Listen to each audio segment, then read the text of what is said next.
Yes. That's yes. I'll be around about.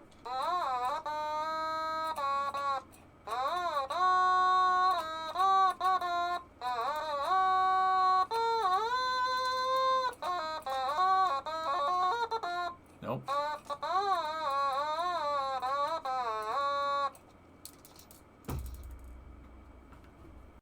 Play some Journey.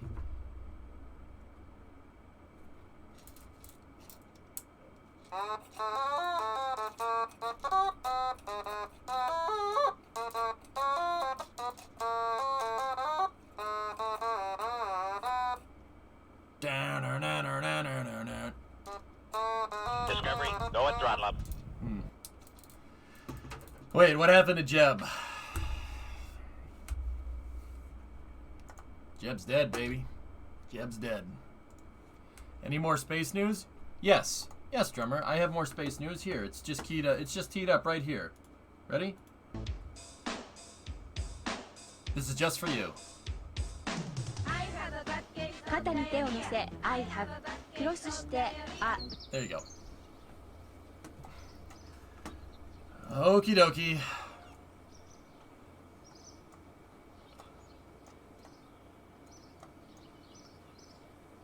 Well,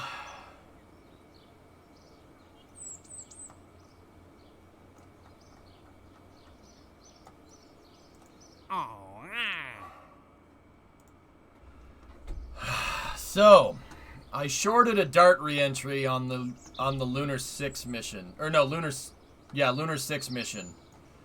The Lunar 6 mission had Bob, Bill, and Jeb coming back down on Voyager, and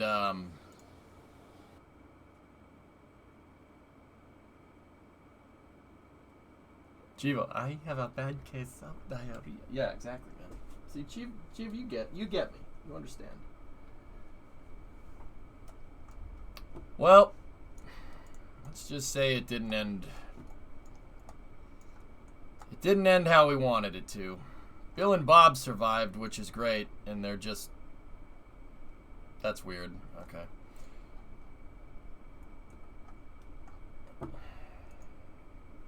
Yeah. I think when I landed Dart, I may have hit a terrain seam or something. So I shorted the landing, and we landed out here in the trees.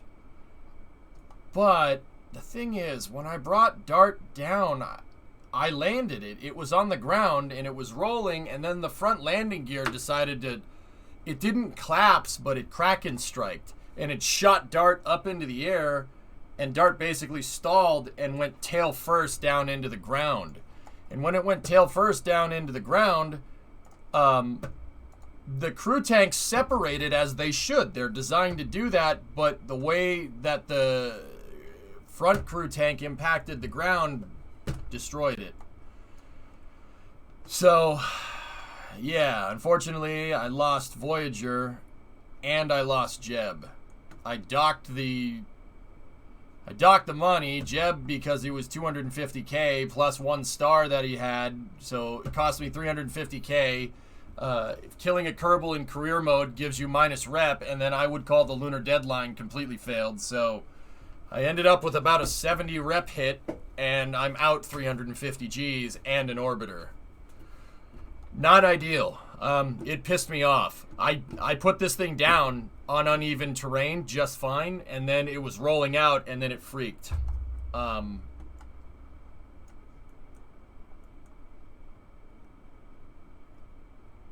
Yeah. I don't know, Rocket. I never saw that failure mode throughout any of my testing, and I did slam the front gear into the ground a bunch of times. With that being said, I don't really see a terrain seam anywhere.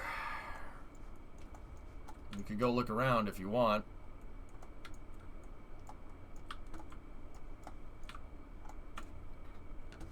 But yeah, I don't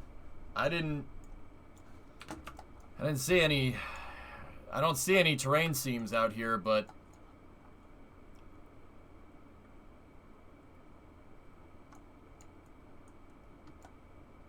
why do you have 2 Mark 1 passenger tape? You only transport... Dart can move up to 5, Swishio. Well, there's the tail. Tail is still intact.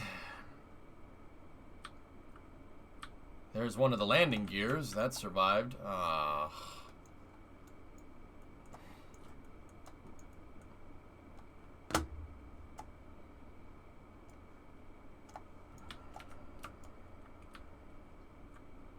Well, that's annoying.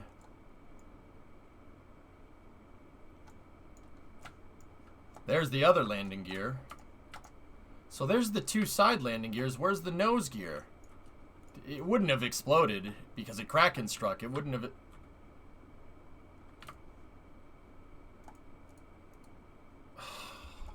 Yep. Kraken strike. That's why it's so far away from the main debris field.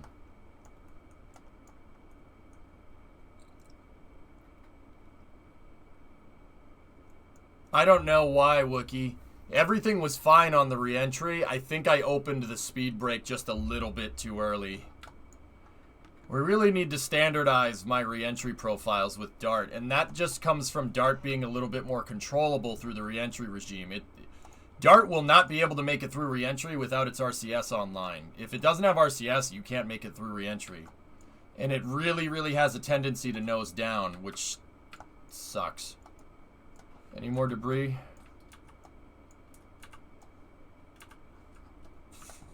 I don't see anything else. Hey Zobraz, as I happen around again, I'd like to offer my help to solve the buoyancy gear problem once and for all. I recently found a 100% solution if you didn't remember.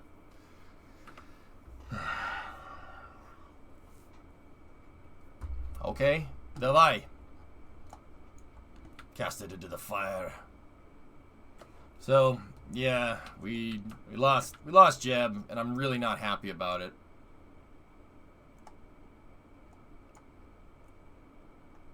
The gears had the brakes on. Was that intentional? No.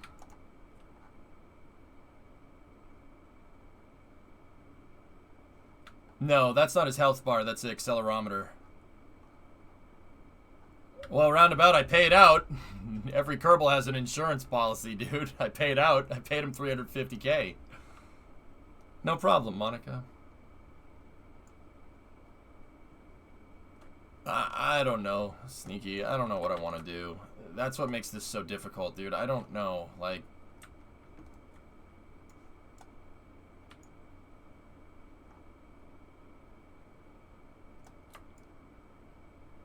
Okay, this would need some investigation in engineering mode. There's no engineering mode allowed in the saves, though, Brez. So... Yeah, I don't know what to tell you.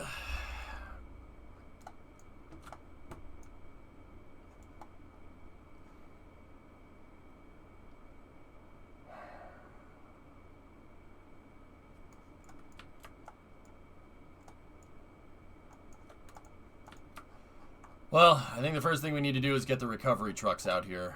How far are we from KSC? How far from KSC are we? Okay, we're 17 kilometers out. So, about 10 miles out.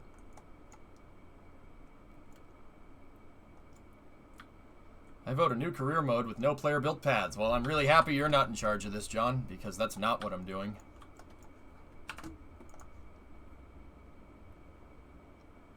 Do we have a recovery plane? No. A truck, the recovery truck will be fine. We're racing tonight, right? Yeah.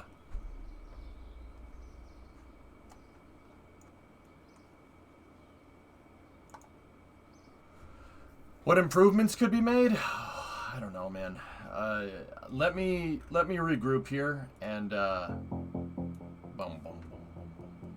let's regroup here and we'll figure it out. I gotta go get these guys first and foremost, though. So we'll send out the we could send out the recovery helo if we want to, but I think the truck would be better. I'll just send the truck. They're not that far away. There's the recovery pallet with the crane on it. Are you gonna roll out upgraded darts? Yeah, for like the 4th time. I don't know. I don't know what I want to do.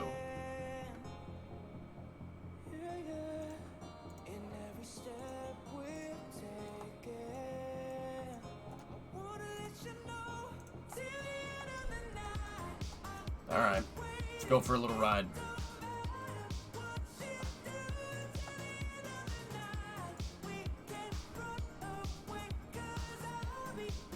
I mean, guys, it's really a pilot error, and that really comes from not testing enough. I pushed Dart into service too quickly. We should have done more testing. The signs were there. Pathfinder ditching into the water was a pretty good indicator of, you know, that it should have been grounded. But, you know, I wanted to hit the deadline, dude, and that's the game you play when you play Space Program Simulator, you know? It's not Jeb's fault, it's mostly my fault. I think the...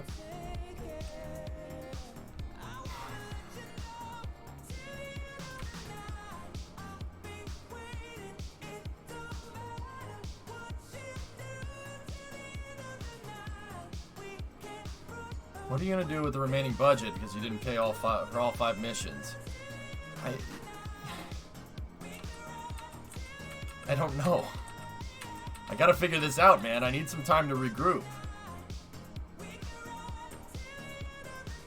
I think it's highly probable we exceeded the limiting operation capabilities of the craft. I'm fairly confident you have no idea what you're talking about, Wookie.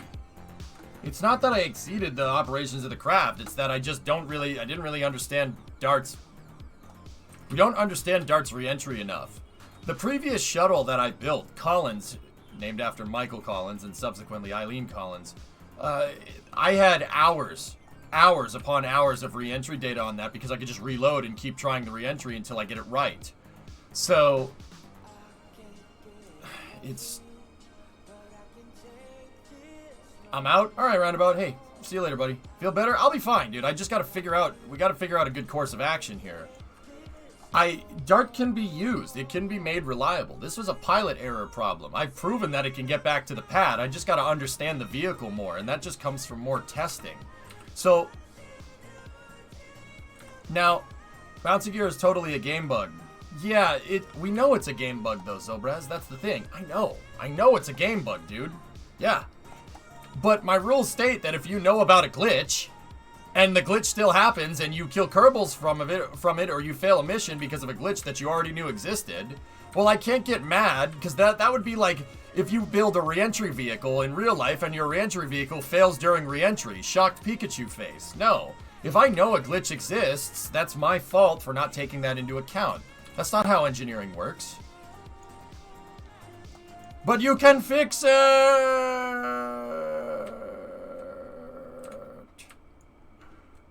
Okay, calm down. Let me recover everything and then we'll talk about it. Okie dokie?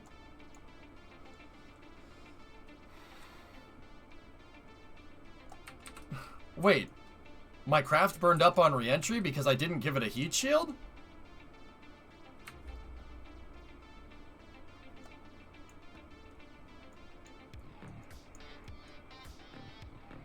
Well, Flight Sim, that's the point.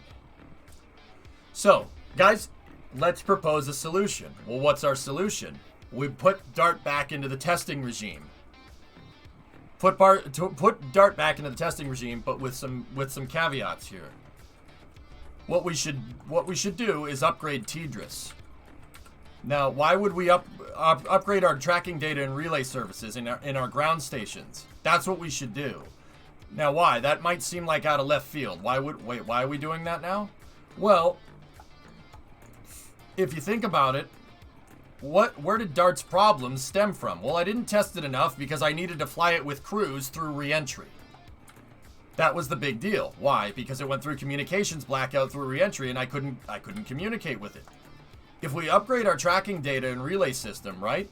Then I can communicate with it through re-entry. If the signal is strong enough, right? It'll go through the plasma, just like in real life.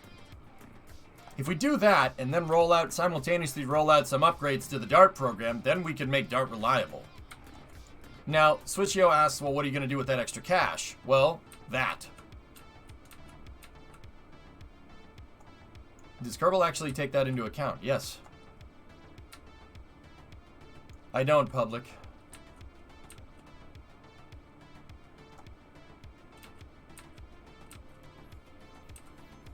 I don't think we're exceeding operational capabilities of Dart or anything. I just think that program needs to be honed a little bit more. I need to make it reliable. Now, I'll be honest with you. What I was thinking is the other thing that we could do, automate the reentry. Automate the reentry. Yep. In fact, I was thinking we could use some of that cash to automate our ascent systems. If you really want to know.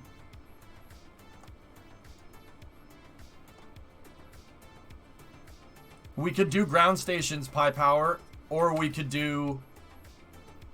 I mean, the tracking system I never really wanted to be. I want ground stations too. And the ground stations should be used for deep space communications, and then the tracking stations should be used for stuff in low Kerbin orbit. Zobraz, what are you talking to me about? It's a bug in the friction auto mode calculator, small gear for craft with small mass. So it's friction mode, huh? Dart had, well, I'll show you when we go pick up the gear. I'll show you the configuration that the gear was in, Zobraz. When we go grab all the parts. Now, then you tell me if that's the configuration that we had. You can do this now in game. What do you mean, Cornbread?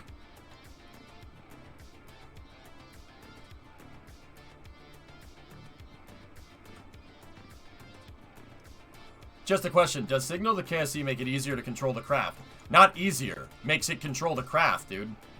If I can test Dart re-entry remotely, who cares if we lose one? Nobody's aboard, it doesn't matter. So we roll out test mules. Darts are not expensive. We roll out test darts. Seriously, more experimentals. Like Phoenix. We roll out more of them. And so what if we lose one? It doesn't matter. They're like 20 G's a pop. It's not a big deal. I have 700 grand. I could afford to launch 40 of them, no problem. And we'd still have a lot left over. In terms of automating a landing, it's possible. If I said automate a landing, I didn't mean that. I mean automate re-entry. So, space shuttle. The space shuttle. Because if I run a cal controller, right, to control the ascent, the angle of attack, and ascent during re-entry, taking into account that Dart has a static mass, right, because we dumped the fuel, right? Then Dart will be controlled just fine through re-entry because of the cal controller, even though I don't have a signal. It'll basically fly on it'll basically be in terminal guidance through re-entry, like Falcon 9. When the second stage does an insertion, right? And then if the cal controller, we come out of re-entry and the cal controller runs out, I just land it. No problem. Control points and SAS lock drummers should do it. Wouldn't that require you to enter the atmosphere at precisely the exact same point every time?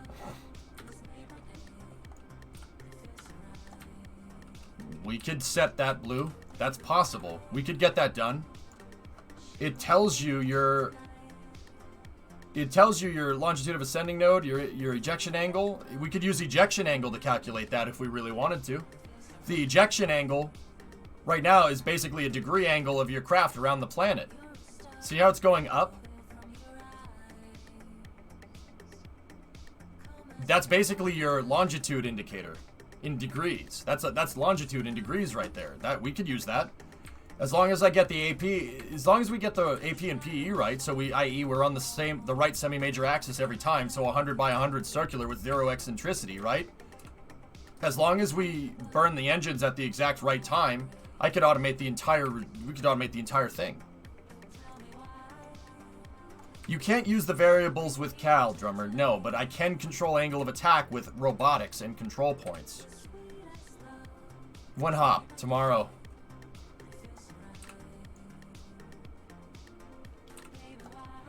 I think that's what we should do with Dart. In fact, I don't think we should take our foot off the gas with Dart at all. I think this is a product of not testing it. So what I don't want to do is sit back and go to redesign something or sit back and go and change Dart around and change, I don't want to be like, oh, this is, let's not use Dart the way we intended to originally use it. I think we should double down. I think it'll work. If we upgrade a little bit of infrastructure, we upgrade the tracking systems up there. Not necessarily the ground stations, but if we upgrade the tracking systems out there, or up in space, we upgrade JeffNet, or we abandon JeffNet, and we build a better tracking data system, I think we'll be in business.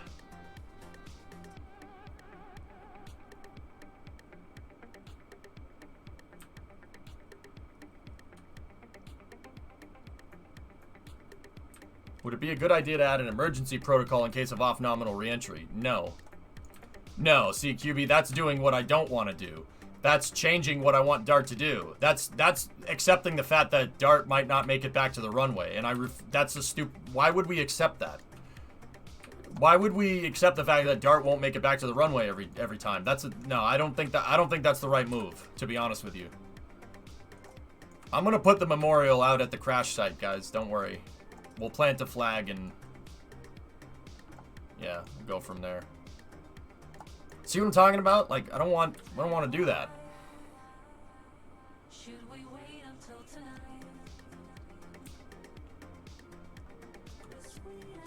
I'm not even sure on that one, Audrey. I know it doesn't maintain signal with Dart through reentry.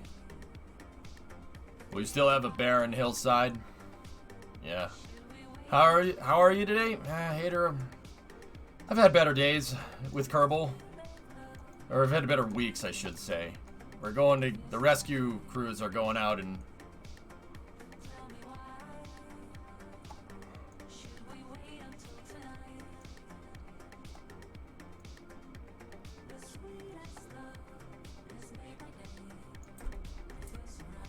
Yeah, I'm gonna have to replace... We do need a replacement for him, TD, yeah. Do you think multiplayer will come to KSP 1? Only with mods. KSP 2, though, has multiplayer confirmed.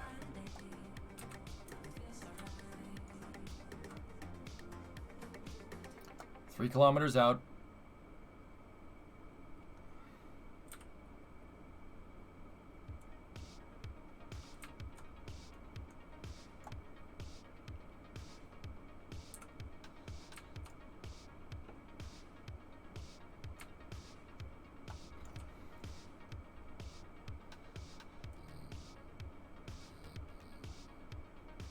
I know Wookie. Yeah.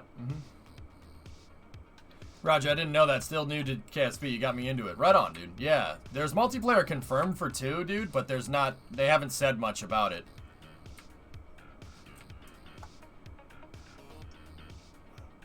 There are mods for multiplayer, though.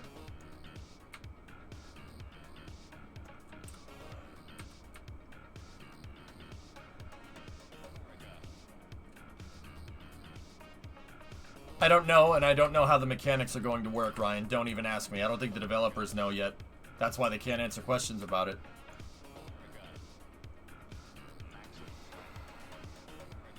Yeah, I forgot about the KSP2 show and tell. Let me get this thing out there, and then we can watch that real quick.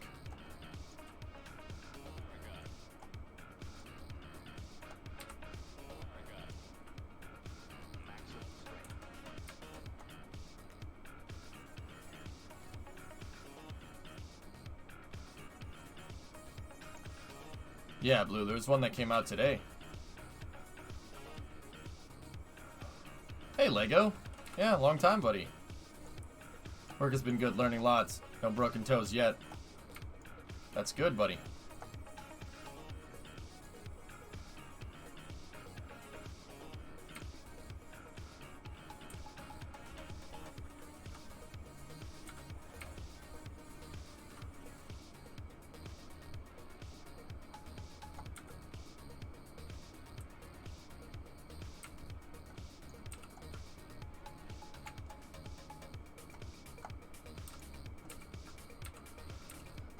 About a half mile out.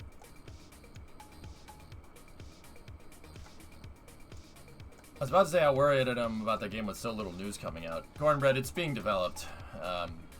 Yeah, I don't know what else to say. There's no other way I can prove that to you. They're working on it, man. COVID really screwed them up, just like everything else. Game development is not essential, so they had to figure out a good way to work from home. And anybody that's been working from home knows the inherent drawbacks that it has especially when it comes to software development. So the timelines are delayed a little bit because everybody's home. What can you do?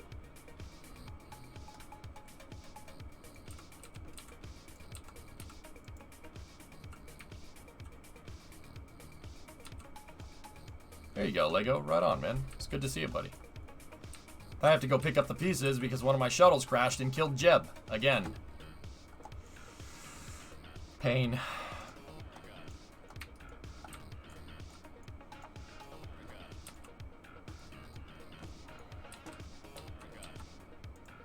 You have 2 Kerbal chairs for Bill and Bob. Or you pick up the crew tank. You know, I might get the helicopter out here for them, Rocket Guy, and then use this to pick up the pieces.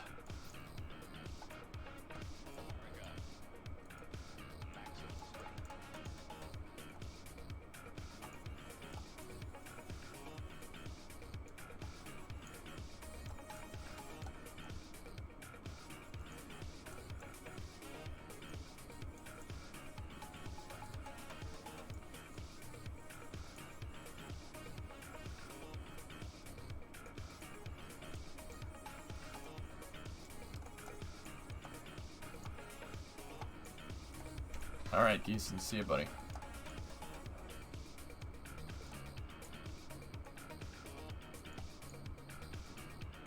Also, working from home, it's easy to get distracted. Yep.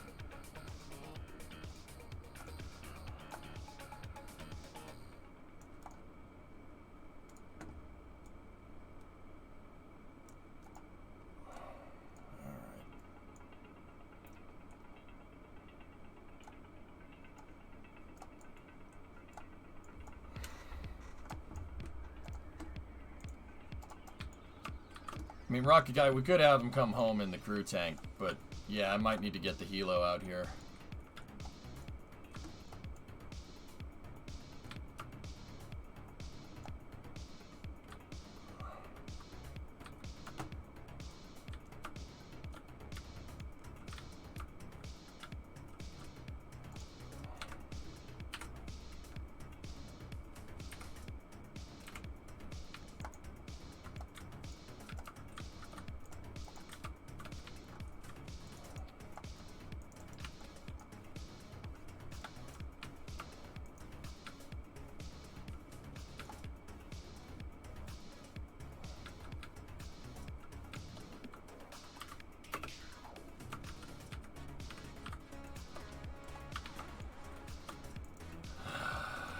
I gotta pick up the pieces, and we'll bring the pieces back.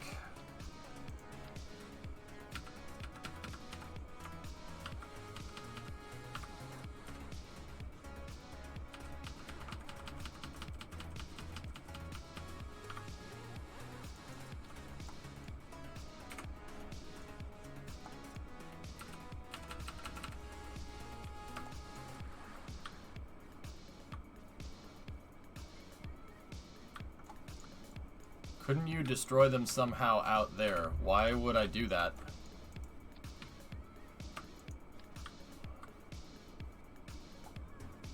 If only it was this easy for them to clean up 11. Oof.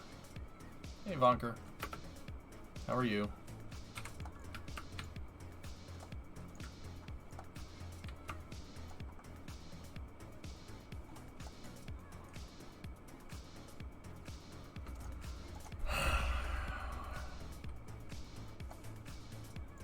So they added gravity guns to KSP.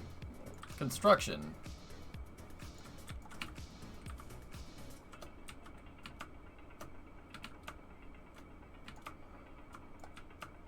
Jeanette's like, hey, you guys gonna help? And Bill and Bob are like, dude, we just came back from space.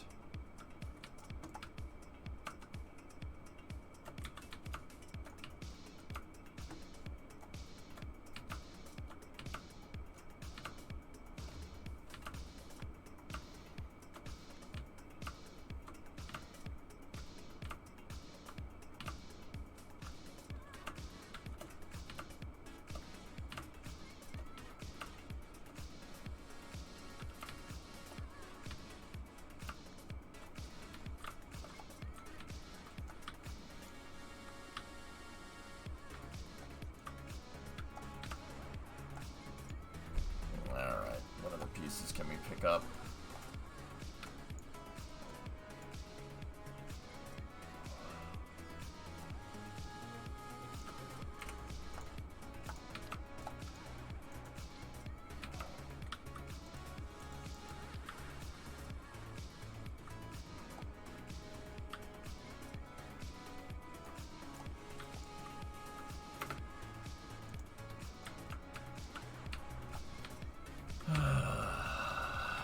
I hate picking up pieces of shuttle. It's very annoying.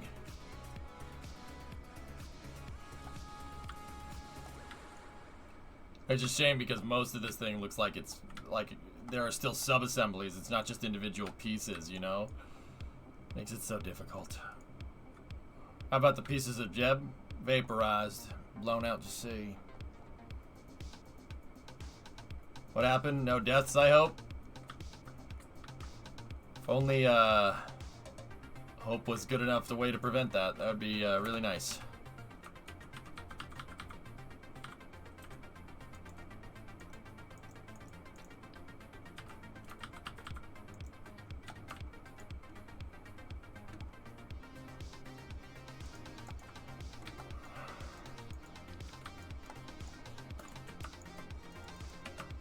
Bodies can do that?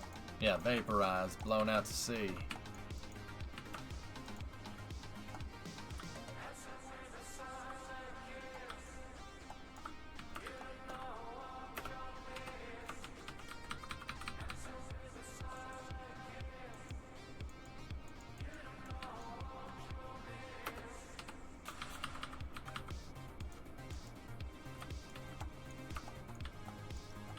Gone. Reduced to atoms. Vaporized. He got blown out to sea. Well, there's some viewers that are helping me figure out some things, but yeah, we're getting there.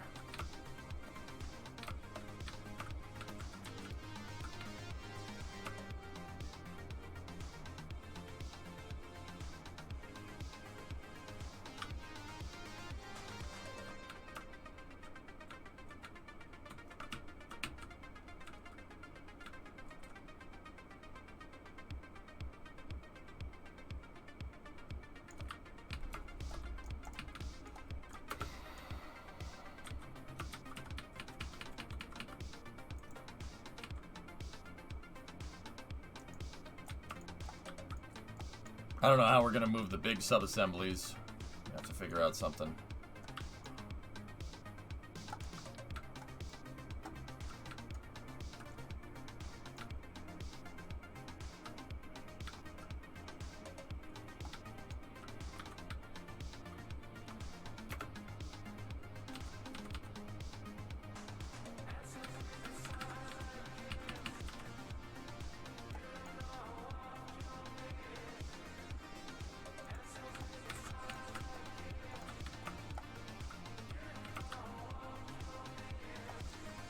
We don't vote. You guys don't vote on R&D, King. No.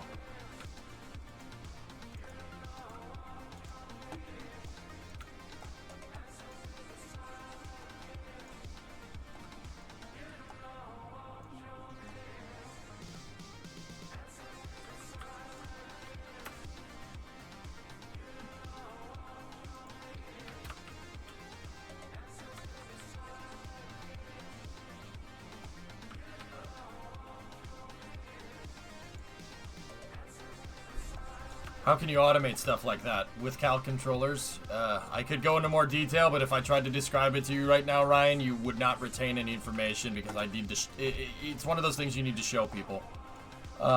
So there's ways to do it using cal controllers and a couple of tricks here and there. But once again, I know you're gonna ask, well, how do you do that? How do you go into detail? Dude, it's so. If I described to you how, in plain English how it works, you'd look at me like I have 3 heads. But then again, people kind of look at me that way anyway, so.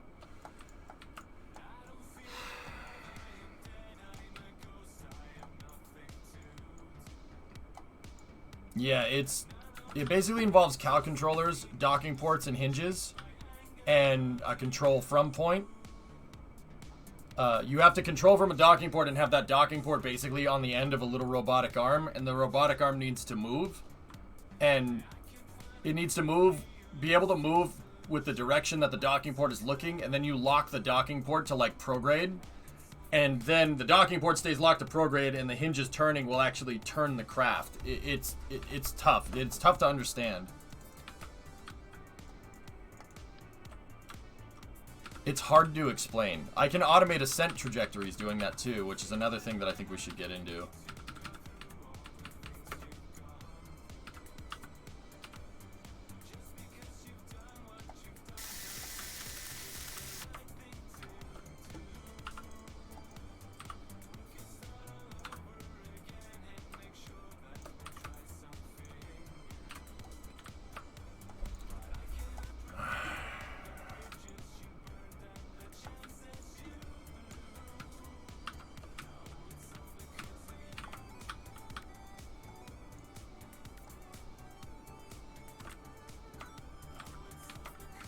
With your automation, did you ever test control from port versus probe on the hinge? We could put docking port on it, Red 3, and have it be replaceable if it saturates.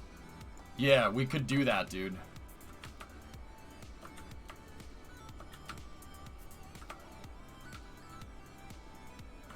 Just leave that there for a second. Is Jeb's funeral going to have a 21 SRB salute? No. I'm just going to plant a flag out here and be done with it.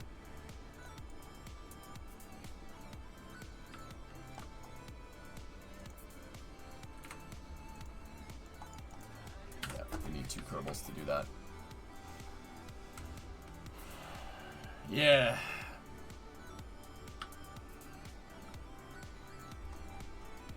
What is that, Forge?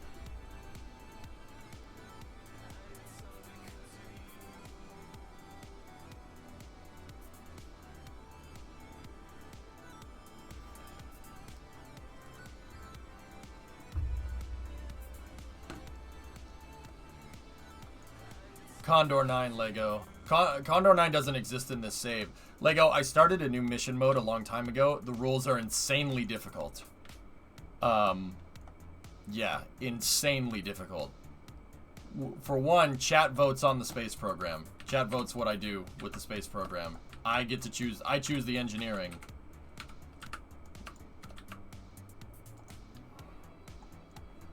There's a new rule set for it.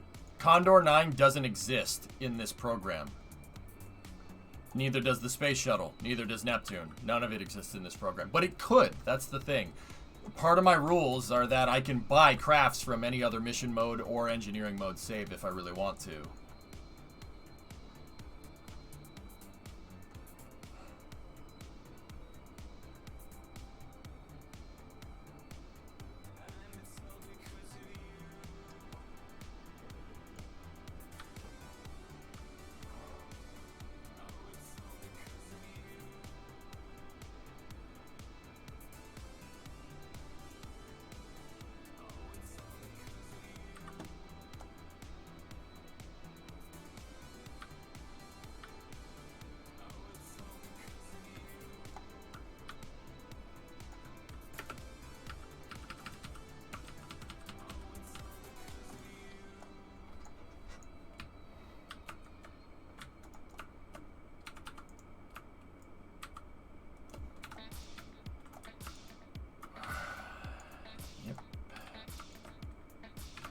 There's more parts that we can get with just Jeanette. From the Dynetics HLS protest. Yeah.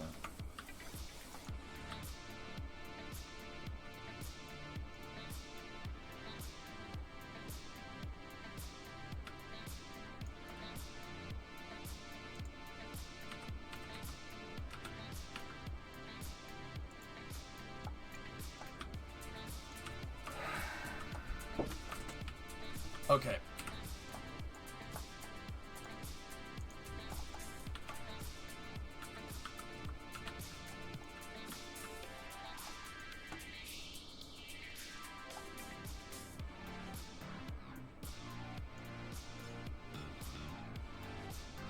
I don't know how we're gonna move these things, but let's go see if Jeanette and John Doe could move them.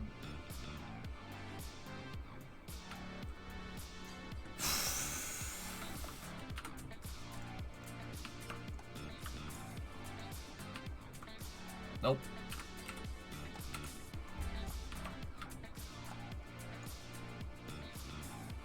Yeah, Lego, it's tough. Really hard rules, man. They're really difficult. But I wanted a challenge. And when you screw up, you pay for it. Killing Jeb cost me 400 G's, dude. Killing Jeb and losing a shuttle cost me 400 G's. Let me put it that way.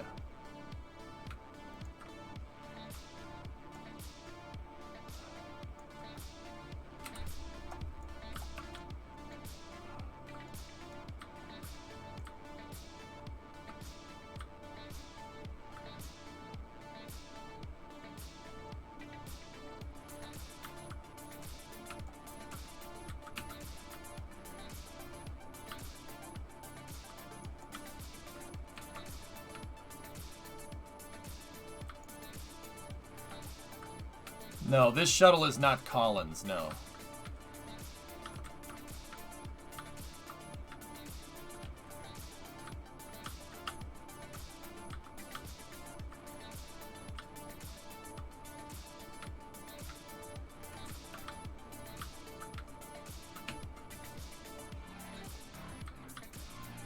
Discovery, go at throttle up.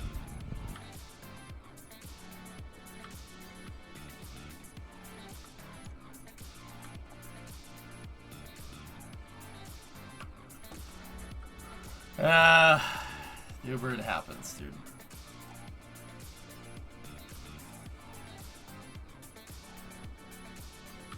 Oh, you're welcome here anytime. Hey, Kelly, thanks for that, man.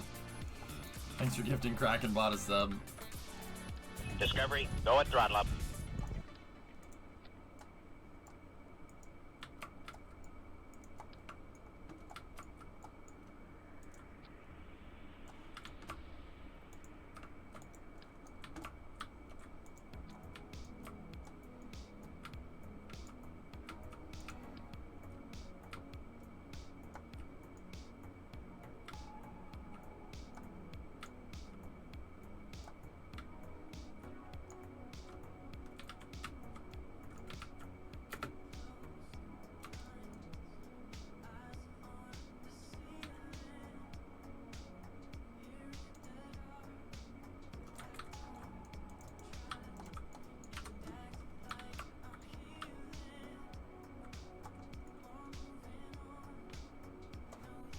Yeah, it doesn't like it when you do that.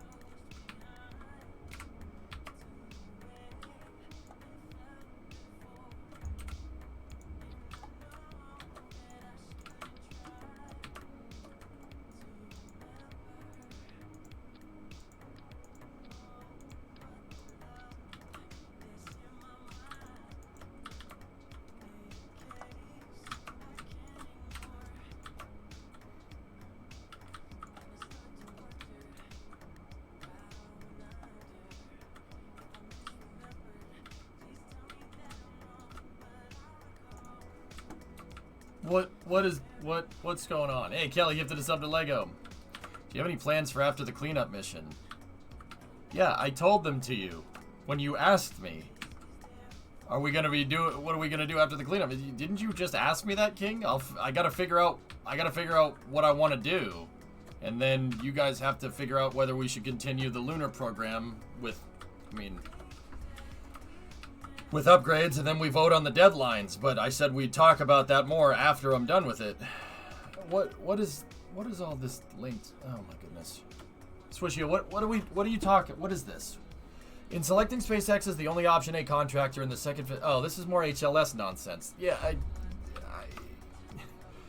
don't know. I don't know what to tell you. I don't know what you guys want to hear regarding that. Like,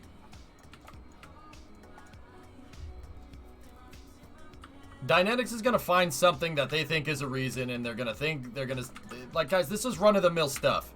All right, I don't know if you guys are, like, a lot of folks I don't think are familiar with how American defense contracting works. This happens all the time. So it's just a bump in the road. Yes, it's probably going to delay the lunar missions. No, it's not going to stop SpaceX. That's really all you need to know. Nothing you would have said, Phil, hasn't already been said. Now, NASA potentially could have really screwed up. They could have screwed up by doing what they did. But apparently it was okay. But even then, like, they should have modified the announcement based off of the budget request, but it doesn't look like they did, so Dynetics might be onto something. But then again, who cares? It's a bump in the road.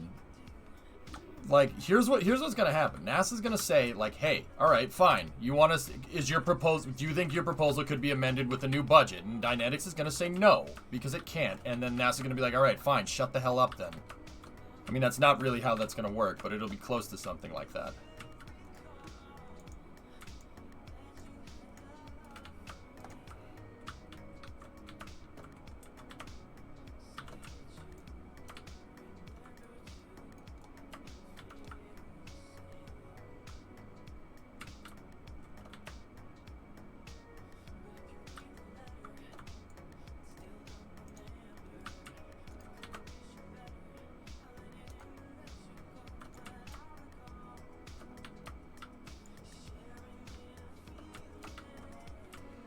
Yeah, you can walk up to it, and you can control it.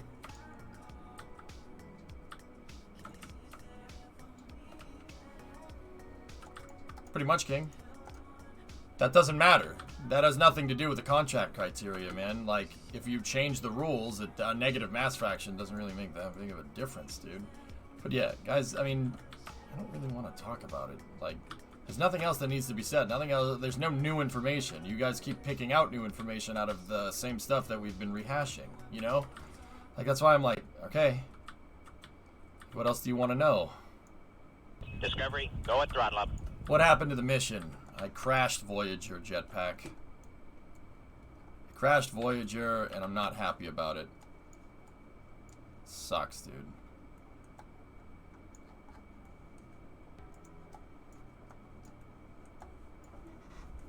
Hey, you know what would be really cool? If I could look at the part that I'm trying to focus on. Or we could just gimbal lock the camera. That works too.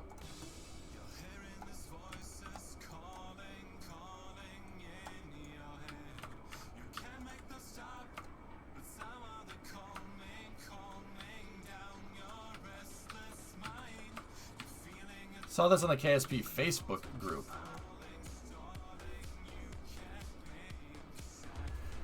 In lieu of the legal challenge from Blue Origin about granting SpaceX the moon lander contract, NASA will set up a face-to-face meeting. Location, ISS. Time to be determined. If you can make it to the meeting, your odds will improve.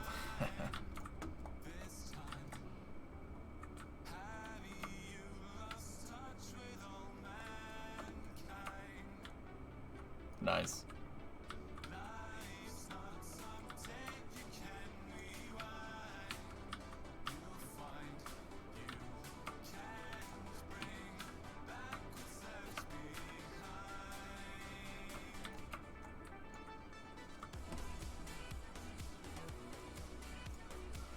This sucks. Remind me to never crash one of these ever again, because it really pisses.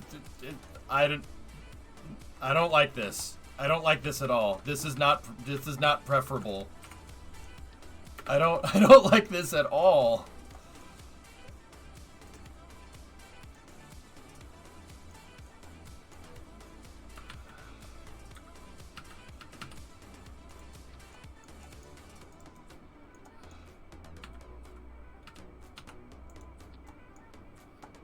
I don't like this at all.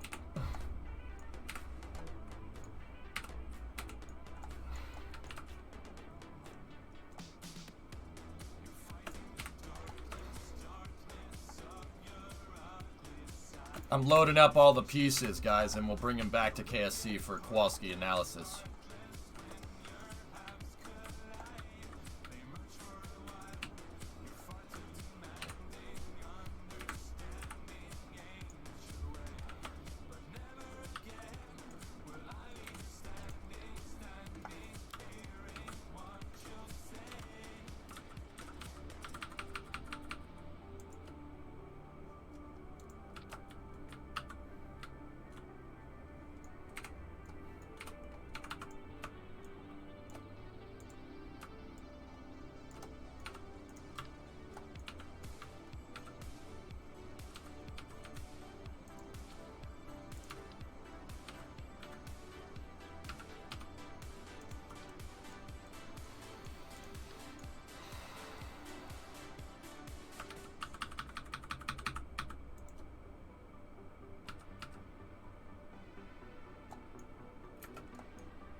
Alright, now the real question is, how do we move the rest of this stuff? Monday, Mad Cobra. Probably just need to make a low loader attachment for the K200 so you could just scoop it up. Well, we have a crane. Nice, Madslim. Cool.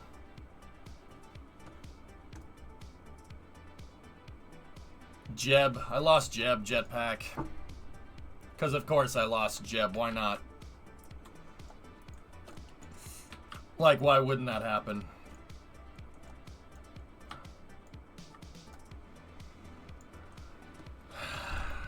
Alright.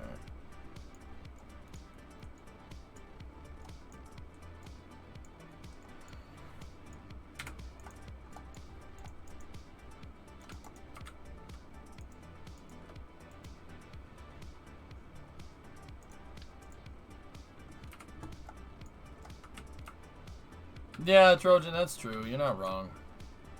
Do you do funerals? We'll plant a flag for him. And in fact, I should probably do that right now.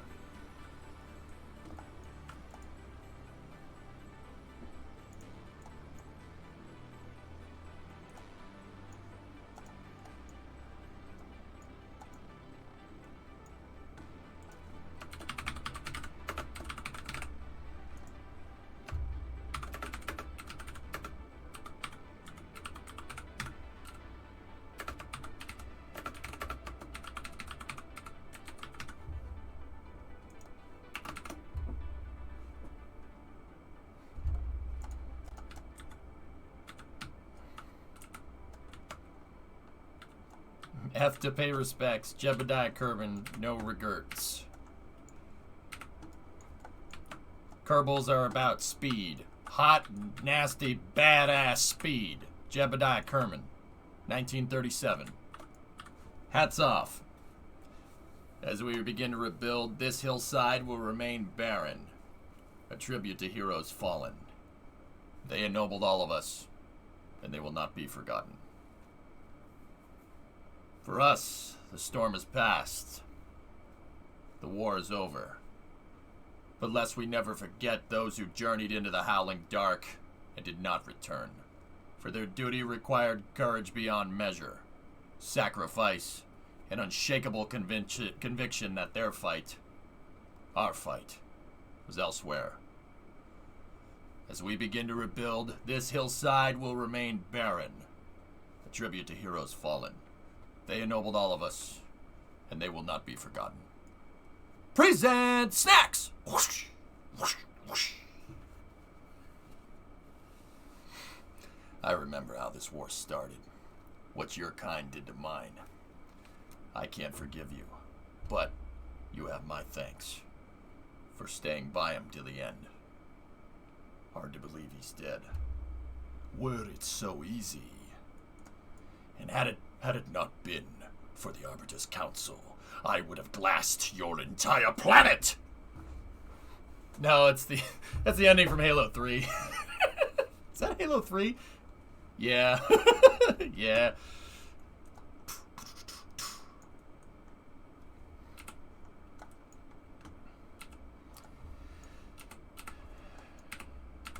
Kerbals are about speed. Hot, nasty, badass speed. Jebediah Kerman, 1937.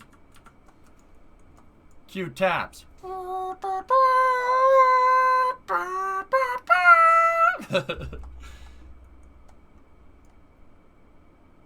Patriots set it up to 38. Nice, Clark. Is that a Supra? No, no. How do you remember everything? Repetition. Repetition helps.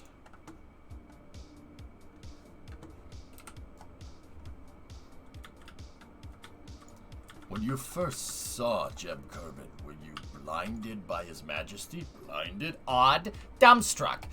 Yet you let Jeb re-enter the craft and crash it into the freaking terrain, and let the Kerbals drive all over it with their filthy footsteps.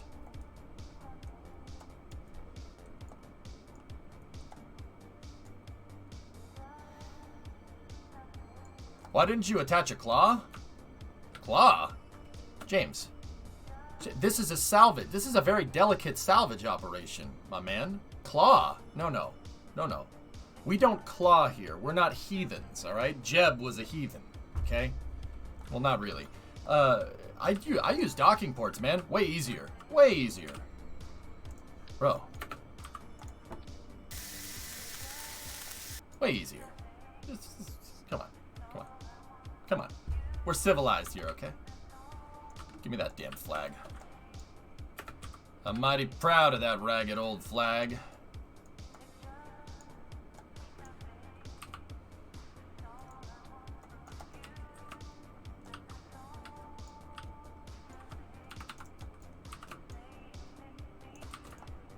Actually, no, I got Kerbal taps. I know what the Kerbal taps should be. Hold on. Hold on. I got it. No, it's not. I have a bad case of diarrhea. And I know this is royalty free as well.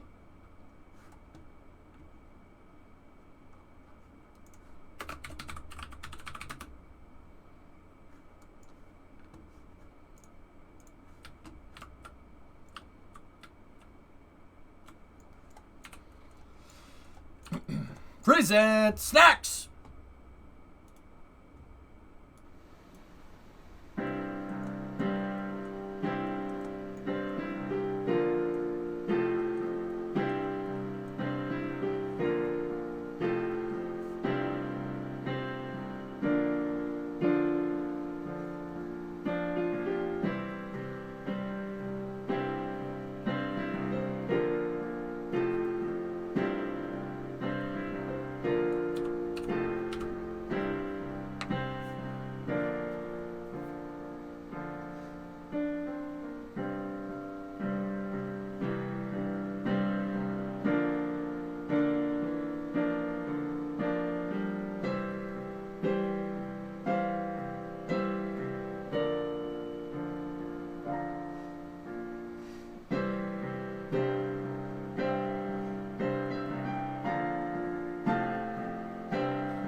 That was Harvester playing, guys. That's how I know it's good. That's the guy. So the guy that created Kerbal Space Program was playing that. That's the Kerbal theme.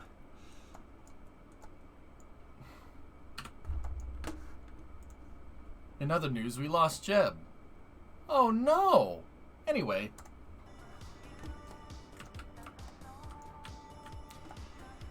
Okay, so let's get to work. I might need to send out the recovery helicopter for the rest of these parts, but actually, because I took the flag off, we can put the wing up in here.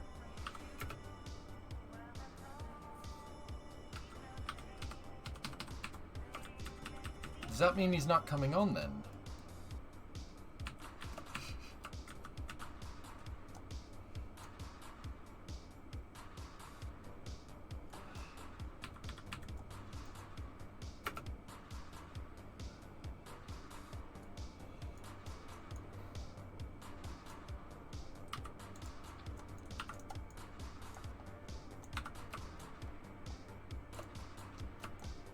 We'll offload these parts at the scrapyard.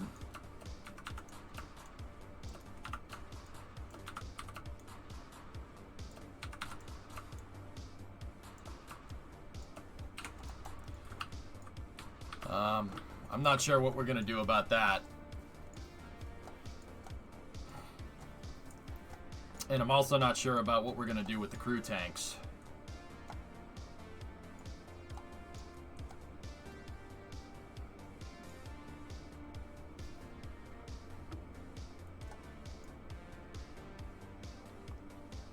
It's like playing a bad version of Tetris, Spottuous.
Okay. Yeah. Vanguard, we could do that. Or I could see if we could lift them with all 4 Kerbals. That might be an easier way to get this done. Oh, yeah. Yeah, phase, no problem.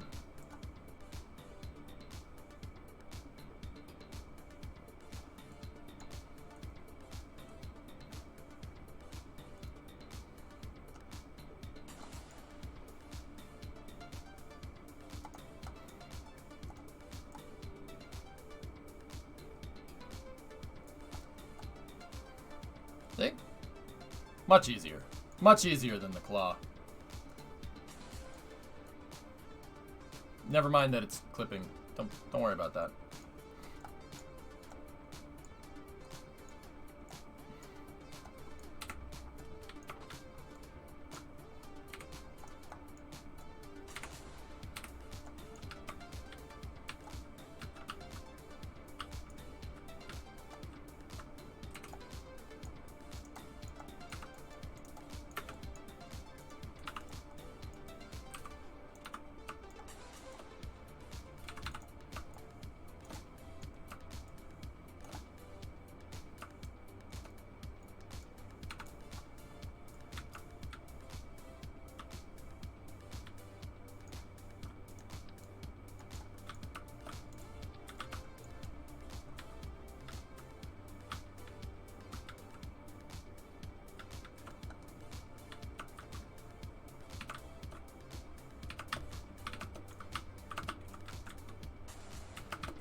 Why do you keep doing this?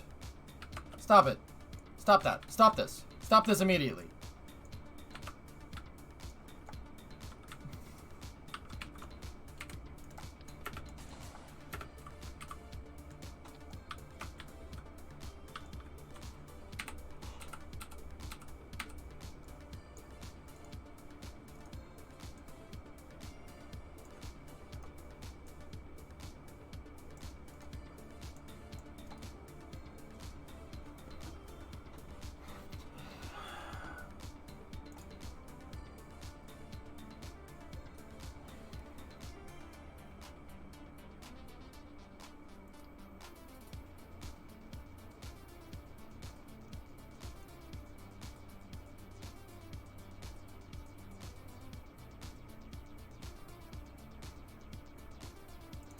Yeah, nice, Forge. That's good. Sure, that's gonna end real well.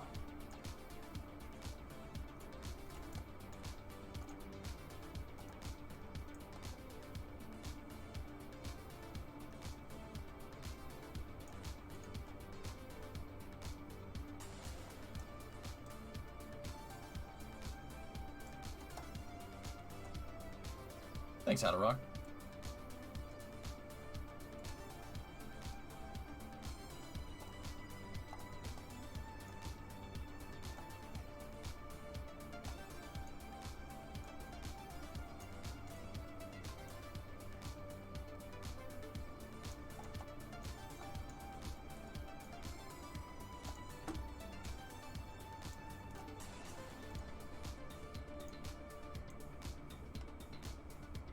See drummers last. God. All right.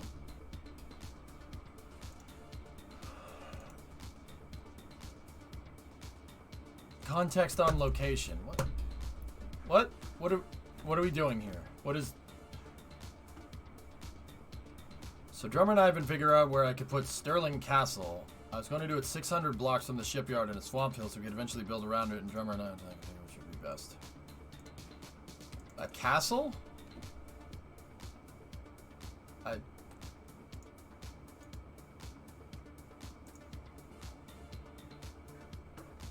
All right.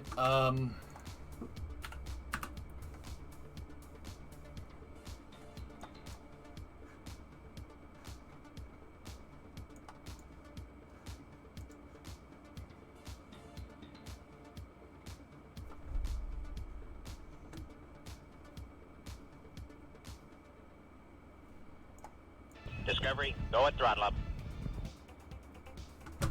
Yep. Okay.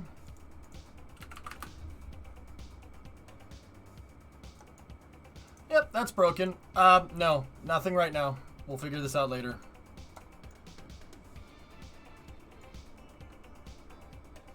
Hey, Bio, 30-month resub. Oh, look, it's that time again. Thank you.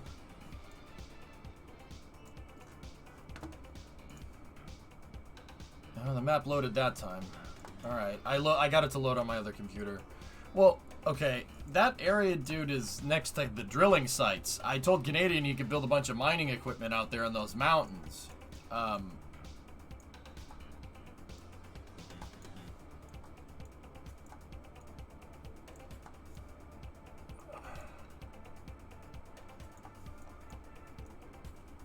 What do you... Show me a picture of what you're trying to build, please.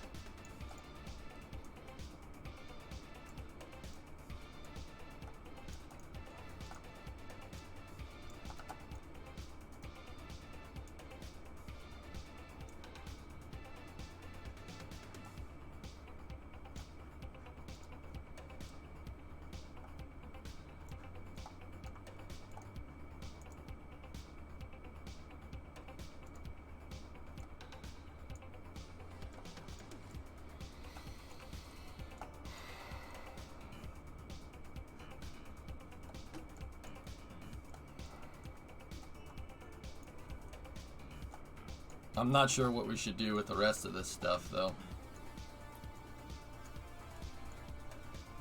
Oh, Zobraz, are you still here, man?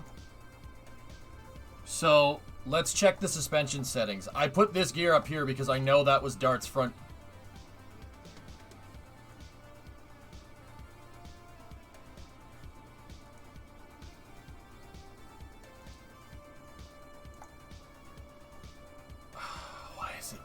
Why is it like that? Why is there no friction control on the front gear? That's...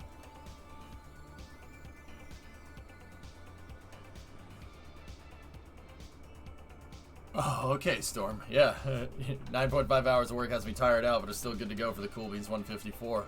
Welcome to every time I race, Stormcrasher. Every time I've ever raced ever, with some exceptions, have been after a 9-hour shift. Yeah, no, I know what you mean. Granted, real job streaming, I get you. This will not work with truck mass. Yeah, you can build that, Hellfish, that's fine. Go ahead.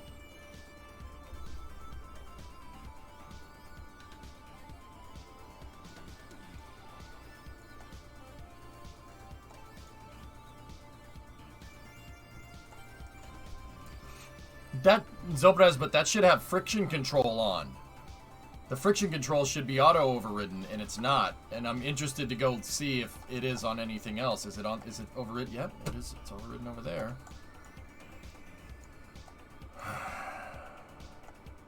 Yeah, I don't know. I don't understand that one.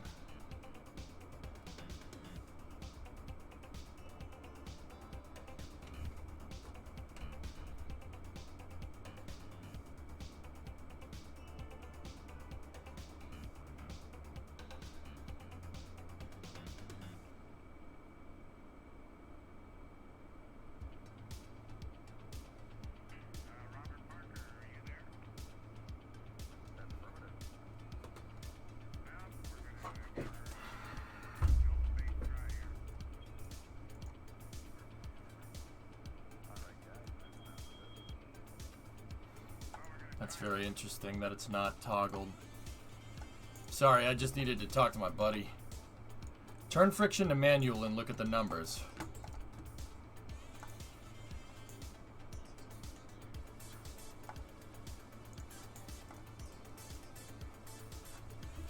Yeah, I don't know why the front gear is configured that way, dude. It's not good. I have to see if every dart is like that. I want to go look at Phoenix, and I want to go look at Explorer, which is the dart that's up there, and see if the front gear is configured like that. Must be 1.0 or less. See, I had problems with it being 1.0, dude. I had problems. If it was anything but 5, the thing doesn't work. But we'll have to go test it again.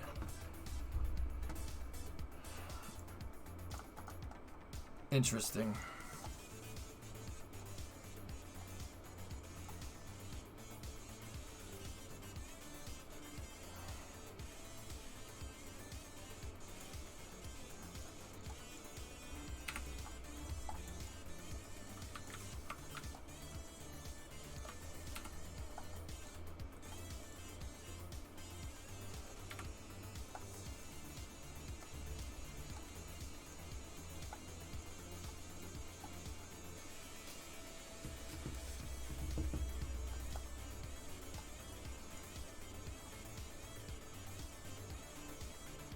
Should I go get the helicopter?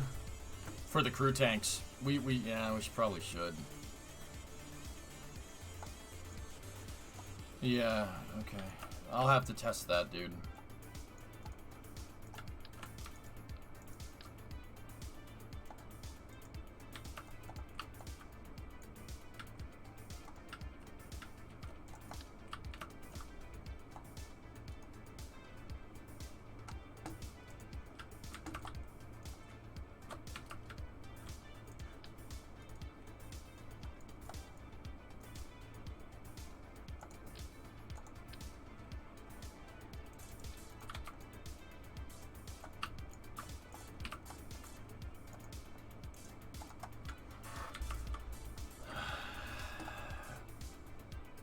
No, we lost Voyager, not just Jeb.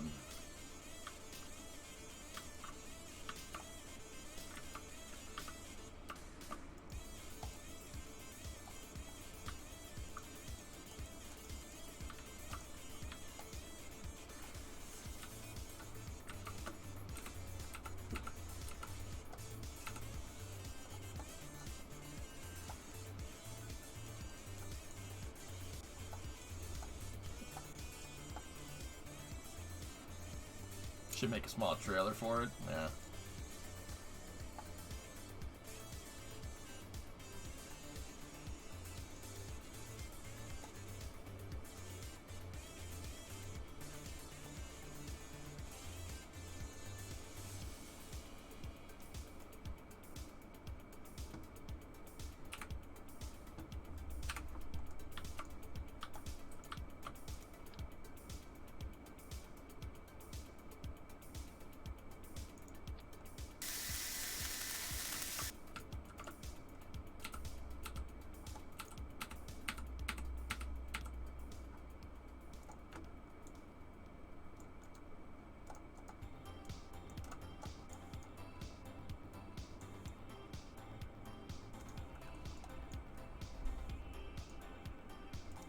You know, Janeway ain't gonna be happy that you lost Voyager.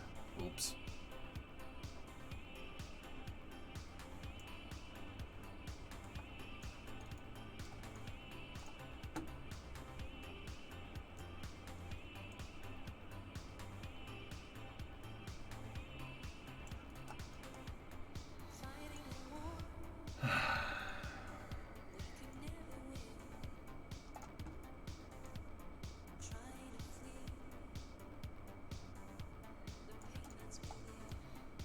Yeah, I don't know how what we're gonna do with the wing here, but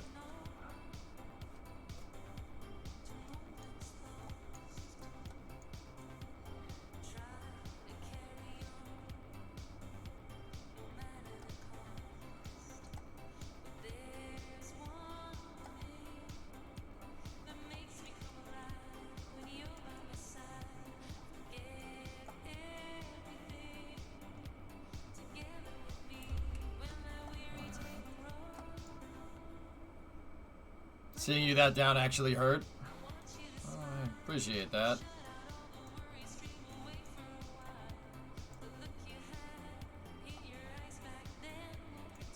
Sucks, man. I'm not happy about it by any means.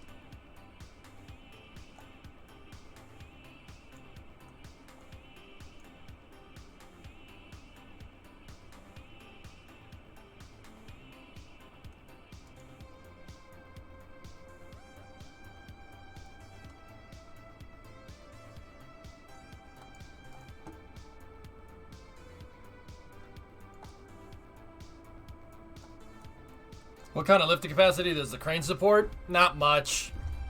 1,000 kilos at best.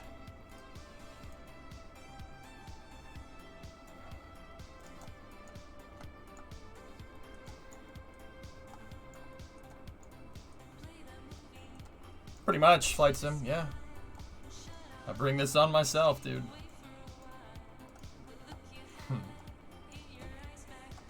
It ain't nobody's fault but mine. You know?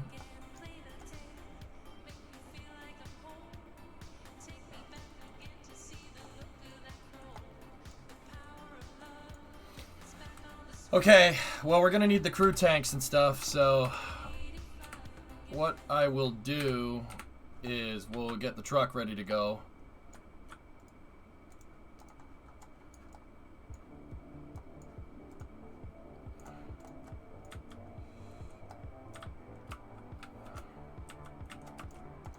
Oh, I have a ladder, but Flight Sim, I made, like I said, dude, I made these mission mode rules tough. I made them challenging. I knew it would be tough. I knew it would be a difficult thing. And that's what makes it fun, you know, that the fact that it's tough.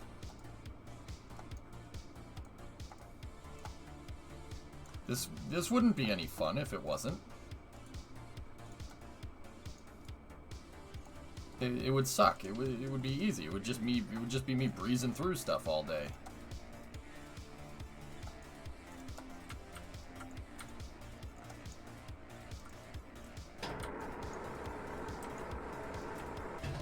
Okay, well, we're gonna need the helicopter to grab these things. We gotta airlift some of this stuff out, so I'll leave the truck here. I hate leaving Bill and Bob here chilling, but we'll send the truck back.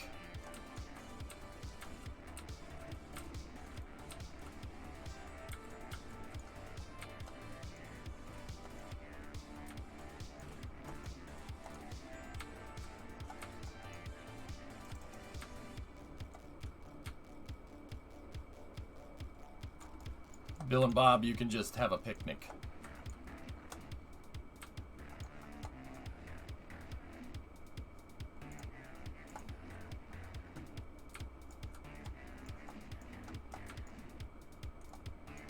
All right, Jetpack, see ya.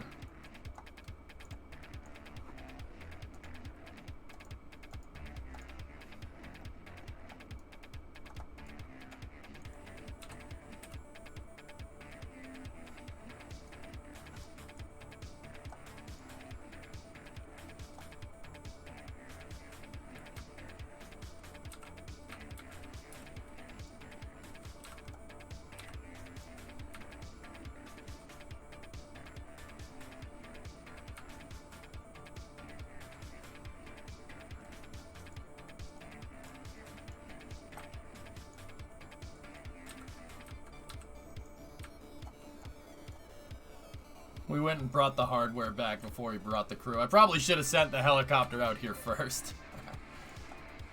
Oh, there is a couple of things that I did want to check here. Oh, it kept the settings for the engine. Interesting.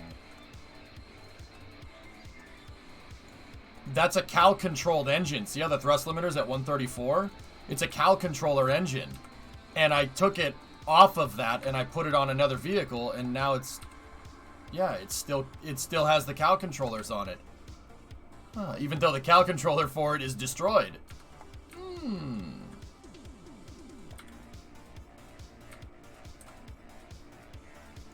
learning. We're learning things, even though it's things I really didn't want to know. There's things I really didn't want to know.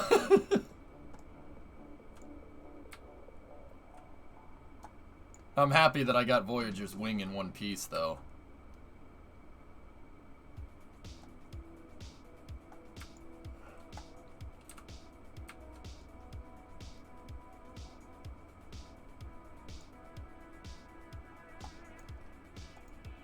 I might lose the bonus after ignition. Well, at least I know I was following procedure. The abort systems were safed. See independent throttle, 100%. The aborter system was saved. It's good to know.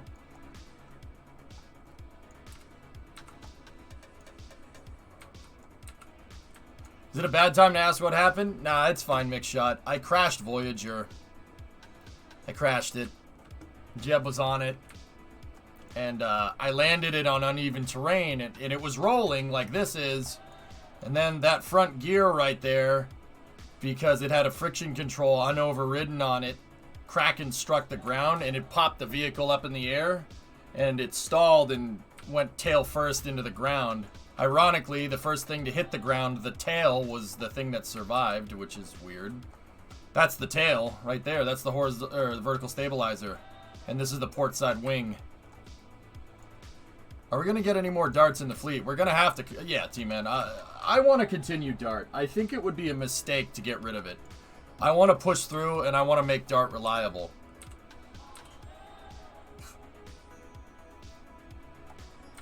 Now, I'm not going to sit here and say that a capsule couldn't be more useful as we go further out into space, but... dart is good for what we have right now. Oh, damn. And Jeb... didn't make it, man. I tried to save him. So, Mickshot, the way I designed Dart... So, Bill and Bob were aboard with him. It was 3 orange... I had my 3 orange suits on there. I mean, Val wasn't on it, but I had the 3 main orange suits. I had Jeb, Bill, and Bob. The way I designed Dart was that if you have a hull vessel strike, so the fairing... If the fairing detects an impact and destroys itself, all the other parts shear off, and they just fall in all different directions. That's on purpose. And Dart did exactly what I designed it to do. If you go look at the footage of it crashing, the 3 crew tanks actually shear off and begin free flying, which is what it's supposed to do. The problem is, it's just that the crew tank that Jeb was aboard, it came down at a weird angle. It registered a weird impact and killed him. It's not too big to fail, TD. I could get a capsule up and running here in a week. A capsule on top of Freedom 10 could be really useful. We could eliminate the use of the transfer vehicle. I could do it, but the capsule would be refurbishable. I doubt I could make it like 100% reusable. Condolences? Hey. It sucks, man. I'm not happy about it, but mission mode is meant to be difficult. It's supposed to be tough. It's supposed to be hard. This is supposed to be a real pain in the butt to get done correctly. And the cockpit has a real low crash tolerance. The pod does, Tessa. Yeah, for sure. What's the advantage of a lifting body design?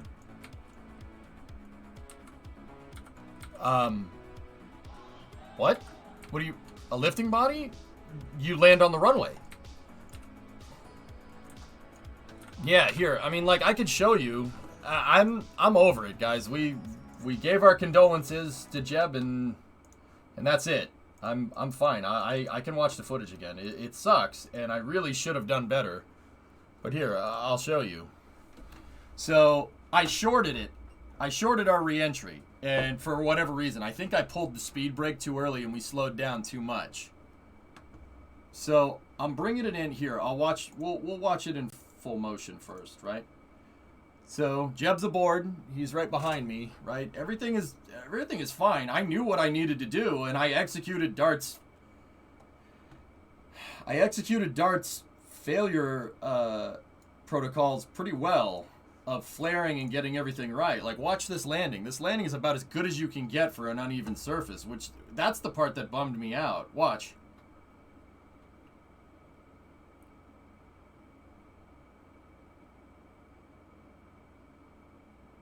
So I'm bringing it in. I flared. And the whole point of this is to stall right before you get to the ground. That's how the space shuttle lands. It flares down and you pull up right at the last second, and for that last second, like for maybe 10 seconds, the thing is flying at 0 vertical speed. That's how the shuttle does it. It's textbook. I can't do this better. Problem is then here's what happened.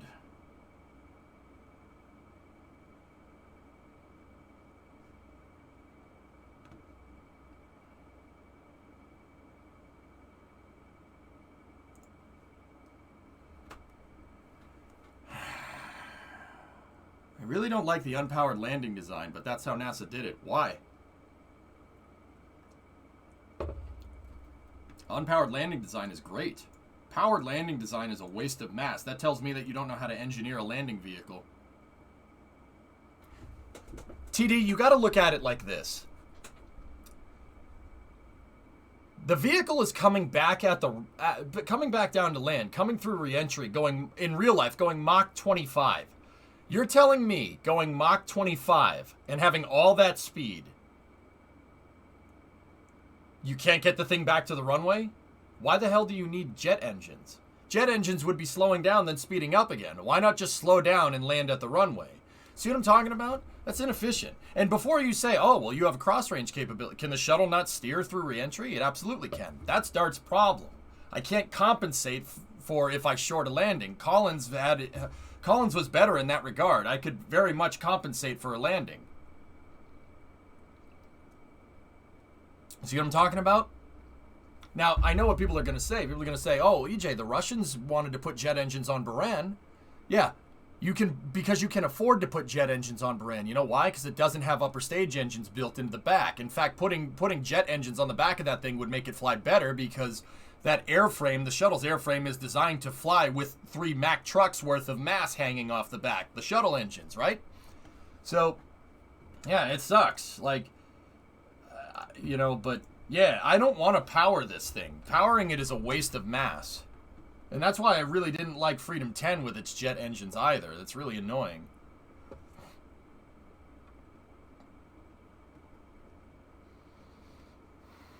Alright, watch.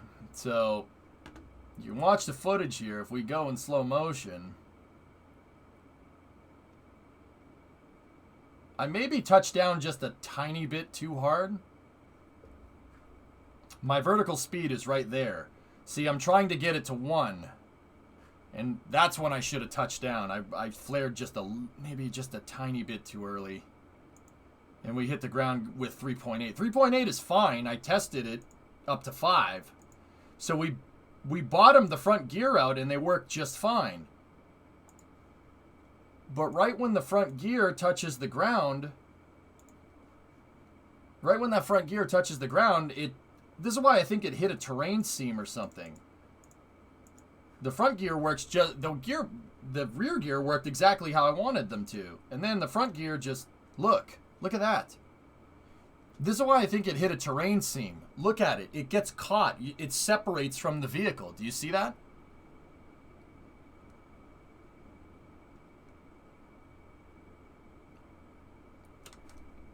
That's why I think I hit a seam.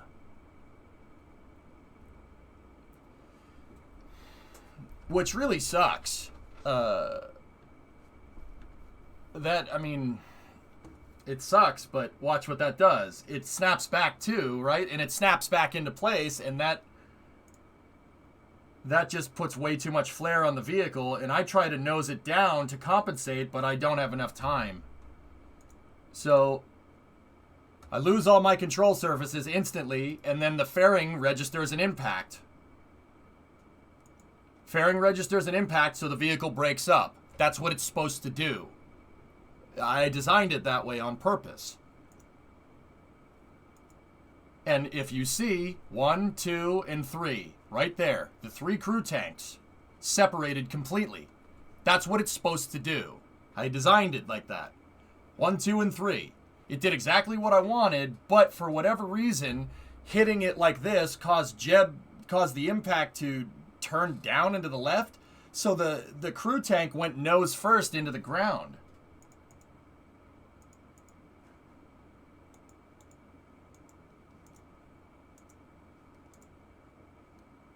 And that was it.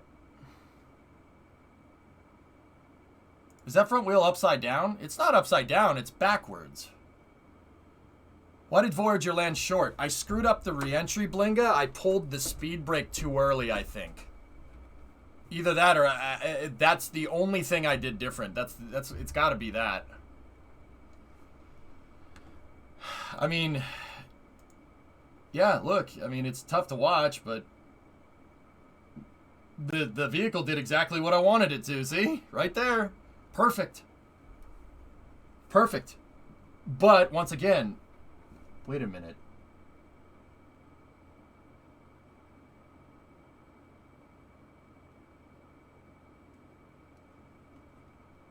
Okay, so the docking port right there.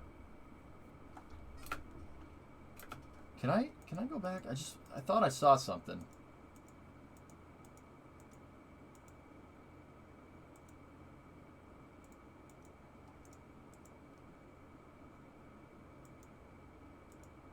So we only have this shot for like a split second.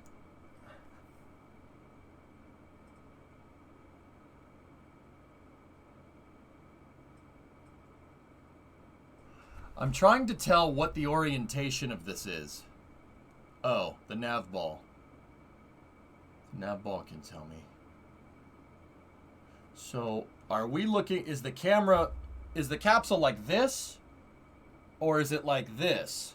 Like, which way is Jeb? Up, right side up. 359 is the heading right there. So, this is down, but which way is Jeb facing? Like, where's Jeb's head? Is his head away from the camera or towards the camera?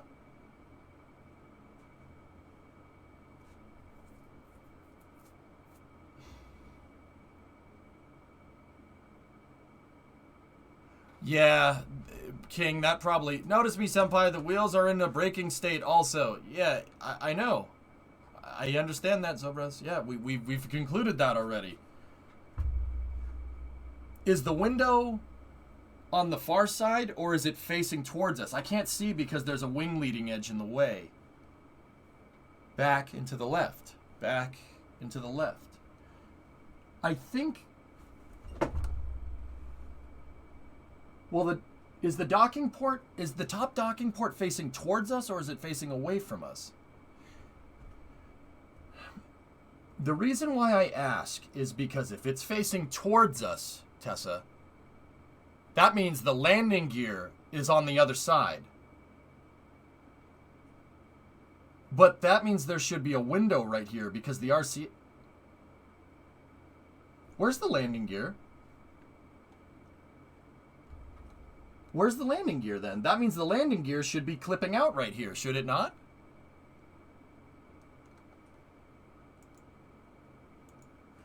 Where's the front landing gear then?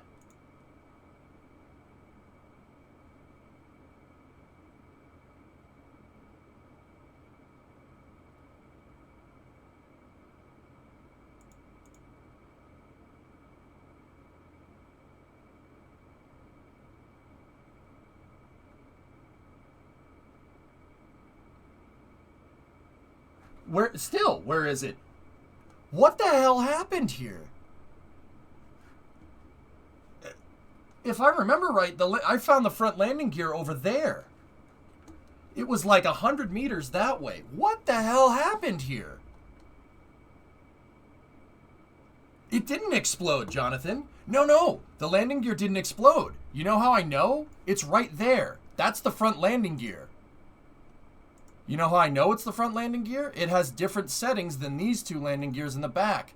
These have unified settings, and then that's different. The front landing gear, what the... Okay, something happened here that I don't understand. The landing gear is attached to the crew tank, drummer. That's peculiar. What? Where does that freaking front landing gear go? All right, hold on. This time I want to look at the nav ball. All right, so we're pointed straight up. We're pointed 105 right now, okay? So let's just go through. At impact, dart nose is down, right?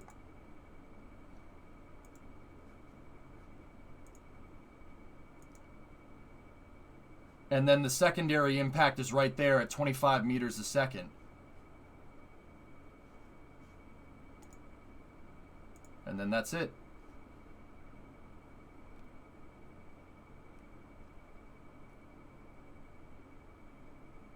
The Voyager Incident Commission has been reported. I'm pretty sure it gets thrown being sheared off from the initial touchdown. No, it's still there. It's there. See it right there, Wookie? Interesting. So that means it's still attached.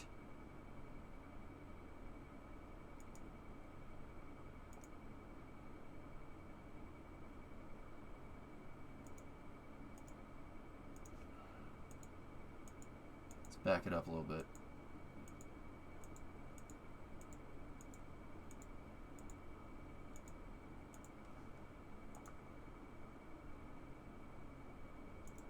Where is it, though?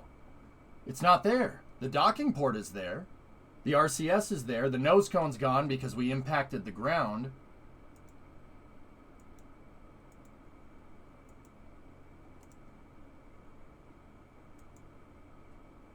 It's not there. Yeah. Yeah, that's not good.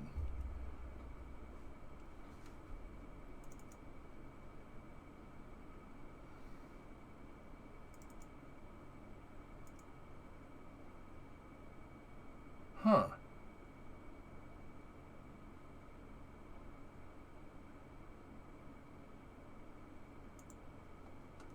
The disappointment, though. Upper right of the screen, you can see it for a frame or two just before the cabin comes into view. Let me take a look.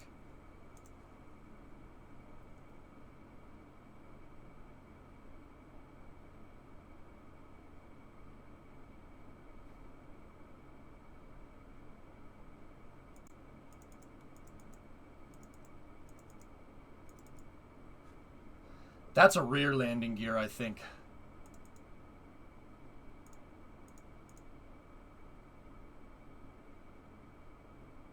That's a nasty explosion.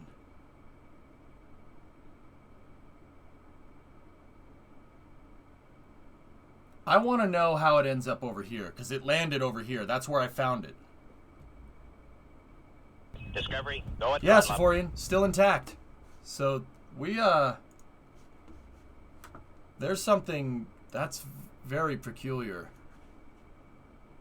That's weird, dude. I don't know. That's definitely an unknown failure mode. I know but see, like, the thing is, I know the gear can do that. I know the gear does that. It definitely has that problem. It will strike you like that, which is weird. What you found is as strange as the explosion going the other way. C-22, yeah. That's weird. That's a weird one, man. Alright, well, I have the front gear. It is there. That's the exact part that failed, quote-unquote. No, I didn't push it around me, man. The only time I've touched Dart's crash site is when I, what you just saw, basically. Yeah, strange.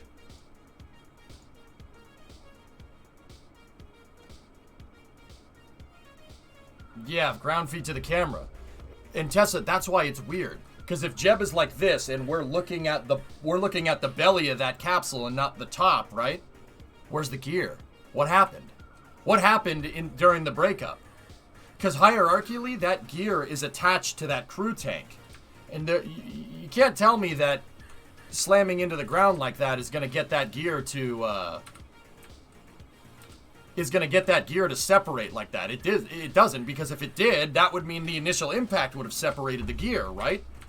That's strange, dude. The reason why I asked, the reason why I'm even dwelling on this, guys, is because I want to know if Dart's collision design is right. Because I know I tested, I watched it crash plenty of times during the experimental program. I know we did. I know we crashed it. I know the crew tanks are designed to just fracture off on purpose because the fuselage of Dart is designed to blow up. It's basically designed to absorb the impact, and it did. That worked. What I'm wondering, Tessa, is if the gear had anything to do with Jeb's death. Because 25 meters a second impact, surface velocity is fine because you saw the two crew tanks. They survived just fine. I designed Dart to be able to, if it fractures into a bunch of pieces, the crew tanks separate and they just basically start rolling. Because you know that a low angle of attack impact in Kerbal doesn't necessarily cause explosions. So I want to know if the front gear, if somehow impacted and Kraken struck that part and blew up Jeb. Like, that's what I'm wondering.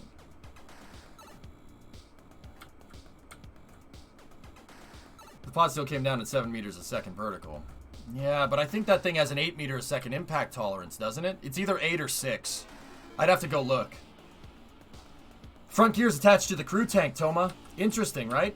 Can the squad go and look at? No, we don't need them. Let's figure it out. Do you think that the gear doesn't like being backward like that? Nah, Secret Me, I've used that in Dreamcatcher before, dude. I had a design that worked, that I used for the longest time with that exact landing gear setup. And Secret Me, the funny thing is that on my old re-entry vehicle, Dreamcatcher, it did do that. It did the same thing.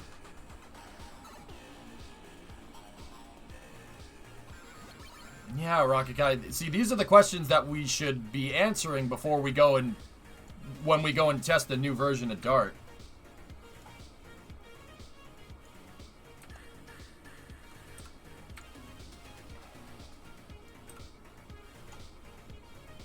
Why did you build Wally?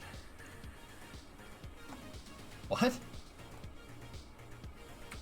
Are you talking about the truck? So I could go pick up the pieces from my freaking mess, dude.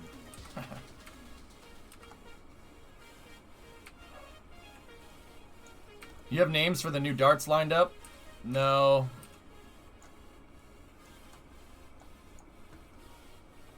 I was thinking Perseverance and Ingenuity.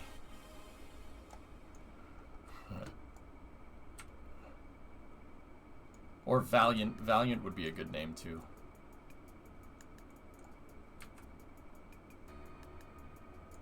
It's alright, Flacken. It's fine. You're 0 for 2 today with your jokes though, man. Gotta do better than that. Are you gonna keep going with the Dart program? Yeah, sure.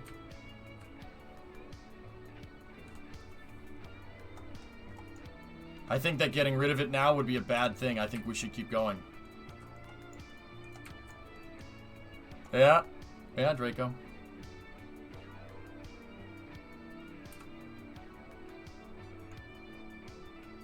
Yeah. Interesting. That means during the second impact, Reagan, we encountered a Kraken strike so strong that it sheared that front gear off. Which is interesting, dude. That's really...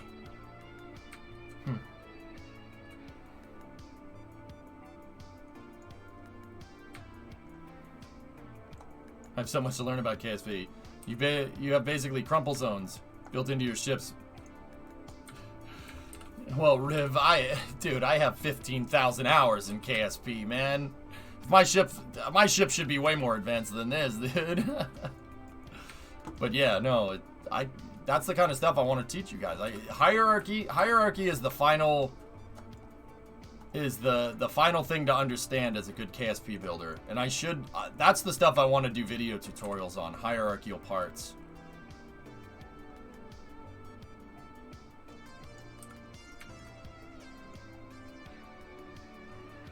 What are the next steps, whole program-wise? Oh, I don't know.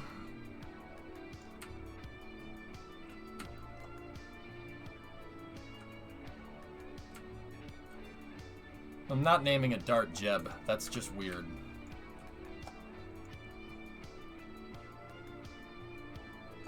Hierarchy is the final piece of hierarchy and learning KSP then.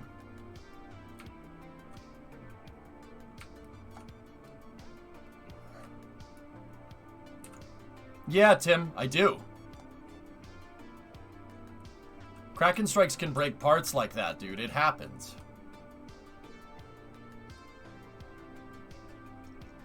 Yeah, Dart's gonna basically need a ground-up requalification. I'm not putting people on that thing. Not for a while. Can you explain landing gear dampening physics in Kerbal? Not familiar with it. Well, dampening is designed to slow down an impact, Tweets. This is getting into... You're getting into trigonometry again. Basically, with the dampening force, the higher the registered impact, it dampens. Like, I know, that's a great definition. So, with a damping force and how damper... It's a shock absorber. That's basically what it is. So, when you have a shock absorber is designed to take a hit, right? So, in suspension, right? The suspension goes over a bump on a car, right? Actually, dude, you know what? There's a video that I can show. So, with a car, okay, let me restart. With a car, you have springs, right? What do springs do? Well, springs put tension on it, right? And springs push the wheels down into the ground, right? So but the problem is when the car is going over a bump with springs like to resonate a lot. So if you have something going over springs, you can just be like the entire time. You have to dampen out that spring force, okay? So when something registers a hit, like on a car's suspension, right? And when I say registers a hit like it's some video game points. When your suspension goes over a bump, what does it do when you go over a bump? Your suspension decompresses and then immediately shoots up and recompresses. The damper is designed to slow down and stop that upwards movement before the suspension bottoms out, before you get to the maximum travel on your suspension. That's what it's designed to do. It's designed to basically stop that movement. I'm an engineer, but not sure if it's the same or what's the same in Kerbal. It works exactly like Kerbal tweets. The thing is, Kerbal does not have bump stops. Okay, so you're an engineer, so it's okay, all right. Kerbal doesn't have bump stops. There's no bump. It's a theoretical infinite force. So, hold on a second here. I don't want to hit the brakes and have a stoppy bonus right here going down this hill. Give me 1 second. So, for the most part, dude, it does work. It works exactly the same. KSP suspension physics isn't as bad as people think. The problem with that is that there's no bump stop. So what does that... Okay, so what does that mean? So with suspension on a car, right, you have theoretical maximum travel on the suspension, right? How they coded it in Unity is on I think they're using a logarithmic scale for their suspension. I think it's logarithmic. I could be wrong.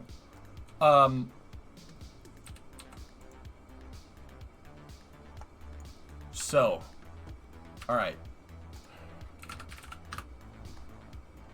So tweets, check this out. I'll just explain it in engineering terms, all right? So you have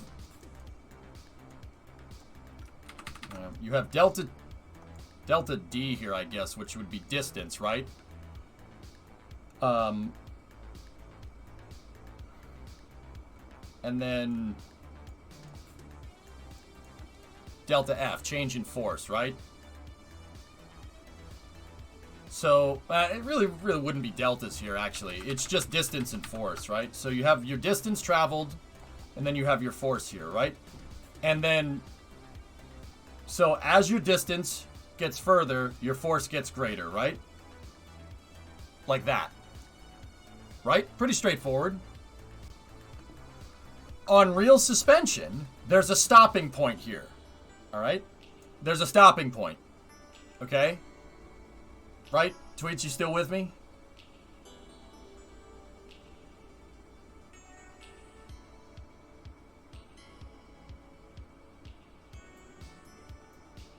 John Clark thought you said bump stocks. No, we're not talking about guns. Tweets, just, right? With suspension, you have a stopping point. Yep. So force just moves through the entire vehicle. Yeah, there's no bump stop. All right. So there's no theoretical limit. This doesn't exist in Unity. So if you fully compress suspension, what happens? I'll tell you what happens. If you find a way on a vehicle to get suspension to fully compress and keep it compressed, the force gets applied to the entire vehicle, like thrust. And I'll tell you, it's a very well-documented phenomenon in KSP, if you really want to know. Let me find it. It's in my screenshots somewhere. See my last before my last about right. Yeah, don't do that. Basically, the gear phased through an instantly released match extension and compression in a short period of time, and the physics engine freaked out and transmitted an impact. But yes, it's a Kraken strike. Now, if you take that Kraken force, right, and apply it on a vehicle, right? Where's the Nautilus? It's in here somewhere.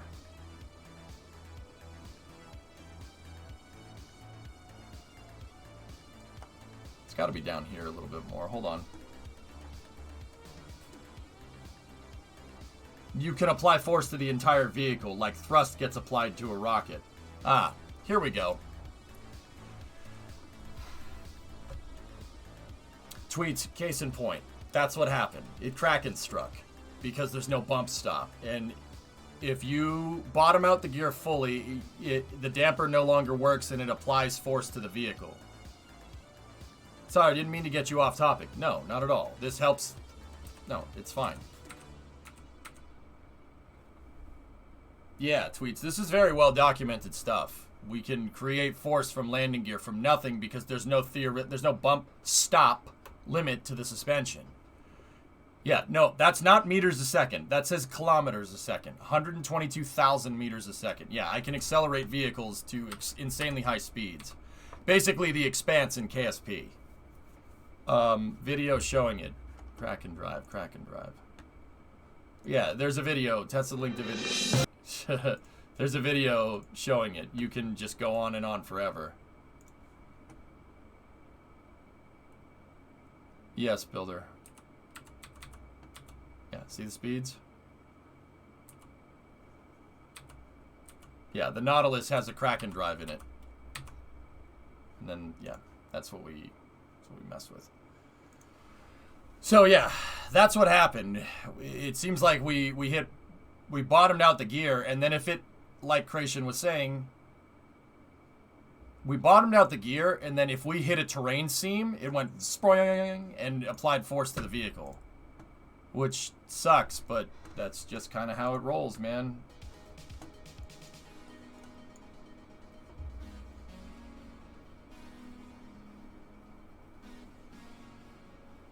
Yeah, exactly. It's supposed to be linear prey, but it's not. It's logarithmic. It just keeps going. Yeah, interesting, huh? Night, drummer.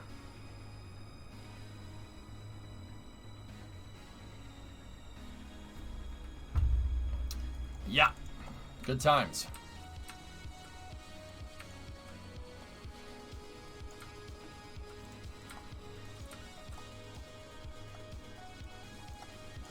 Well, I'll put this stuff. We'll go ahead and put this stuff with the rest of the broken shuttles that I have out here.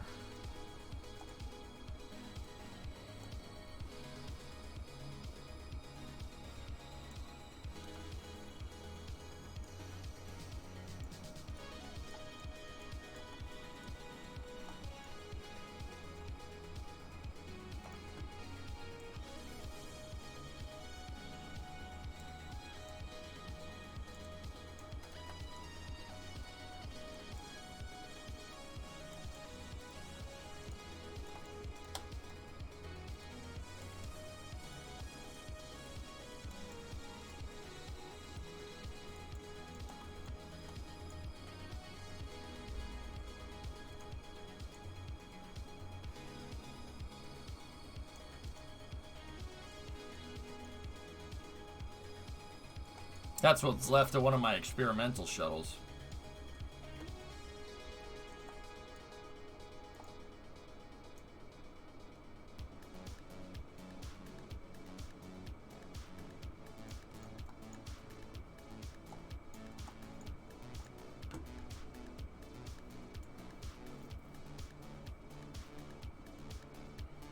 Yeah, Prey, Kraken drives, dude. Like I said, I've used them to create Epstein drives in KSP. No problem. This is what I mean about playing for 15,000 hours.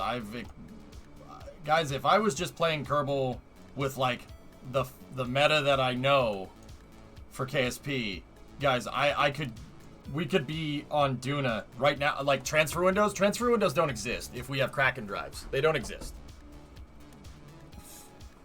Like, yeah, transfer window? I could go to Duna right now, and we could get there in 20 days. Like, I've beaten KSP as far as I'm concerned.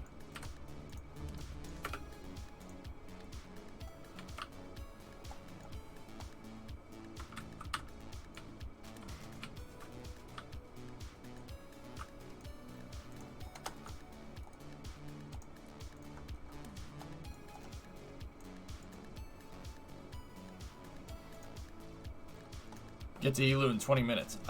Yes, I could. Right now. I've proven this by pretty much doing it. Guys, that flight that I showed you with Nautilus, it was at Jewel, right? You know I took a detour and went to Moho first, right? The Nautilus I launched into space. I went to Moho first, and then I went to Jewel in 80 days in game. 80 days in game. 8-0. Yes, this is why I made mission mode, because I could just yeet anything anywhere at any time. I'm like Neo in Kerbal, man. No, it's not, Drummer. I wouldn't use it because it's too easy. I don't like that. It's lame. It's like entering a sailing competition with a sailboat that has a motor on it. I know. I swear, if somebody says, well, actually, they have motors on. Shut up. I know. Shh. Quiet.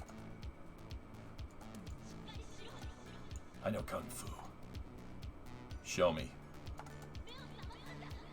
This is a sparring program, similar to the programmed reality of the Matrix.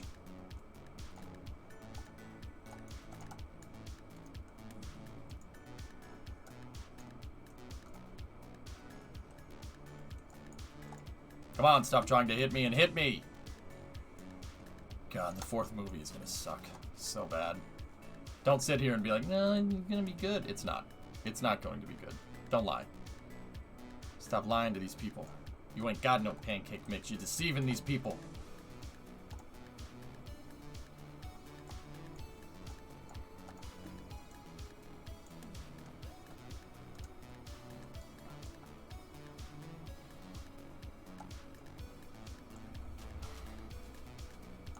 That looks scary, not gonna lie. Snap docking will blow up the vehicle. If you're trying to pick a piece off of a truck, undock it from the truck first, then use magnetization to get it to dock to this.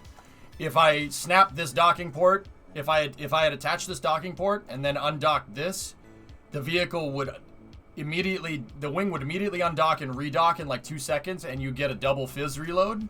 And then guess what happens to the suspension, Prey? Give you a hint. Yeah, no, yeah, spent plenty of time trying to figure that one out.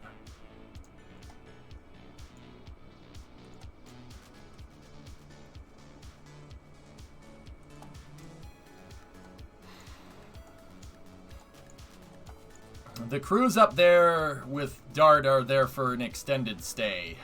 Now I want to see the suspension blow up. Well, I had another one of these recovery vehicles attached to the truck here, and that's what's left of it.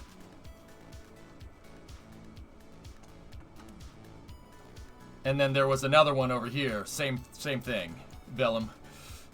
That's what it's supposed to look like. That's the end result. And those actually are shuttle parts on this one. I have spare parts. Are those Mercury capsules? Builder, these are the first four capsules that I used to launch Kerbals into space with. Jeb flew in one of these. And yes, these are the exact capsules. I went and recovered them. The only one I didn't get back is 3. So that's 1, 2, 3 I lost in the ocean. I recovered it by accident.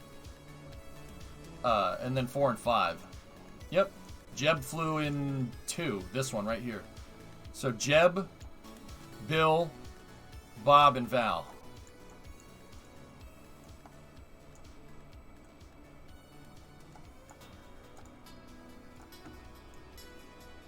Yeah, that was way at the beginning. That was last year. Way at the beginning of the program.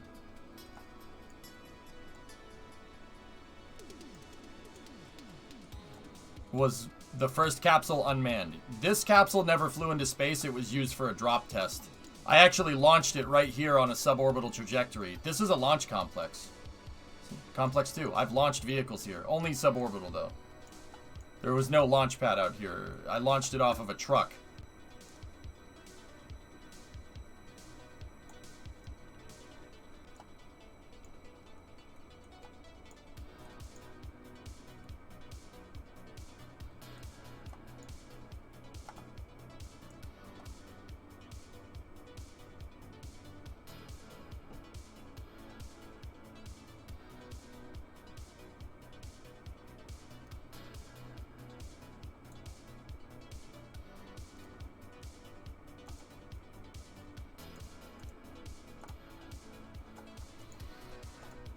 Okay.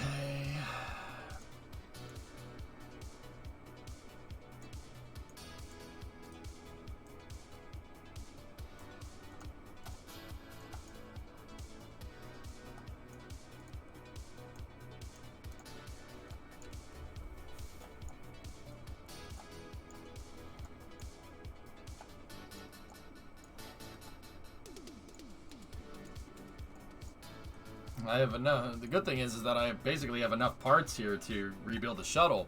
The real question is, though, I wonder if I could take that wing and put it on Phoenix, because that's the part, that literally right there is the part that Phoenix is missing.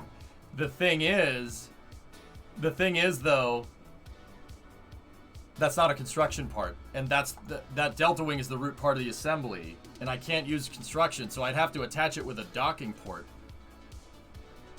I'm not sure how we would do that.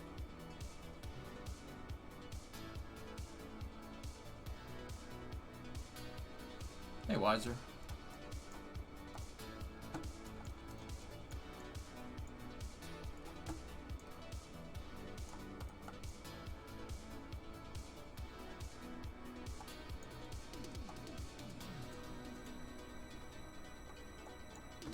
Special sauce in DMs.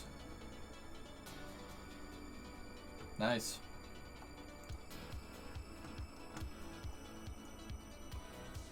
That part's been through a crash landing. The wings? Yeah, the wings are just fine.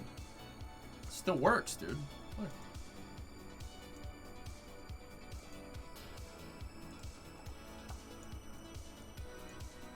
Apollo Applications Program or Space Shuttle? Apollo. There's no, it's not even comparable, dude. How does that work with no power? Trade secrets, my son.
Shoot, I need another pallet out here.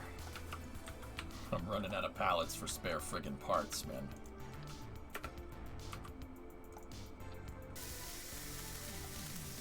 Hey, Combat. What are we up to? Bringing parts of a junk shuttle back.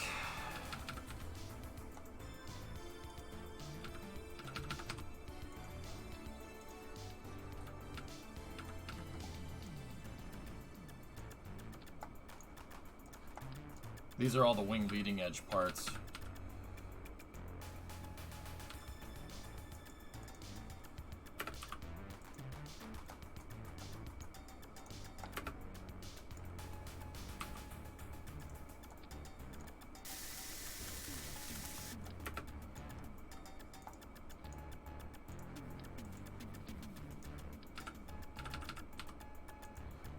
Gotta bring more pallets out here so I could stage these things.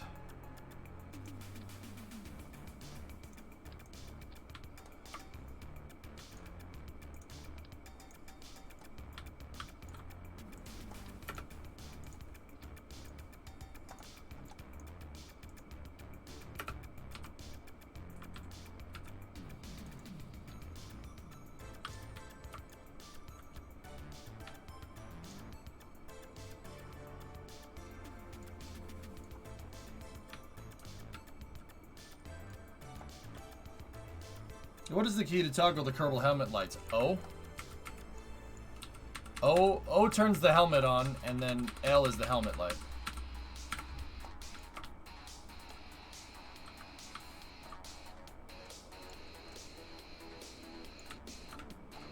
Well, we got all the parts of her back.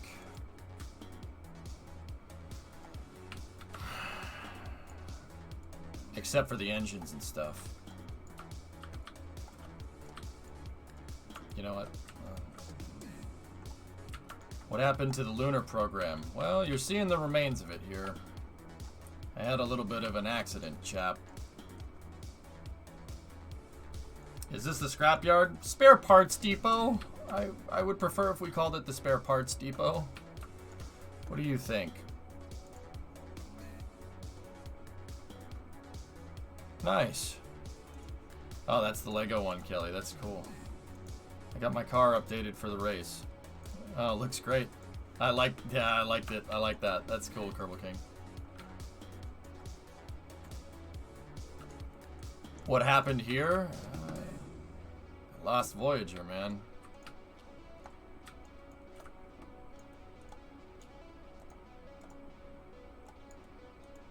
Jeb died.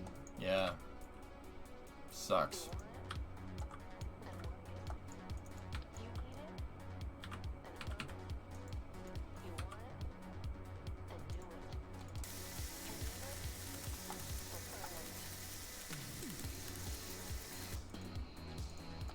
These are all parts from crashed shuttles.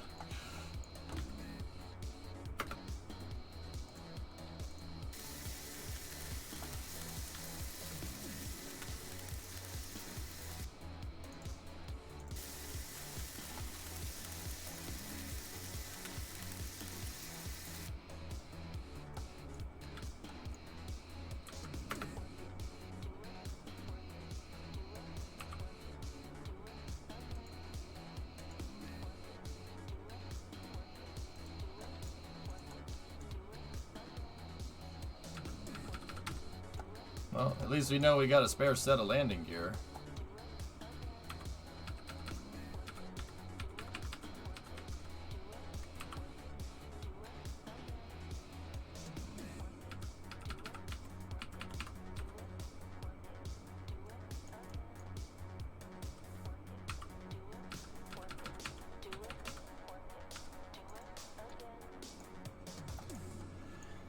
When you have more money to spare, you should build a warehouse.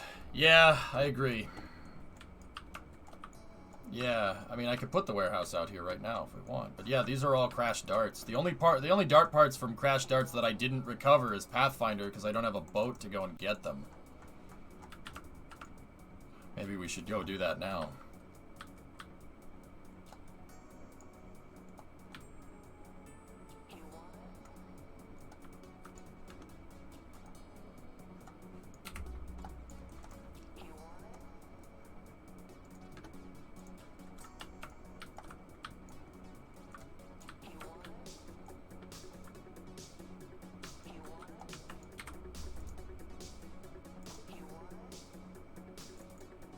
Can't grab them without other Kerbals, huh? Hi, what happened? I watch Monday's VOD.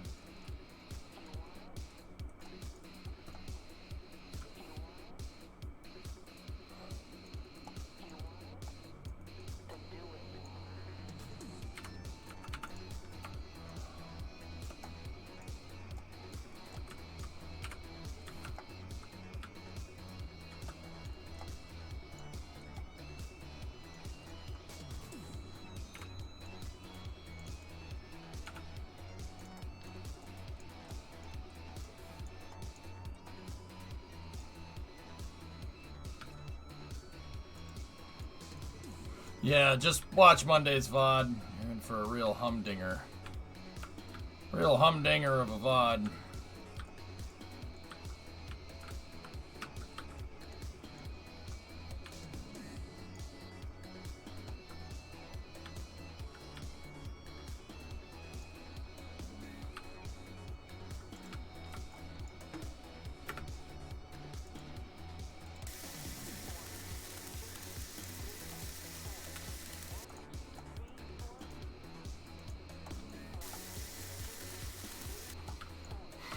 Okay.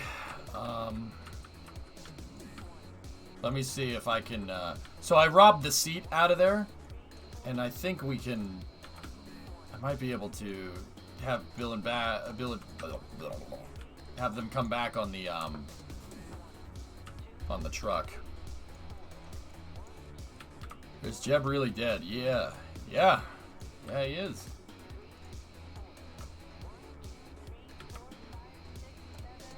Yeah, man, I screwed up. Yeah, messed up. It happens. I shouldn't have. It's an easily preventable mistake, but it is what it is, dude. There's not much I can do about it. There we go. There's the parts that I needed. So, I'm just scrounging some parts here.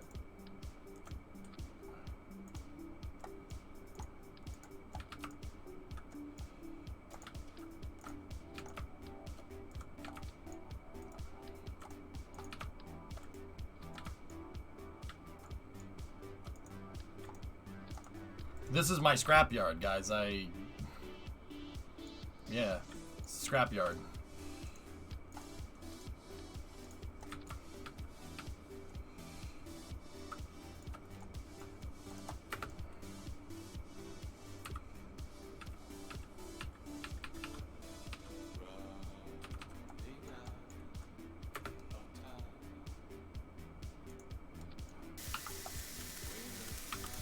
So right now we're going to do some modifications to the truck and we'll go get Bill and Bob.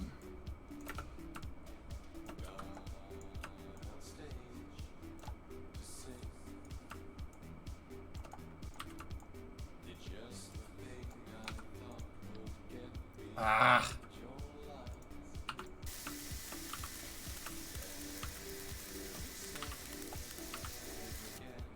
Creeper.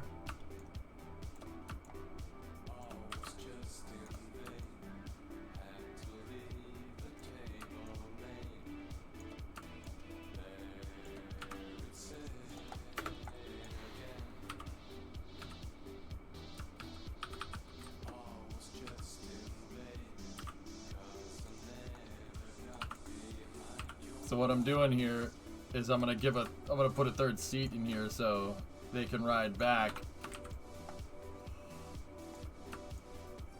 Yeah, Airborne, it sucks. I'm not happy about losing Jeb, dude. It's really uncool.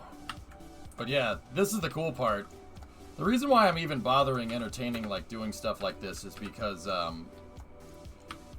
this will help me prepare for working on other planets and stuff when you have finite resources. Like, we could part out a crashed ship if we wanted to. Alright, let's just make sure that this thing works. So if he EVAs out of the center seat, will it kill him? Nope.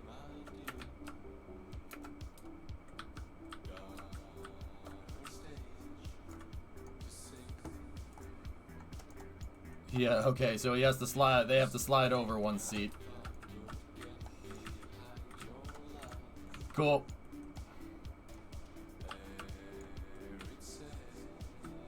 All right.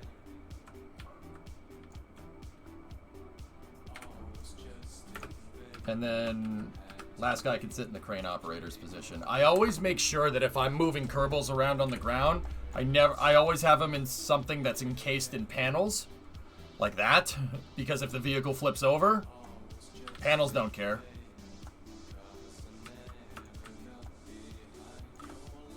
Are you planning on making a memorial? We planted a flag in Jeb's name.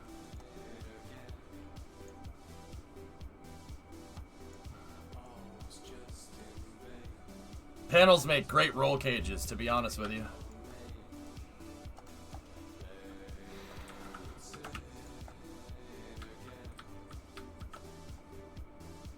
I don't think there's anything else we could part out from that. Too bad Dart wasn't made out of panels. Well, it's funny you should mention that. I did have an idea for a prototype thermal protection system that is made out of panels. You use the panels. The idea is that you use the panels like tiles. So like tiles on spacecraft, guys, like if you had one tile, it's not really going to do anything. just like a panel. That one tile can withstand a lot of heat, but they absorb the heat, and a tile can only absorb so much heat before it'll just melt, right? If you have a bunch of them, though, right, you're dispersing that heat over a very large surface area, and not to mention either one of them can absorb the heat pretty well, right?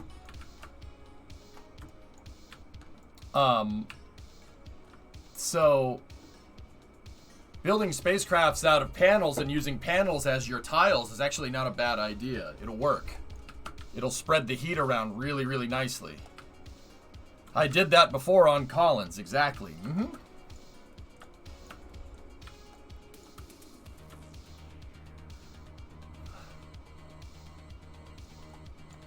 I don't know, Squish Chin. It's definitely, I definitely have a lot of questions.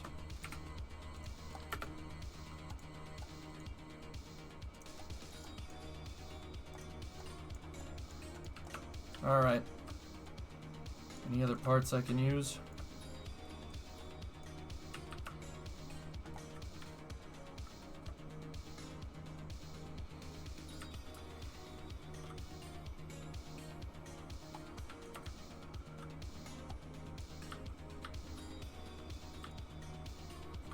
Radiators can't disperse the heat enough, Sneaky, so you'd need a lot of them. The problem is radiators have a very low ballistic coefficient, meaning that they're floaty. They create lots of drag.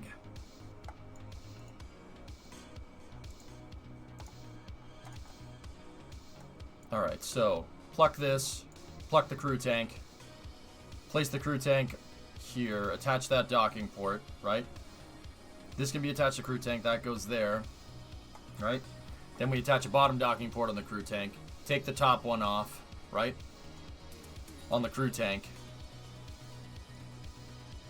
I'm just running through the recovery procedure. I only have a certain amount of docking ports here. We have 1, 2, 3, and 4. So, alright.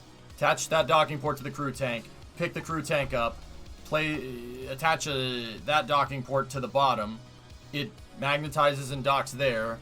Pull the docking port off the top. Pluck the other crew tank with the crane. Go at throttle up. And then we could use the crane to hold it in position. There's no way to dock it to this thing. Jockey, 7-month resub.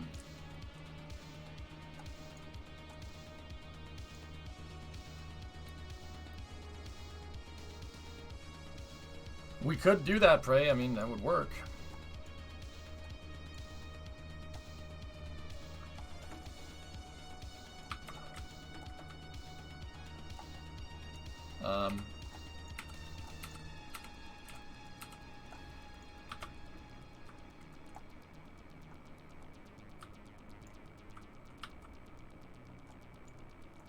Yeah, that happens, Scully. That's why I don't really do YouTube. It's really annoying.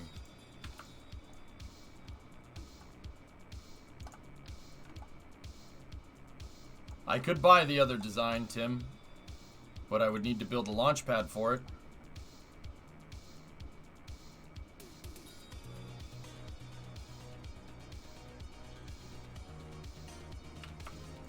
Now we need a floating port, so I'm going to borrow this other docking port off of 8-Ball over here.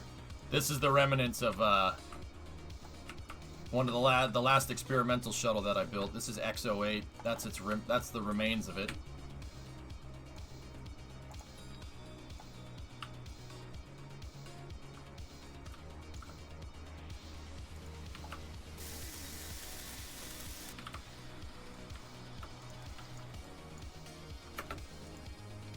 Okay, now we should have enough docking ports. Let's go get Bill and Bob in the crew tanks. Bill, Bob, in the crew tanks. Okay.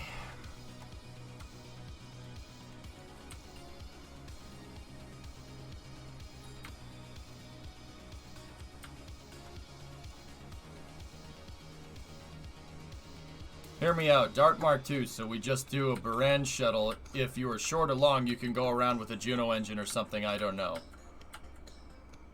Okay, so hear me out. Dart Mark II, so we can do the Buran shuttle, which is what I don't want to do. And if you're short or long, you can go with the Juno engine, which is also what I don't want to do. Yeah, no, I'm not doing that, Nuggets, and I'm not trying to be mean either. I don't need a Juno. I don't need a jet engine. That's wasted mass, especially when you're talking about mass to orbit. It's a waste of time. The only reason the Russians wanted to put jet engines on Buran is because Buran's design is designed to have 3 main engines in the back. Their design didn't have that, so they could afford to put jet engines on there to get Buran to fly correctly. Yeah, I'm not doing that. You just need to get good. I mean, you say that with a Kappa demo, but that's pretty much the truth.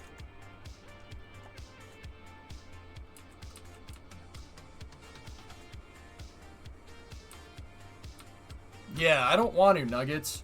You're telling me I have 2,300 meters a second re-entry speed and I bleed off all that energy and I can't get something back to the runway? Nah, man. We can do better than that. We can do way better than that. I know we can do better than that. I can do better than that. So, let's make sure that we do. We're going to overhaul Dart. I'm not going to start over, but we have a lot of work to do.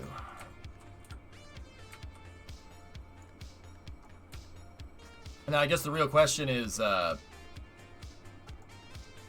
mean, whether chat wants to vote on keeping the lunar program going. I still have 2 lunar missions left to do, and we missed the deadline by a long shot.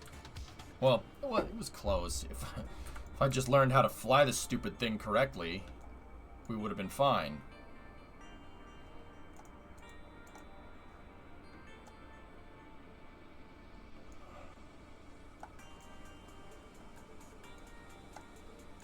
The key to this, guys, isn't okay, Jonathan, can we dial in re-entry? Yeah, we could. But what I really need to do is focus on being able to fly it. I always say, with shuttles, you want to fly your shuttle through re-entry. Don't just sit it there and then... Don't just sit there, right? And just have your shuttle fly through the re-entry and watch it fall short, which is basically what I've been doing. Like, I've been trying to fly it as best as I can. But Dart's a good regular glider, but it's not a good hypersonic glider. That's the thing. So we're going to have to do testing here. I got to redo some things, and I have to make the vehicle more controllable during hypersonics.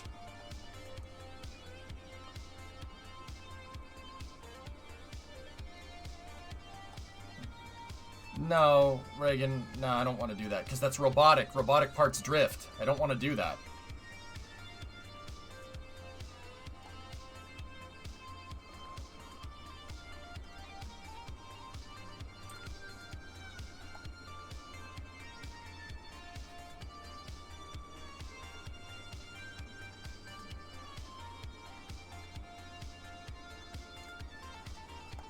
Yeah, Tim, that's basically what I want to do. But, yeah. I think when you're under 1,200 meters a second, you pull up too much, you bleed off too much speed. You got to be less afraid of pitching the nose down. I guess. You still look exhausted. Zany, I'm always exhausted.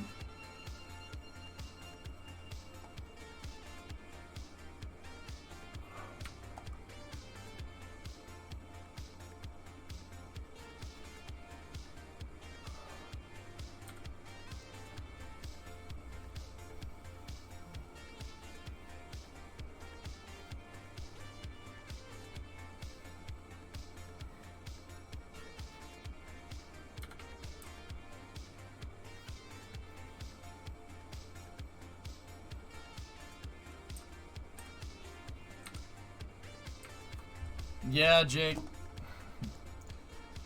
Dude, I've been contemplating, like, taking a week off just to reorganize and regroup. But, I don't know, man. I'm pretty sure after, like, 2 or 3 days off, I would go insane from running out of things to do. I don't know. It might be nice to regroup. I've done it in the past because Brimo and I haven't really been on a vacation in a while, but there's a good reason for that. It's not because I'm a workaholic, that's for sure. I like taking vacation. Vacation is nice, but Like, so, for instance, if we were taking a vacation to, say, like, Disney World or something, like when we did last year, or 2 years, well, last year. I say that because my brain's still telling me that 2019 was last year. If we did that, I wouldn't, like, that, then I'd be fine. Like, but if we're just taking a vacation, like, a staycation where you stay home and work, I'd run out of things to do. Alrighty, my mistake. Dart should stay in LKO. I agree.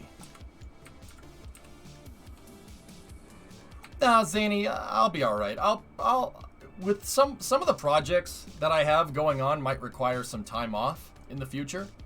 So, yeah, trust me, don't worry. I have some stuff planned that oh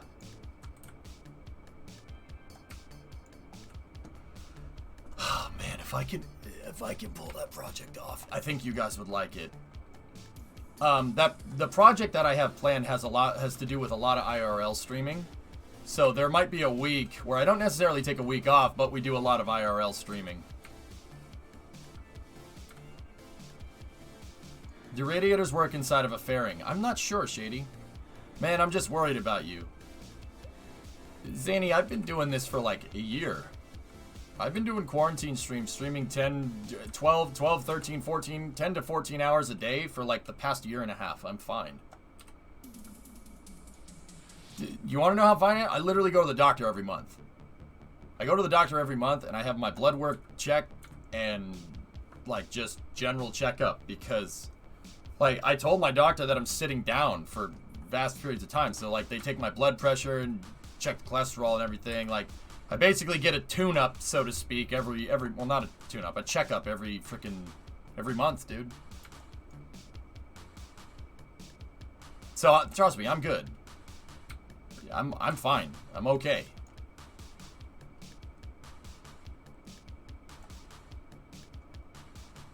Yeah, Tim, we did. I power played Kerbal last week. I put more hours into Kerbal last week than I have in probably a long time. It's been a big part of helping keeping my mental health during the current times. Yeah, man. Oh, I know. Hey, Max. Pretty sure radiators are occluded like solar panels. Yeah, I think they are, Max, but I didn't want to say. Something that I've been very... So, like, as a streamer that does education, I've been trying... The thing that I've been trying to work on is when I don't know something, just say you don't know. It's way easier. Something that I'm quickly learning as I get older about engineering is that you don't guess. Do not guess. No.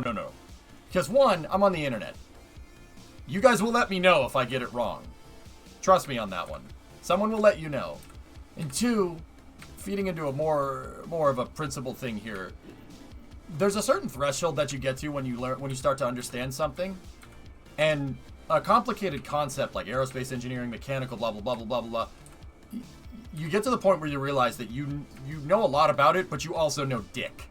Like, I know that sounds ridiculous, but part of really learning and understanding something is being able to say, like, is being able to know enough about what you know about it to say that you don't understand a concept. That's very, very important. Like, if somebody asks me something and I don't know what it means, I'll just say I don't know. Can anybody in chat? Yeah, guessing will get you killed. That's right. Hey, Jay, been a bit. How you been? I'm alright, Max. I had a Kraken strike killed Jeb. But I shorted Dart on re-entry and landed out here. And I think I may have hit a terrain seam or something, dude. Because the landing gear clipped into the ground. Like, so like, I landed on the... You know what? I should just show you. Max, check this out. You seen any phenomenon like this before? Like, I know the landing gear can do some weird things because of the collider box, but here, watch this. Want to see a weird one?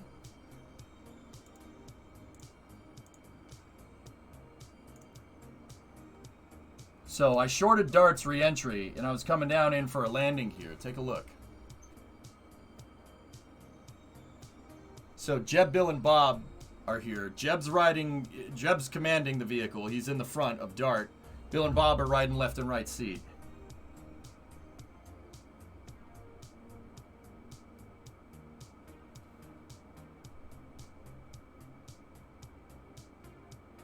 The more and more I watch this, the more and more I flared just a little bit too early, dude. Watch this, ready? Perfect absorption, and then boop. See that?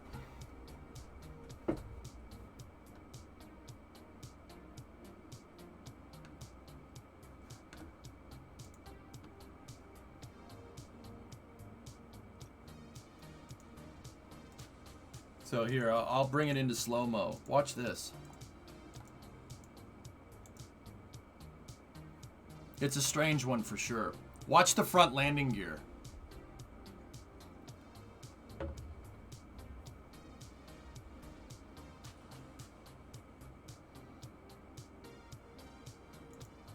So we have good absorption right there, though the back gear did exactly what they were supposed to do.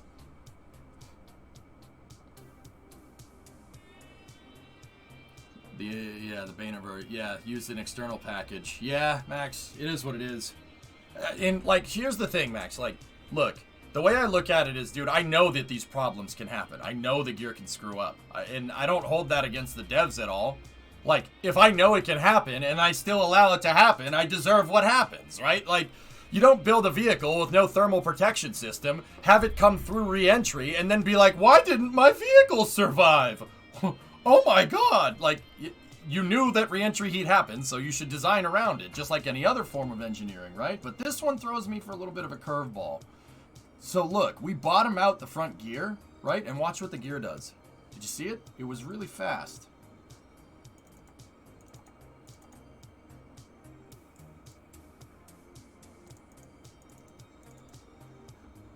Look at that one.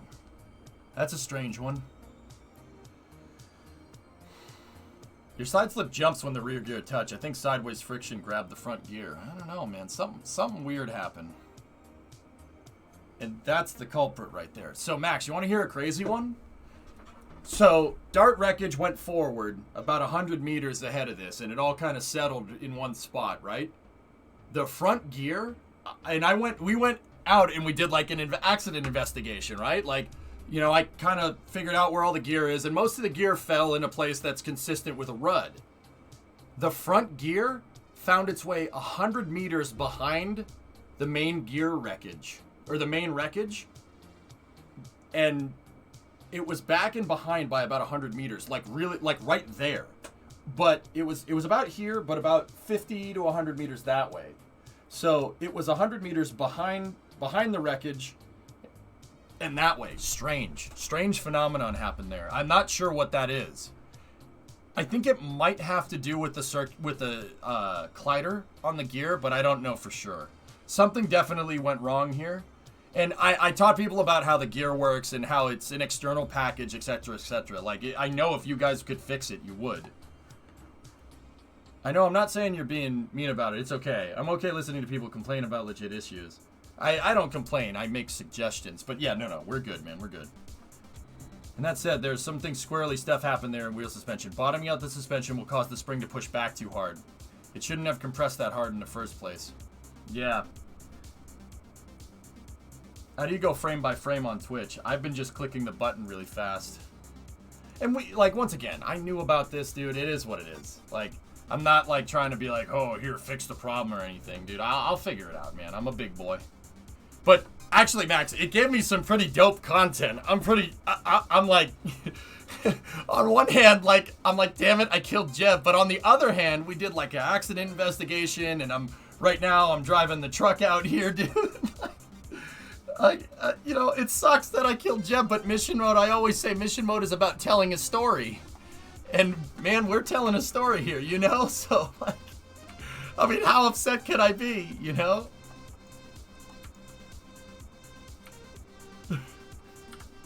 We still got Val. We're fine.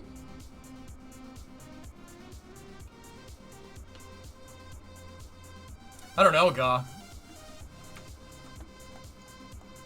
Can we do an investigation? Well, this VOD will serve as the investigation report. Are those wheels set to their default parameters? No. I have the gear. All three of the landing gear survived, and I picked them up with the recovery truck, and they're back over there at my accident investigation area, aka the field near KSC. I gotta go get Bob and Bill and the 2 crew tanks from DART. I want to try to understand what happened here. The two rear landing gear have maximum friction control override, low spring, high damper. The front wheel has no friction control override, 0.75 spring with max damper. And I know that max damper with low spring will cause that phenomenon. Now, my real question is, and this could be me, I could have screwed with it by accident in the SPH or something. I need to go look at the blueprints for Dart. I need to go look at the SPH craft file and see if the gear is configured that way. What I also need to do is go and check the other darts. I need to check Phoenix, the two darts that I have left, Phoenix and Explorer. Explorer is up at the station, so we're gonna have to go check that. And I wanna compare all the gear and see if all the settings are right. The crazy part about this is that Voyager had completed many a landing before, no problem, but they were all on a flat surface. So, you know what, man?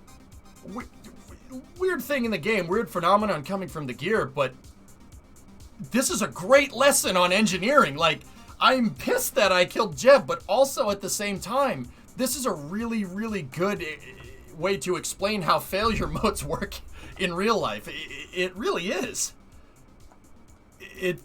It's, yeah, like as messed up as that sounds. Oh, Max, you want to see another weird thing that I found, dude? You'll actually appreciate this one. Look. Well, not that you haven't appreciated. You know what I'm saying. So check this out.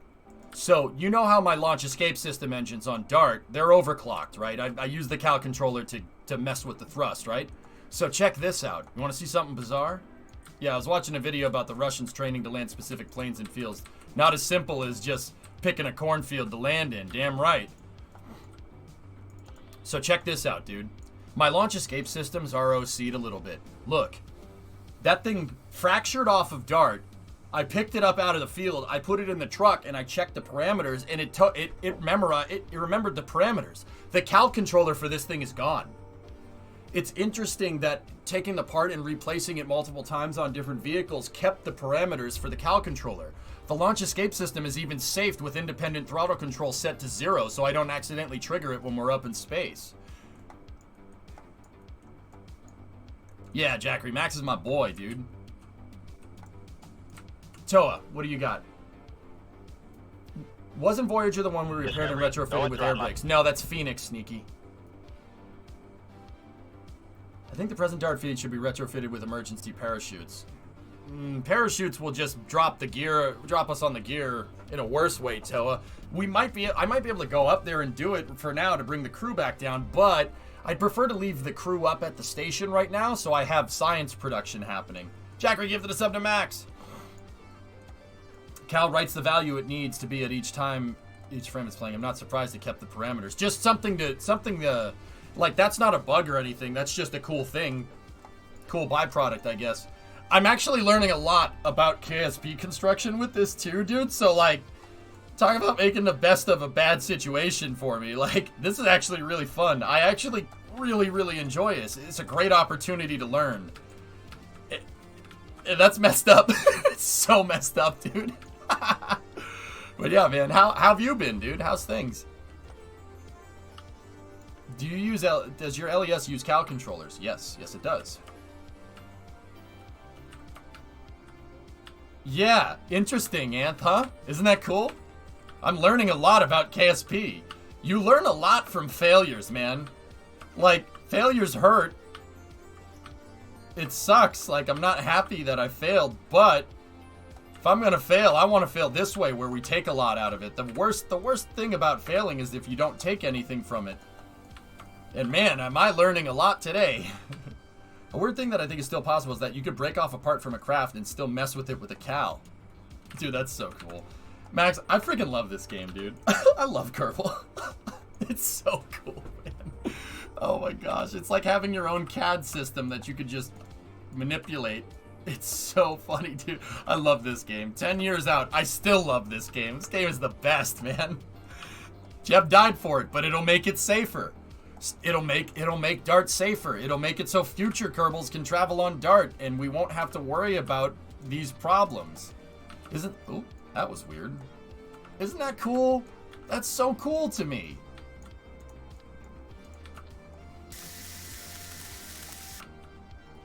We don't do it because it's easy. We do it because it is hard. Because that challenge is one we are willing to accept, one we are unwilling to postpone, and one challenge we intend to win. And the others. How will you fix Dart? I want to fix Dart. Dart SOP has been written in blood. It's true. Alright, now I gotta make some room. I gotta move one of the LES motors. Yeah, Tim, I want to keep going. I think we should keep going. We shouldn't stop.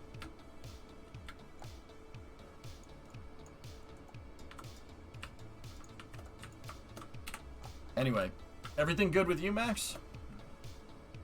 I would say where have you been, but it's all good, man. I don't want to know. Do you still have a hatred for canards? I never had a hatred for canards, Zany. I don't mind canards, but they're application-based. You don't use canards to make your crappy flying vehicle fly better. You use canards to get it to achieve a purpose. Right? That's always been my beef with it, man.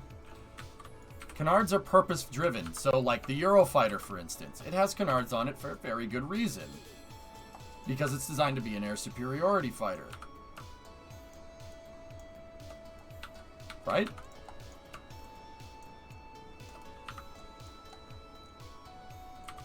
My beef was never with canards. I don't mind canards. Like, take like the XB70. That was designed with canards for a very good reason, to be stable at high supersonic. Well, actually, it's for low supersonic speeds. At high supersonic speeds, the thing is really stable. He doesn't even use the canards. But that's because you really can't do any. You can't really do otherwise. You gotta be careful otherwise.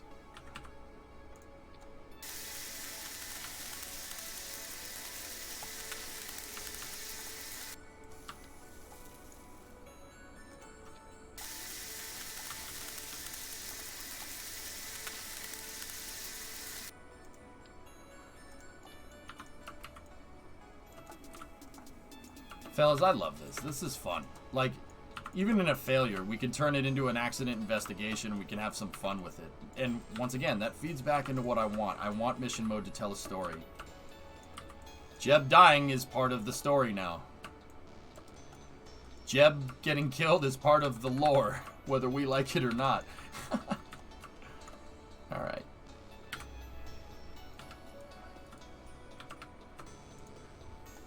I'm doing pretty good. Just been busy lately, so I haven't been visiting as much. Got your second shot, though. Happy about that. Right on, dude. You've taken your first step into a larger... well, back into a larger world. Jeb is Sean Bean. I agree.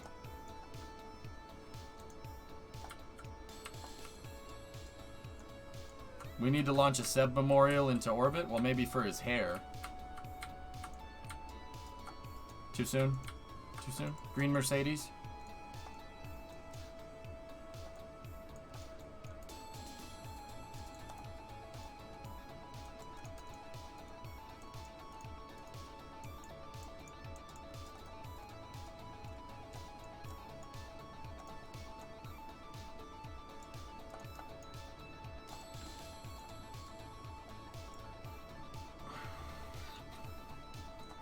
But also that, yes. Kerbals never die, they just go MIA. Jeb was last seen at this flag.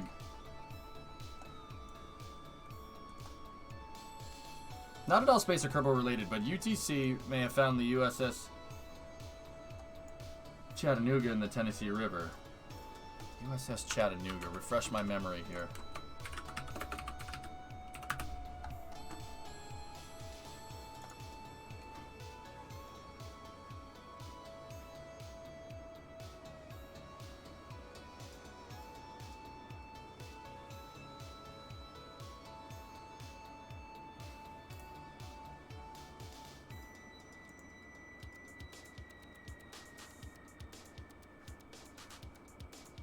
What was supposed to be just a day of fun turned into an incredible historical fun. in the Tennessee River. Assistant UTC professor Morgan Smith says he is 90% sure that he and his students have found the wreckage of the USS Chattanooga. It was a steamboat that played a key role in the Confederate defeat at Chattanooga in 1863 during the Civil War. The ship stayed on the shores of the Tennessee River near where the aquarium and riverfront are right now, but eventually it fell apart and went to the bottom of the river. Smith says that he got a permit to scan a portion of the river. You know, we can be decently confident as a historic shipwreck that appears to match the descriptions of the USS Chattanooga. There's still a lot more work that needs to be done to determine whether or not it is conclusively it. So yeah, it was a pretty exciting day. Oh, So they cut him off real quick. how can we know if what was found is indeed the USS Chattanooga? Well, Smith says it's a pretty complicated process because these sites are protected under state and federal legislation. He says if it is verified, there will need to be different levels of permitting and permissions. When is there not? Neat.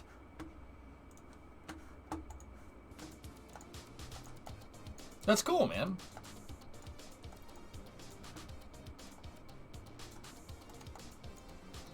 Your Jeb went MIA. He was last seen 10 meters above the ground in a nosedive doing Mach 2. Yeah. Same with mine. The fact that I'm an hour away is really cool. That's neat, man. Anthropology is cool, man.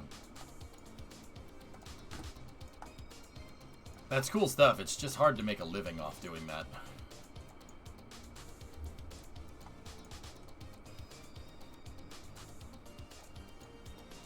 Oh, Max, really? That's cool. Tell Nate and Nate I said hi, okay? Tell them I'm still crazy. Wait, no, don't tell them that. Never mind. No, don't tell them that. Forget, scratch that.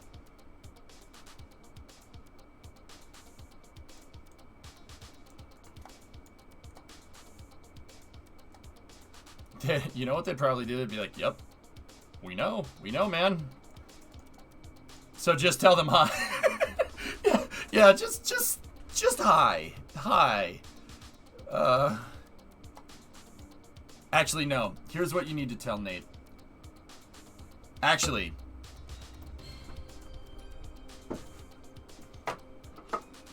you need to show Nate this.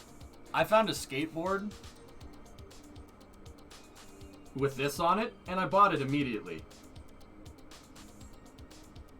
Yeah, tell Nate that I have this. Yep. He'll be jelly.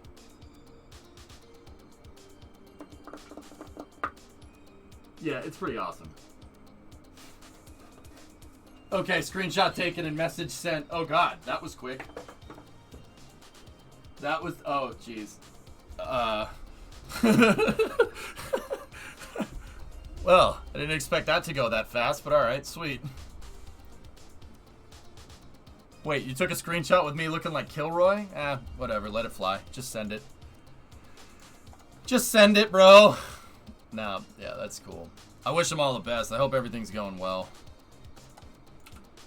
I miss hanging out, dude. Really miss hanging out.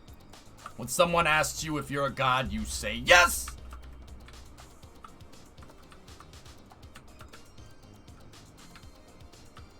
As a skater, I'm jelly. Frank, that's an element deck. It's an element deck, dude, which is... If you don't know what that means it's not like some knockoff skateboard. That's like a very, very well-known skateboard company. Frick, I couldn't believe it. I'm like, how did this get here? How is this a deck? How did they get the rights to this?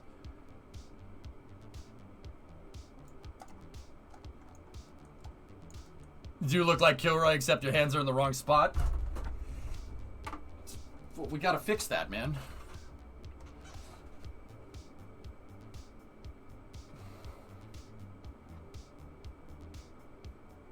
Now we're talking. Seriously though, this thing is so cool. I bought it immediately. The guy was like, do you skate? I'm like, I have not touched a skateboard since 2006. But, it's got Ecto 1 on it. And he's like, yeah, that's fair. I'm like, yep.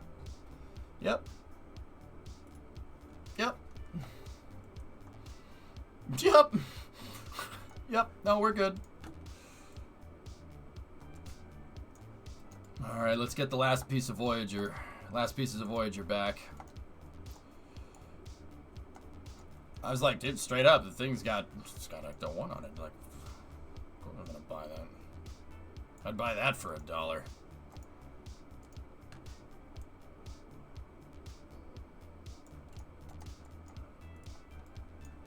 What's the inverse angle here? 74, so we're 16 off the 90, so that means taking this and setting it to 16.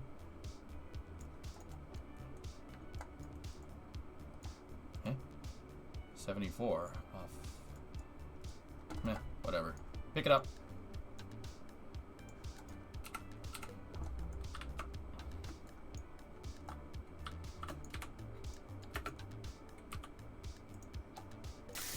Voyager had its last voyage. Yep.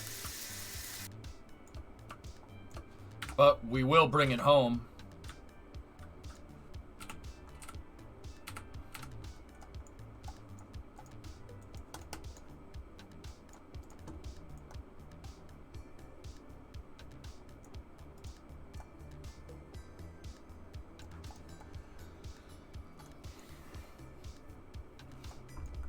At what point does it go from grave robbing to archaeology? Well, archaeology and anthropology are two different things, but yeah, I don't know. It's a good question.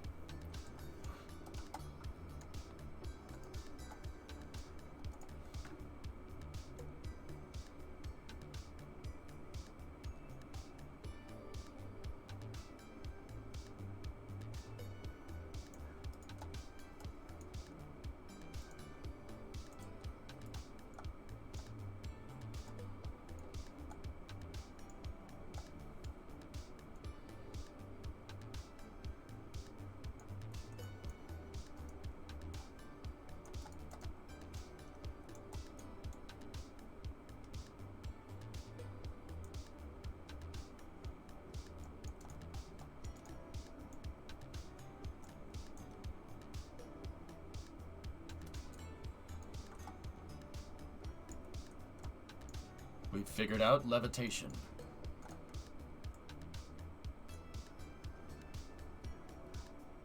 I'm gonna get a snap dock here. I can see it coming. Please, don't.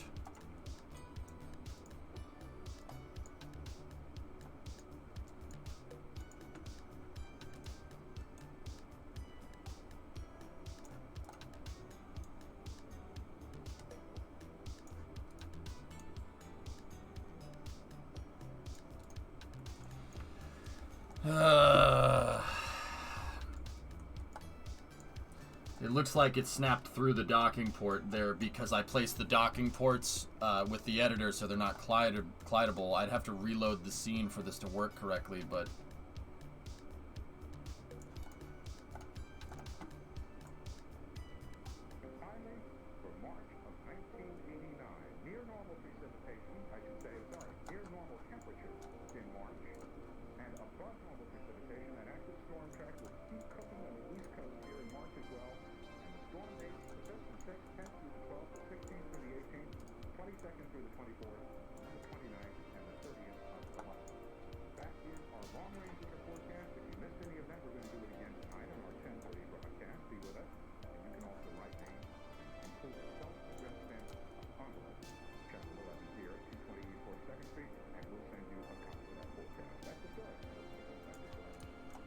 Neb, good day. Hope you're doing well. Just got off work after a 15-hour workday.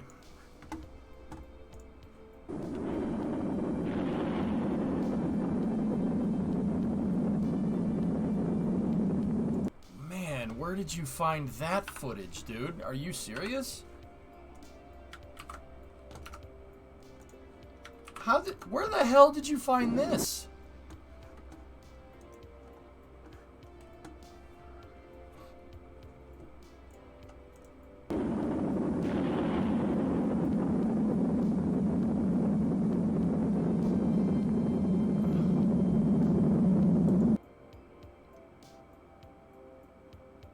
Need anything from Jeff? Yeah, Brimo. Mac and cheese, ramen. you know, the usual. Akira-san, konnichiwa, minasai. Oh no, why is your stream title like that? Did something happen? Starship test, or you're just kidding? Akira, I've brought a great dishonor to my space program. Jeb-sama.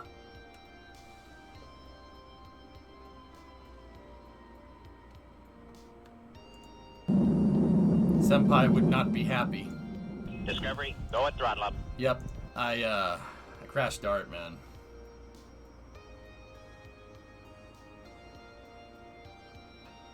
No problem, Flykin. 21 months. Yeah, I lost Jeb. I screwed up, dude. It is what it is, bro.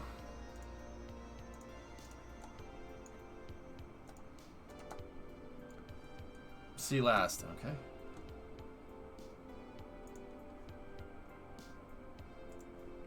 Oh, nice, Anth. Pray, what did you say up there? Plotted acceleration in time. Guess where the spring bottom's out. Yep. Jeb's missing in action right now, that's all.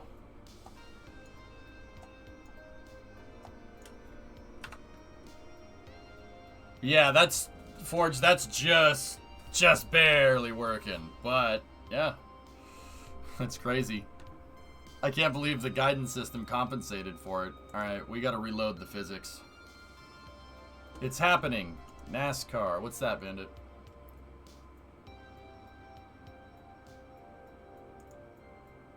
Racing will never be the same again. Oh.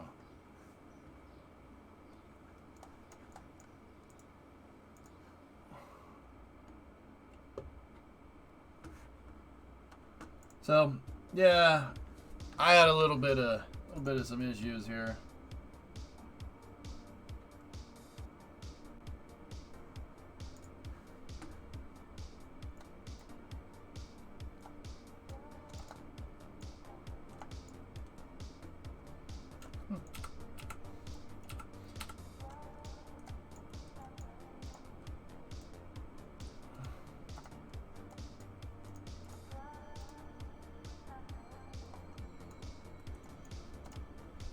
Well, that worked a little bit better than I thought it did.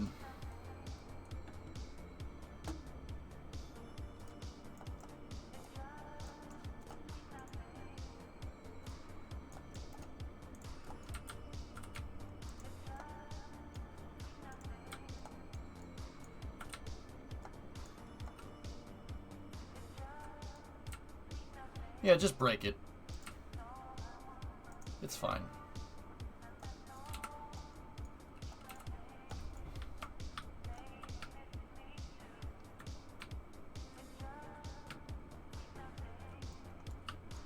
Did that go through? Did what go through?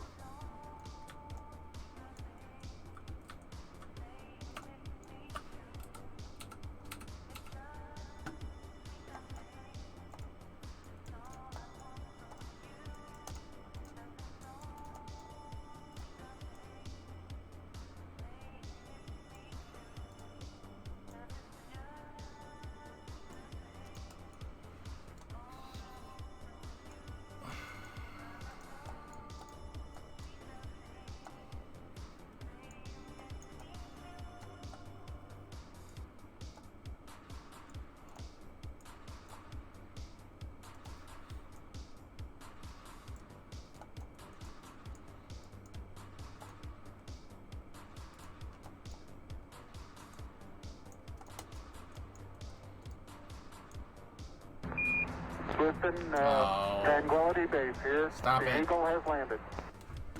1337. Nice.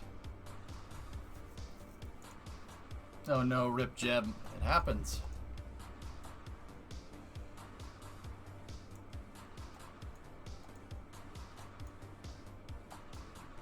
It happens, bro. That's space, dude. Shouldn't sit here like it's some happy-go-lucky cakewalk, dude. It's not. Even in Kerbal, man. Guys, should we show Akira that video that I found during Minecraft today? We show him that?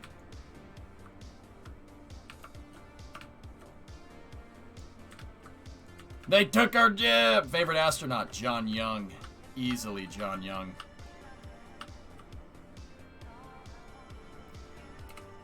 Oh no, what happened? We found a very, very helpful, Japanese translation thing. It's a video for people speaking English.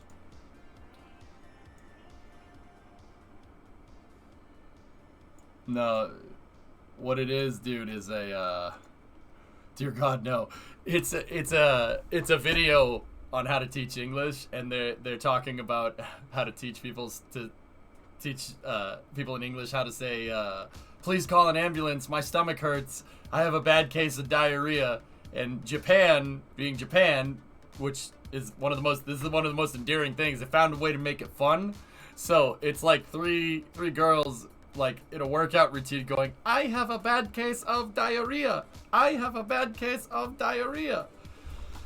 You know what? It just made me like Japan even more. It just made me like Japan even more. I'm like, what a great country, man. Fantastic. It's awesome. It's so good. I have a bad, and it's like, I have a bad case of diarrhea. I have a bad case of diarrhea. It just makes me so happy. I don't know why. What a great country, dude. Fantastic. Akira, I told you I've been there, right? Have I told you that before? Just show it already? I X'd out of that tab a long time ago, dudes.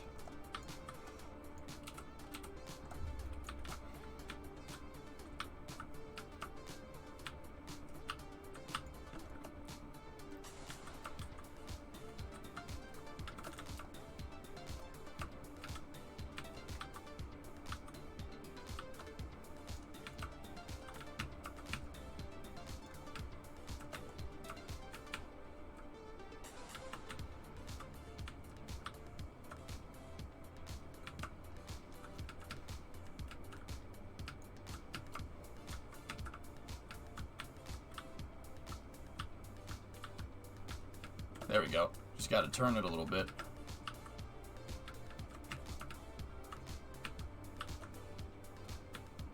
Come on, you.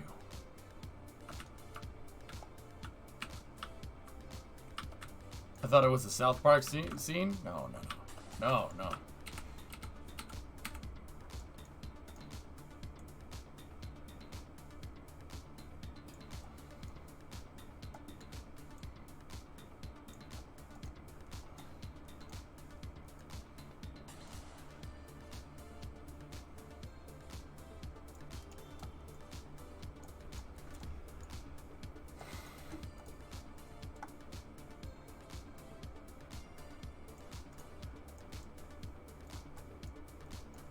Bandit, no! Bandit, yes. Yes, let the hate flow. I don't understand why these things aren't docking. Oh, well, that's not gonna dock that way, is it?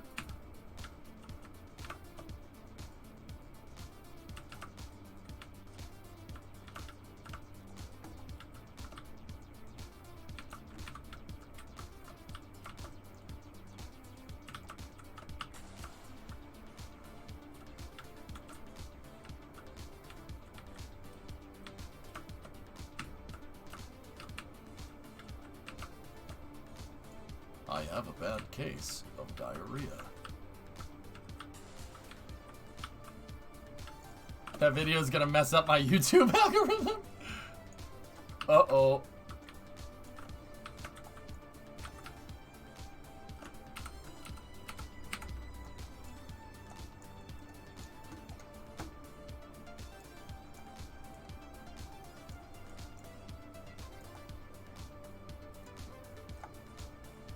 That's true, Sawyer, yep.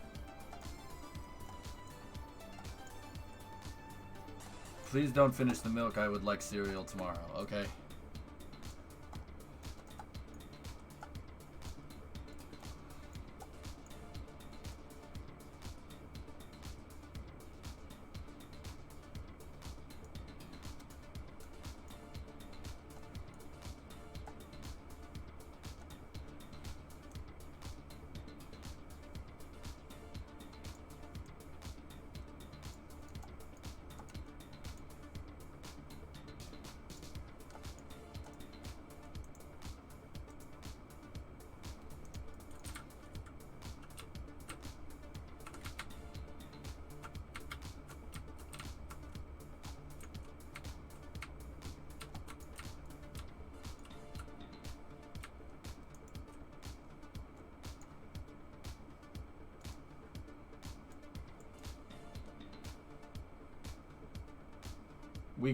Who is Jeff? Jeff Bezos. We have him on speed dial.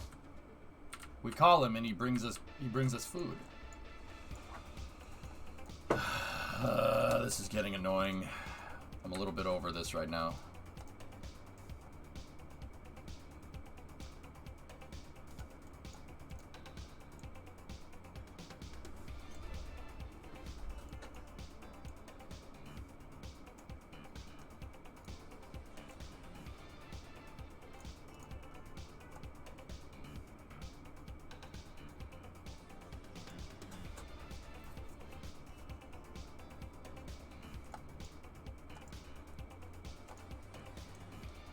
Guess he gets to stay in their room till the 10th. So? Welcome to my nightmare. I mean life. I mean life-mare. Wait, what are my values?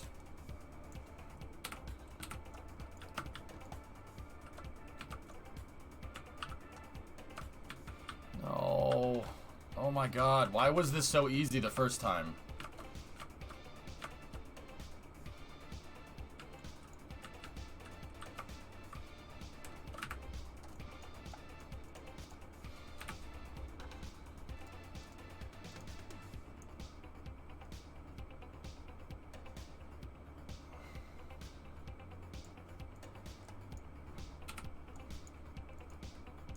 Oh, it has 0 acquisition force. That's why. Here, hold on.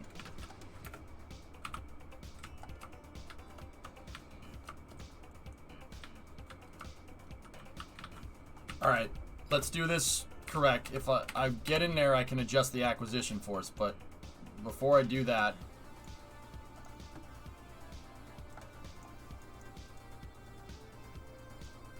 just make sure it doesn't snap dock when we do it.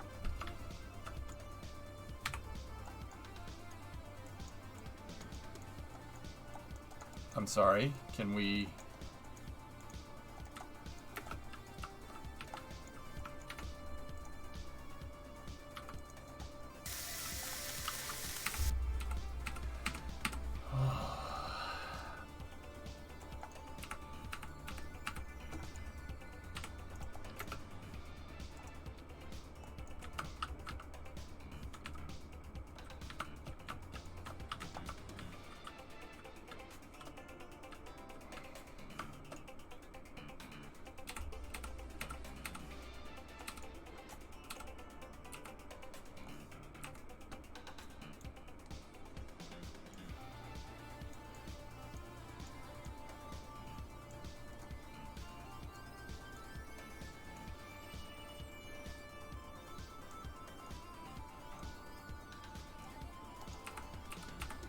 Okay, Jeanette, push it into position.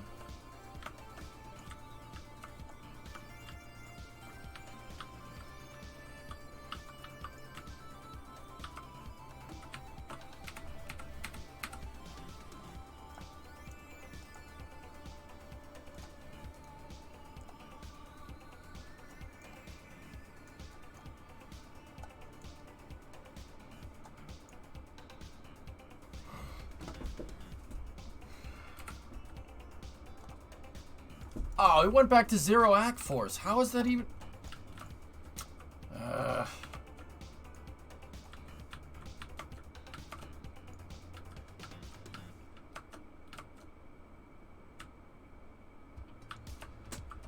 Man. Alright.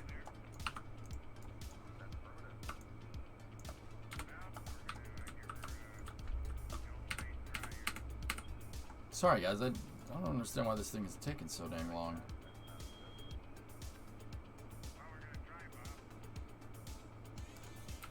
Jeez.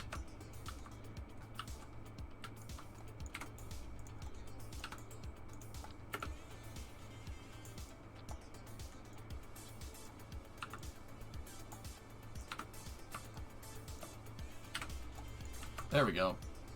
I don't know why it resets to zero every time, but it should be fixed now.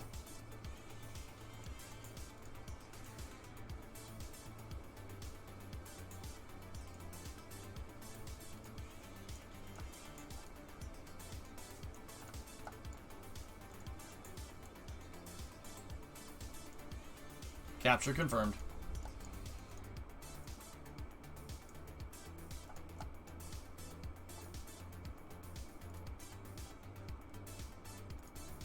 Tango Delta. Touchdown confirmed. We're safe on Mars. I wish. Let's hear that. We should hear that every week, Sawyer. I've decided.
She's stuck. Open up the tailgate, dang it.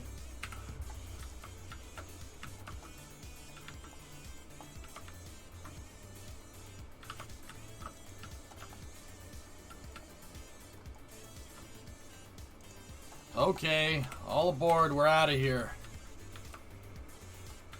Oh, man. Alright, Jeb. See you, buddy. Sorry, guys, it took freaking forever.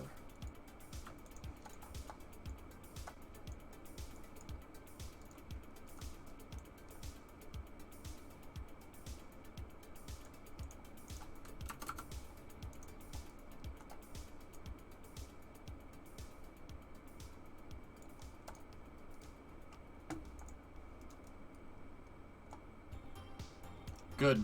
Green, that's my goals in life.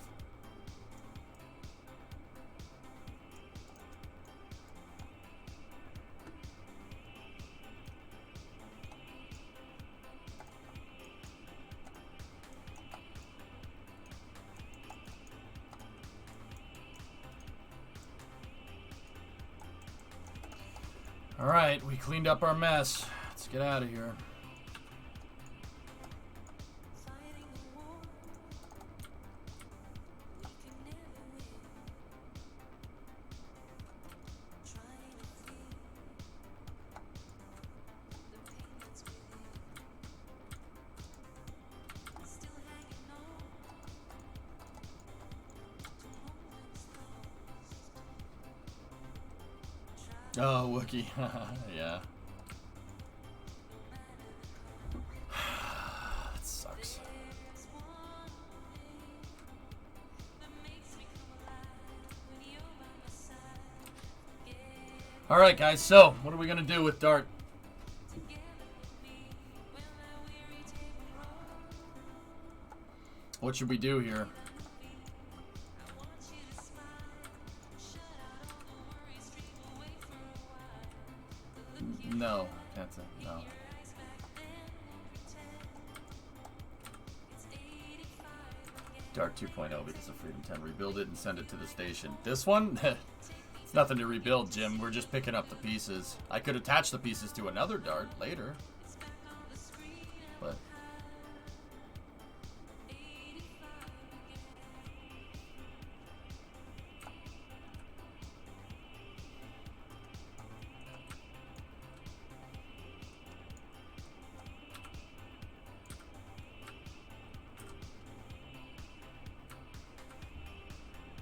Benno, I know what went wrong.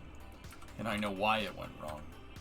It went wrong because, long story short, okay, so when something is coming through re-entry, it should be just stable. You shouldn't need to use the RCS to keep the nose up. The RCS should be used to change the angle of attack. That's what makes the shuttle easy to fly. My shuttle, and the shuttle in real life too. The RCS isn't so much for keeping it at an attitude, right? It's not so much for just keeping it there. It should be able to stay there naturally with minimal RCS control. Dart needs to full pitch up at all times to keep that nose up. And I need to have the RCS spraying constantly down just to be able to control it. That's bad. You don't want that. Long story short, I need it to be a little bit more stable through re-entry. Because if I can do that, then I could use the RCS to actually fly the thing through re-entry and not just use the RCS to hold that nose up and just keep it held up. Oh, look at that.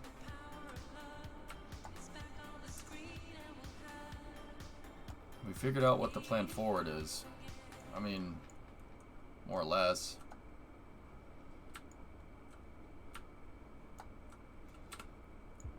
Now we're gonna have to go into the SPH and start messing with things.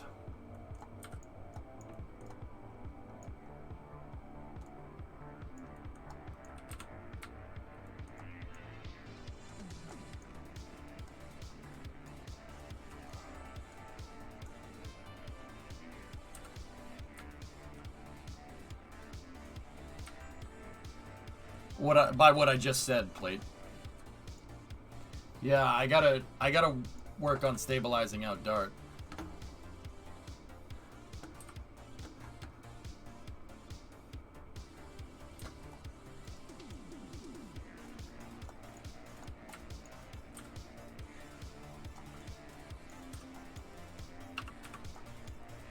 But I always want to clean up my mess too.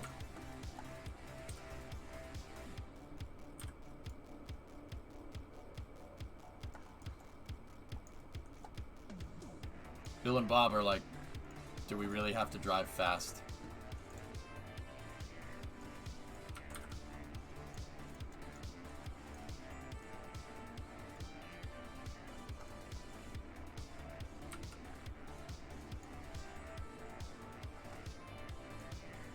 Engineering mode doesn't exist. Switch, we don't do testing in engineering mode. We have to do the testing here. It's all practical application testing.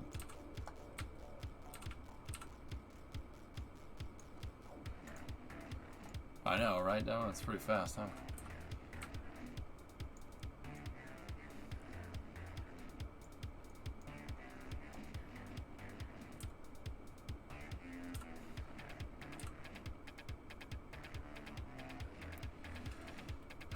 Halfway back. I didn't need to use the chopper either, which is good.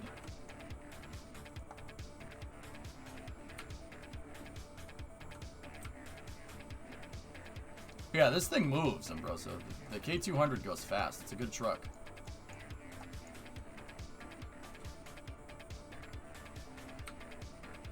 How's my night been? I'm just picking up the pieces from Dart, Ismic. Other than that, it's pretty good. Yeah, Ambroso, this thing's like a Baja truck, man.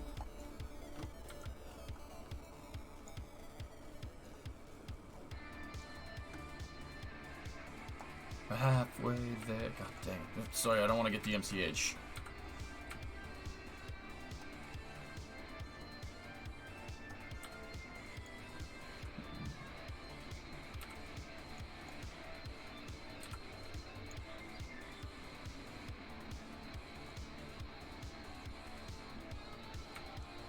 Demo, you weren't here for that, but that was one of the first things I proposed. We could do rapid prototyping with Dart. If I have communications through re-entry, I can test it a lot better. I don't necessarily need to put people on it. It lowers the risk.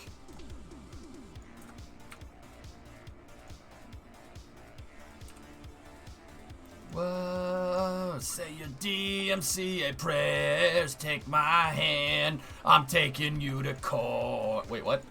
I don't think that's the lyrics.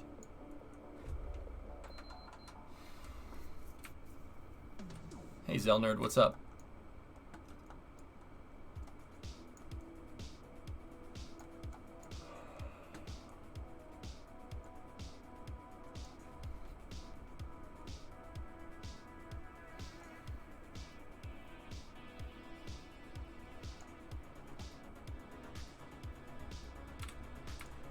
Jeez, Sneaky. That's how you heard about Bon Jovi? Alright, okay. Yeah, we're heading to the moon. That's right, Jim.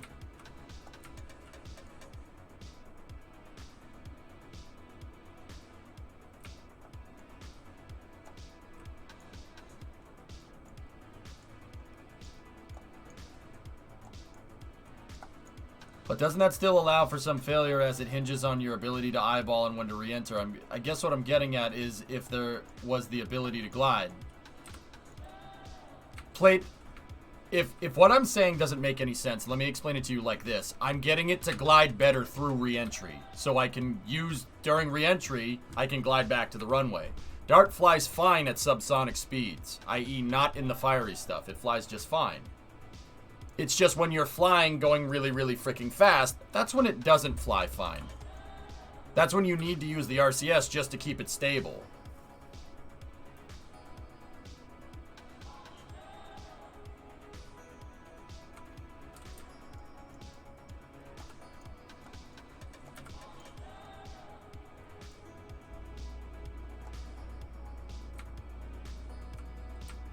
Oh, we caught some air. Okay.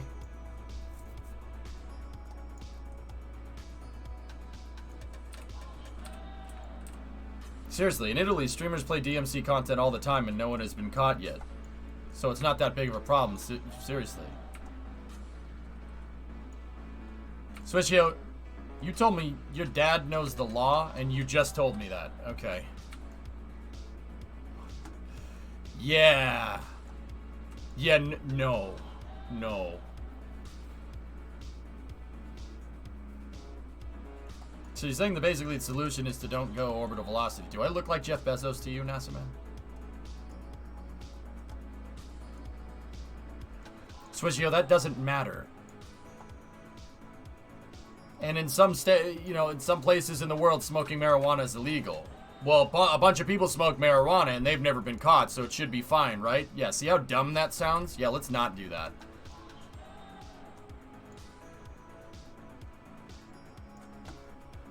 Yeah, I don't want to do that. Yeah, Demo, I'll think about it. Yeah, Swish, I probably could. I could probably get away with it. I mean, it'll mute the VOD. But, honestly, dude, I don't even want to take the risk, man. This is my business.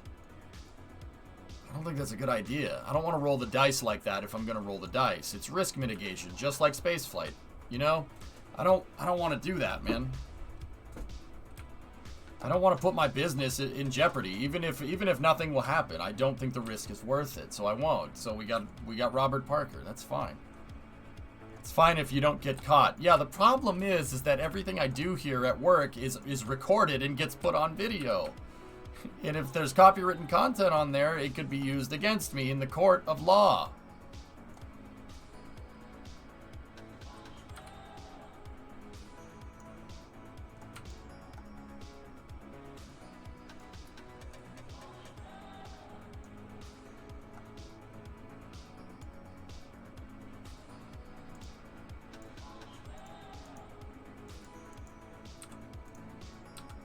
See what I'm saying, man? It's just not worth it, dude.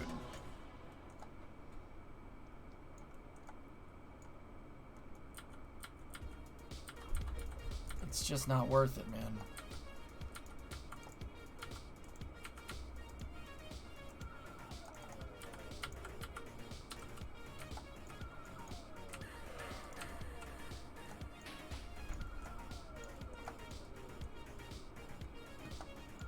Read the whole message. I also said I totally understand your point. Okay.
Oh, I gotta put down the jacks here.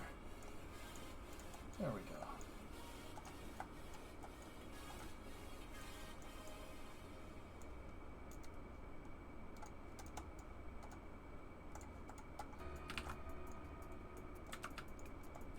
All right, John Doe. Let's see. I'm gonna head off. Night, man. Okay.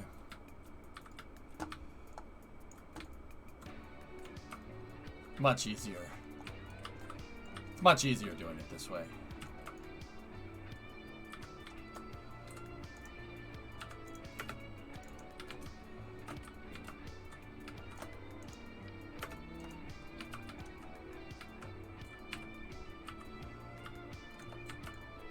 Something I wanted to bring up during Space News. Something I don't understand is why Blue Origin's proposal was disqualified due to the payments. Due to the payments NASA qualified as upfront. Why couldn't they ask them to restructure their milestones?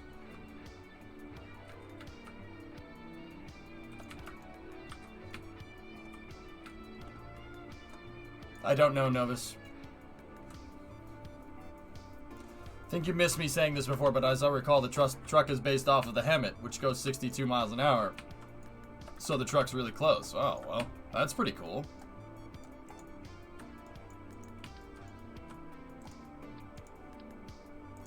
That's cool, man.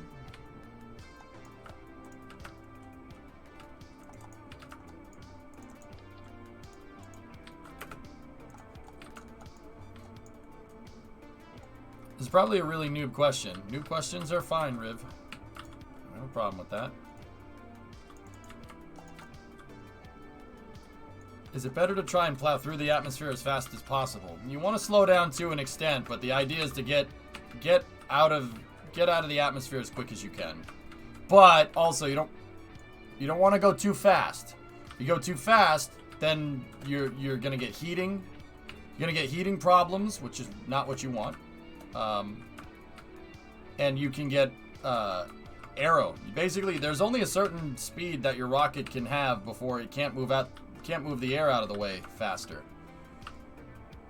They can't move the air out of the way fast enough. That's called dynamic pressure. You don't want, if you have you want to keep the dynamic pressure as low as you can.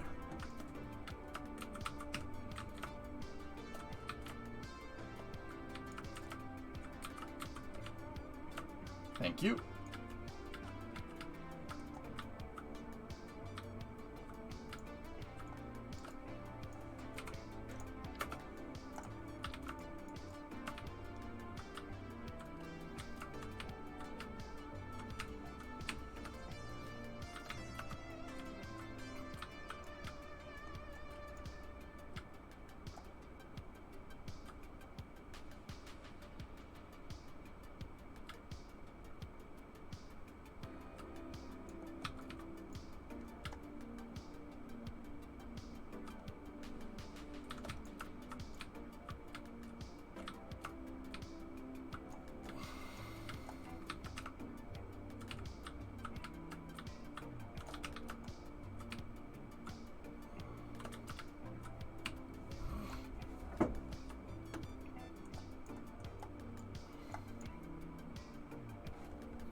We only lost Jeb, guys. Yeah, that's it.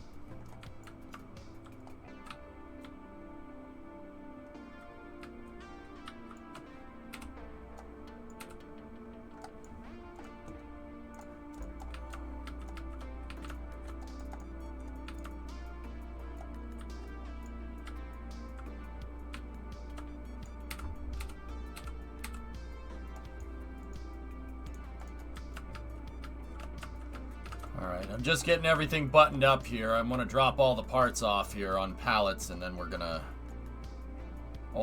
Yeah. Oh. Hey, could have been worse. My safety systems worked as intended, so...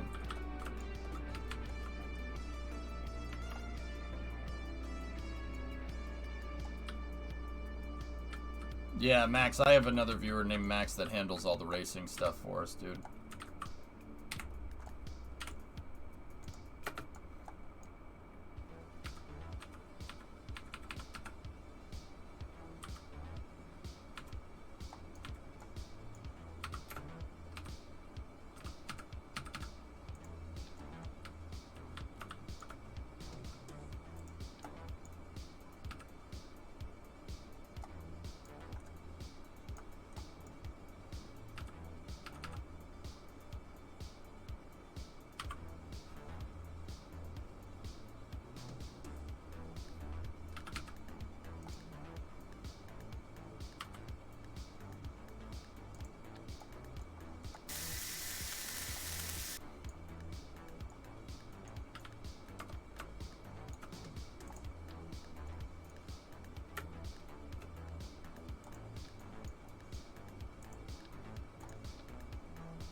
Okay. Are we doing racing tonight? Yes.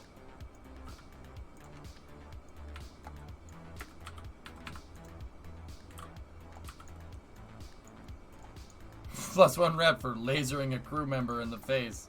Oops. See, these, I don't want to leave these parts just on the ground, they'll clip.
Okay.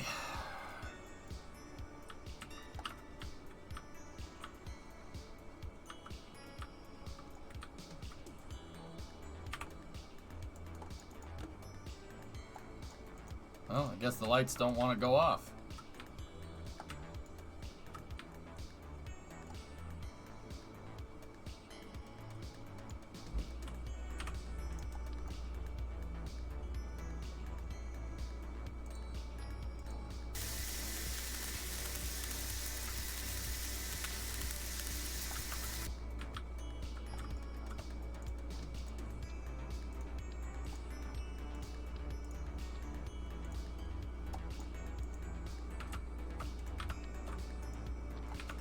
Well, I'm here. I suppose I'll clean this. I don't know what we're going to do with this piece of debris or anything, but we'll clean it all up.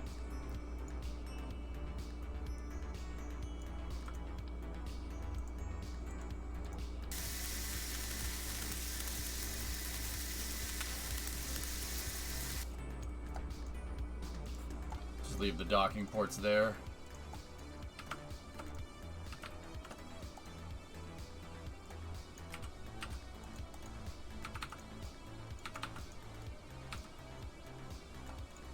Part attachments. Huh, well, that's weird.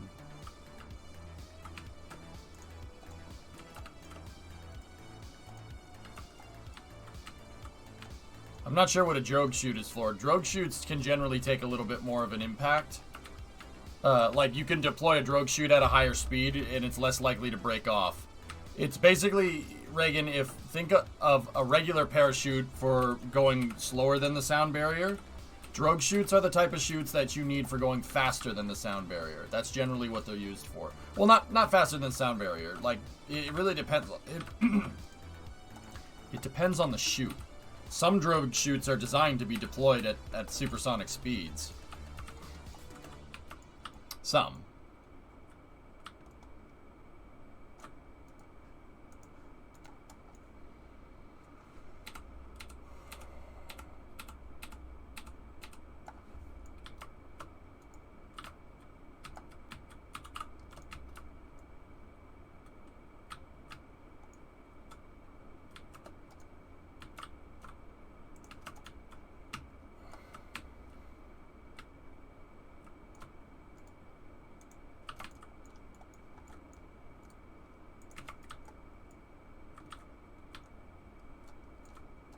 Alright, we're buttoning everything up here. I'm gonna take the pallet with me. Or maybe we should just leave it here. You know what? I'll just leave it. But then I don't have a seat.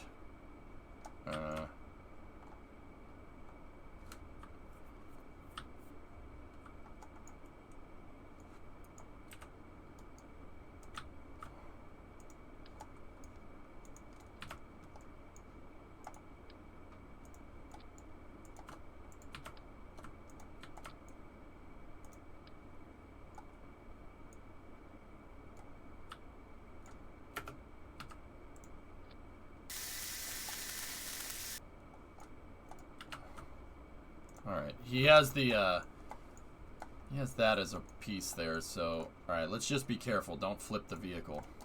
We'll leave all this here. Alright, I think we got everything. Did we take all the parts off of the truck? Yep. Yeah, we did. Alright. Well, Voyager's parts are here. I'm not sure what I'm going to do with them, but we'll do something.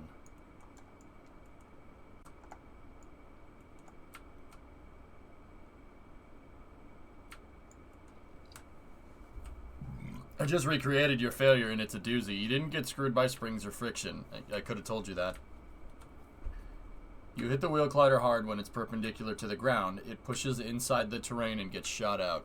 Yeah, we like Prey, and that goes back to it. It's a glitch that I knew about. I just never seen it do exactly that before, but I know that that's what it does. So, whose fault is it? It's mine. I knew that glitch existed, and I allowed Dart to fly. That's my own fault.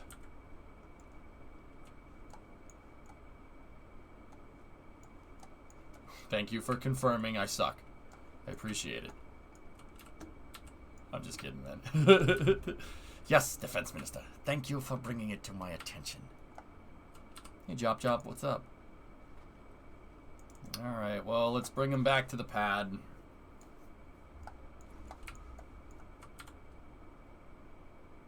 Nice hat. Thanks, Tagon. I'm a fan.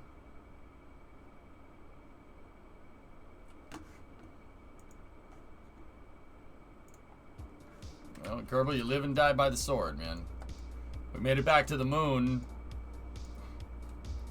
Let's see, there's 3, 4, 5, and 6. We made it back to the moon 4 times.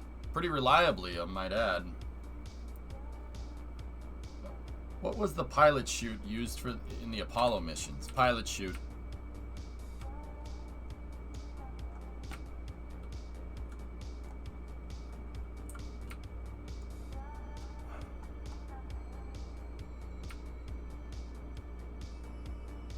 Well, that's... RJ, it's not that so, like, it's easy to sit here and say, like, oh, you knew not to do this, you knew better. And that's just me being hard on myself. But also, when you're balancing against deadlines... it's really easy to... It's really easy to make some sacrifices here and there. You know, that's the balance. You can't just have a completely 100% safe space program, right? The safest spot for all your astronauts, technically, is on the ground. You know what I mean? So you got to find the balance, and that's what risk mitigation is. You know, you're going to take risk whenever you're going up against a deadline, right? And going up against a deadline in this case made me take unnecessary risk with Dart. Stuff that I probably wouldn't have done if we, you know, were just developing Dart and not developing it to work with a bunch of other components, A, and on a deadline, B, you know, like, I lost my train of thought. Basically, long story short, I would have tested Dart a lot more. I mean, didn't we give the longest deadline?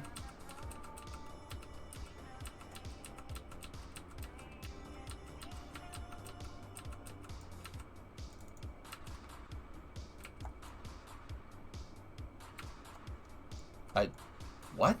What? RJ, you're speaking like you're guilty of something and you're not guilty of, like, oh, well, didn't I do that? What are you talking about?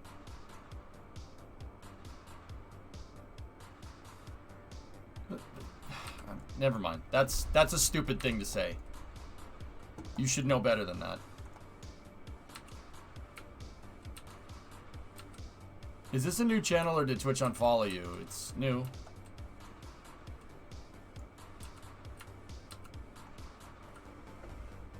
Just rescue and clean up, Novus.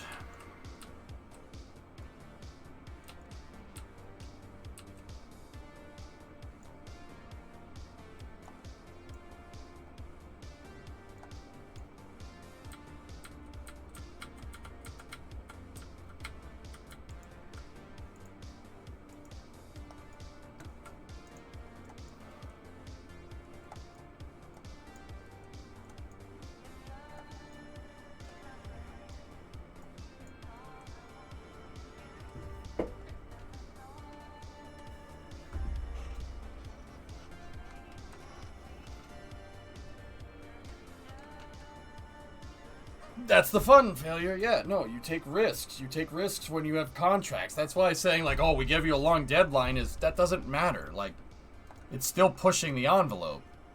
I don't understand. That's what I'm trying to say. Like, what? I don't get, like, I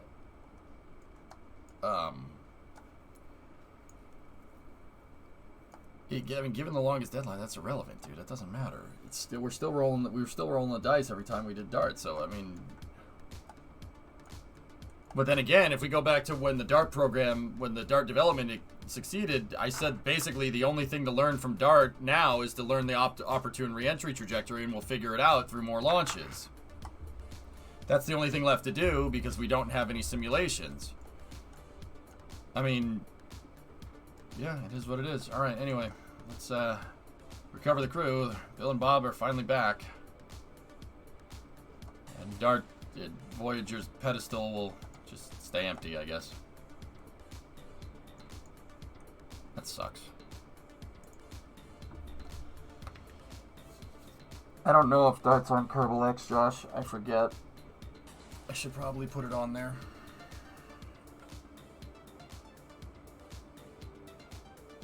I'm just here for the vibes. Right on.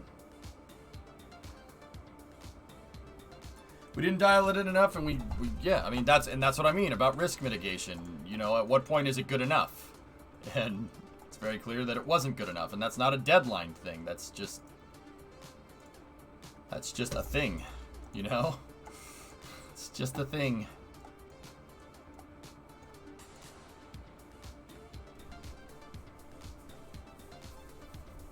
It would be nice to make Dart work on Freedom 10 as well. I guess. Okay, let's do... Well, that was one day there. Let's do more time warps here. The successor to Dart is overdue, honestly. Dart came about on year 3, RJ. No, year 2. We've only had it for a year. No. We gotta press again. We gotta press forward. Dart is still very young.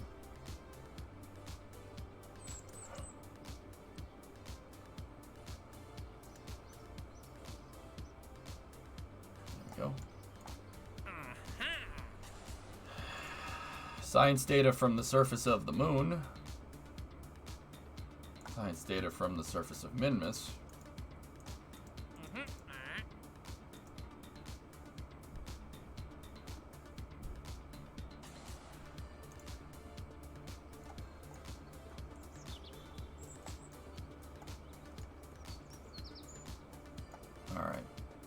Let's go, speaking of the station, let's go up there.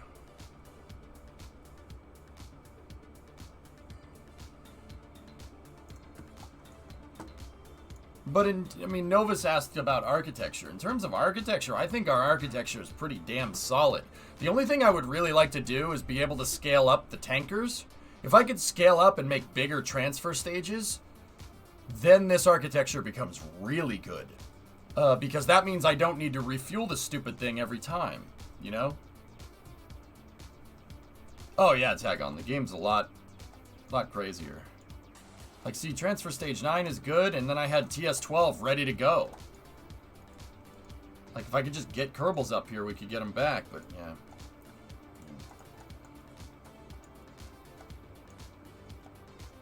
Explorer, that's the last one that we have that's flight worthy. Oh, that actually reminds me. The reason why I wanted to go up here. I don't know if Zobraz is still here. He's probably not. He's probably sleeping. 0.75 with 2.0 spring override. Okay, so that was the default settings. Yep. Okay. Just uneven terrain, dudes. That's it. Sucks.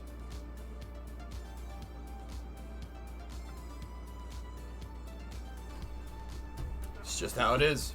I mean, Cathbar, Tedley, and Siuki are going to be up here for a little while.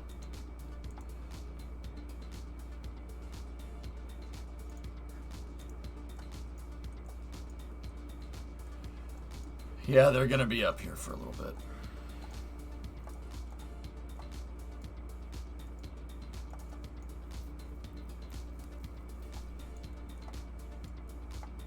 I got plenty of funds to get more darts, sure.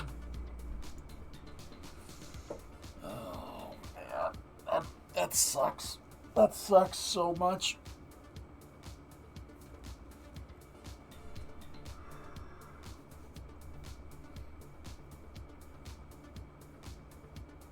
Man, I pray. Like, I could have flared a little bit better. And if I flared a little bit better, it may have worked, but... Oh, well. Alright. Random car news. I'm in New York and have holes in an exhaust manifold to try and plug with exhaust putty. Guess why? I really don't want to have to mess with replacing them at the moment. Oof.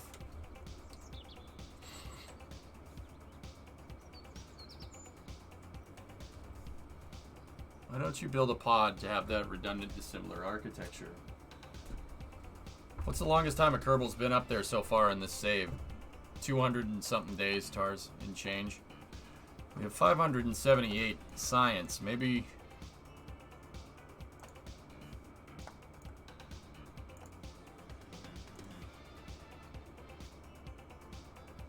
I could make reusable capsules, RJ, but...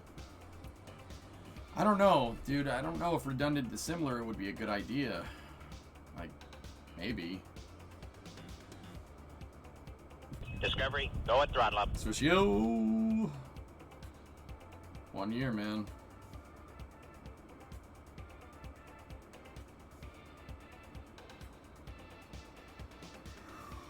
Hey, Falcon, what's going on? Oh, boy. Excuse me. What's going on, Falcon? How are you? 550 research right there.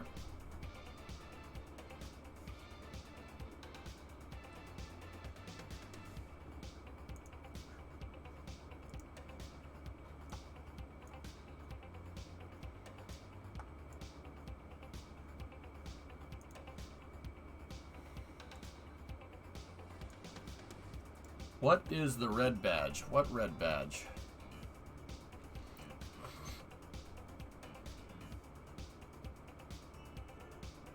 Hold your mouse over it, Jackery. If you had an integrated capsule like Dragon that landed at KSC, it'd be worth it, but that's R&D you could spend automating re-entry for Dart. On your username. I'm on mobile. Bits leader. Swish yo, 43 bits. Thanks, man.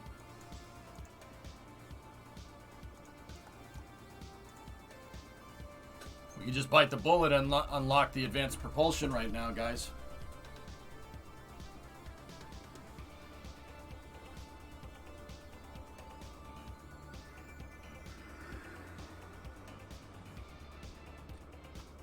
I think the flying wasn't bad on that failure at all. No need to flare more. I think your craft is just kind of short and stubby, and on relatively tall gear versus its length. Plus, the center of mass is a little too close to the back wheels.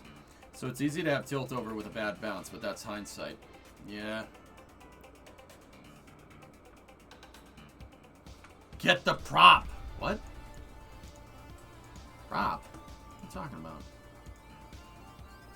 You can always unlock those shuttle parts, man.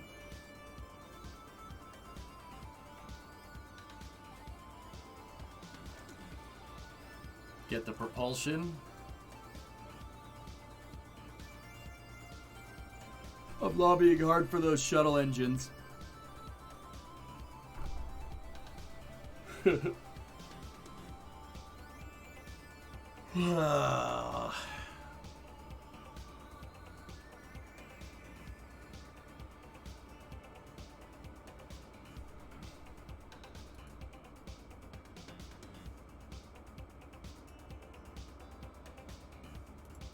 It was an autocorrect, RJ. I know what you were trying to say. Don't worry.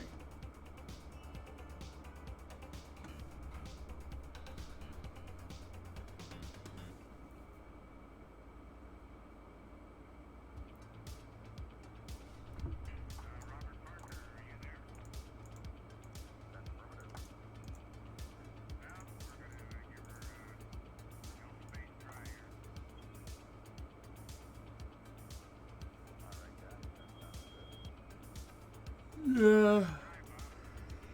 Yes, we're going to do okay.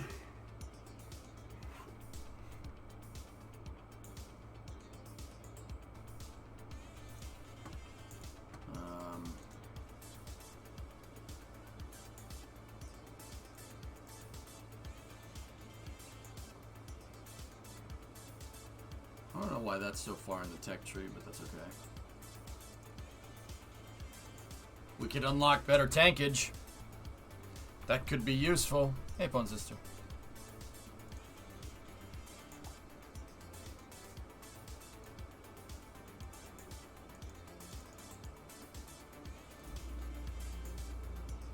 We could unlock better, bigger tanks, dudes. I have 578. But if we unlock the bigger tanks, what the heck am I going to use to move them? But this unlocks 5-meter stuff, too. Huh. What Jebstone rocket uses the big SRB? That's Jebstone 4. But the problem is that that booster weighs 140 tons, which, I mean, in real life, the SRB is split up into segments. You can't do that here. So if we made something like that, I would have to make it so the crane can pick up a fully fueled booster at 140 tons, dude. It's tough. I really wish we had booster segments right now, because then I could stack them.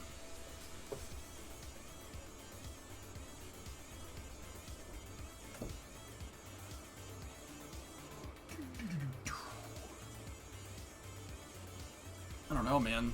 I don't know what I want.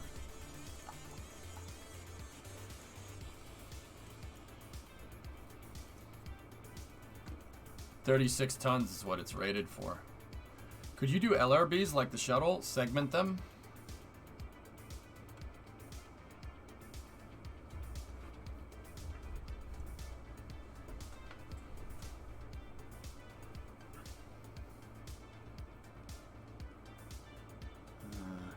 I guess I could.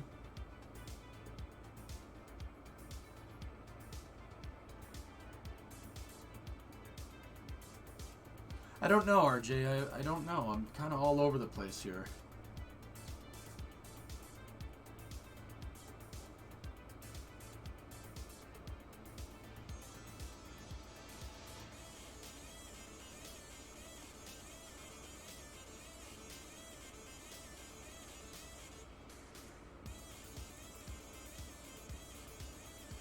Wolfhounds are actually less efficient than the 909's Nuggets. Despite the high specific impulse, they're actually really bad.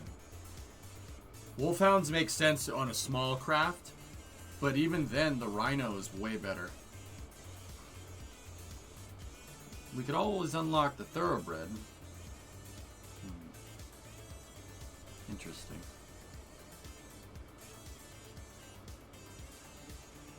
Is there a formula for calculating orbital speed at various altitudes above Earth? I'm sure there's one out there, Consistor. If there is, I don't know it off the top of my head.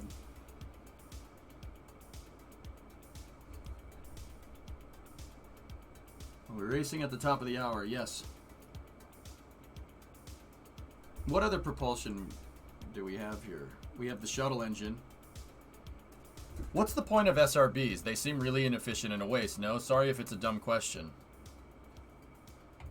Snoodle, it's not a dumb question, but it's not the right question to ask.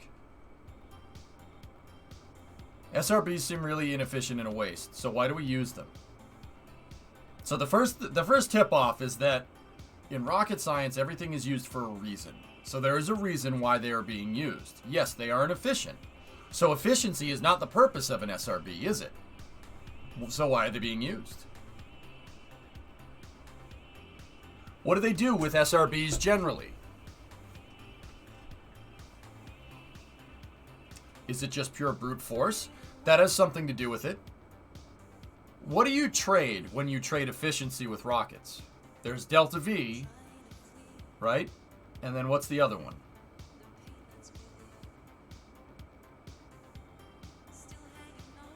Think of DOS's logo. Specific impulse? Well, that's efficiency. Specific impulse is efficiency. What's the other one? What's the other thing that you have to take into account? What happens if it's the variable that happens if you hit the rocket, if you let the rocket go and it doesn't go up? It's thrust to weight. SRBs have insanely high thrust to weight ratio. It's very, very, very, very high. So that's why we use them. They have, it's not a lot of rocket, and it's a lot of fuel, all right? With that being said, the SRBs in KSP aren't necessarily, they're not very efficient. They're not vacuum optimized, that's for sure. They get pretty horrible specific impulse. But you got to remember that first stages, SRBs are usually used as attachable boosters or strap-on boosters on a stage, or they're used as the stage in the case of like Ares 1 or something, right? Right? First stages aren't supposed to be efficient. Every first stage is by definition very inefficient.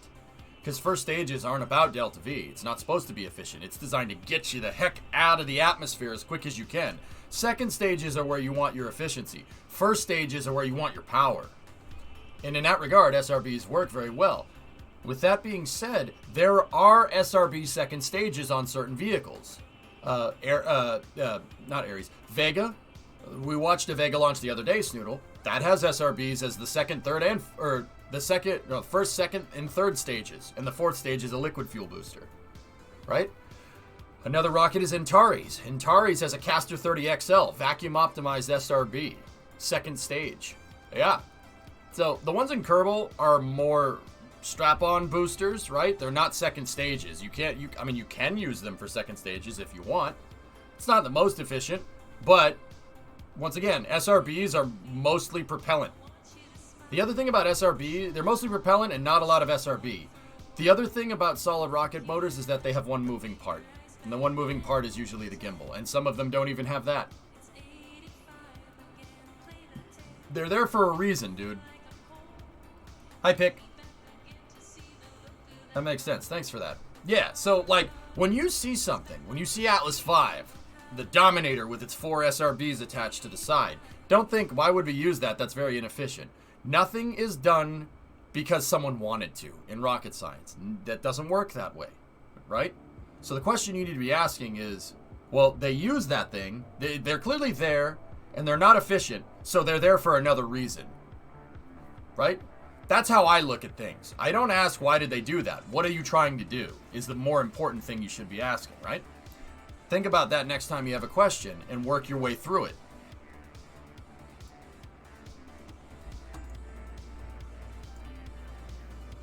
We have the Rhino. I have the Mammoth. I really don't have any use for those. I don't want those. The Clydesdale. We could get the Mastodon.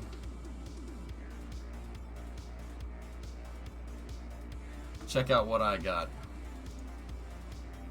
Hey, a Mitchell. Very nice. Nice, my pick. Nice pick.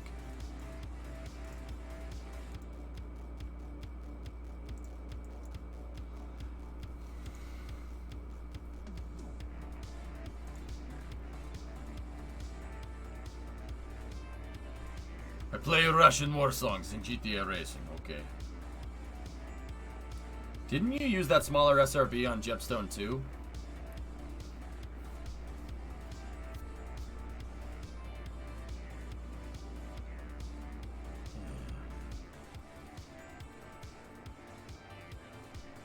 So regarding the next science upgrade, what's the goal of the program? Well, right now, my goal was to go to the friggin' moon. But that is not happening right now.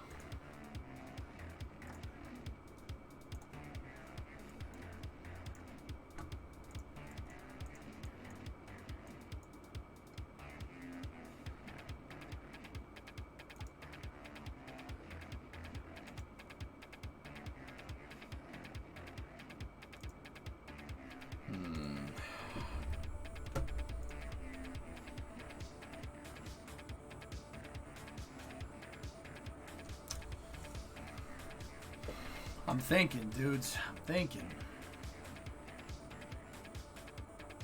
Antenna upgrade for building out connectivity. Where are the better antennas, though? They're right there. 550.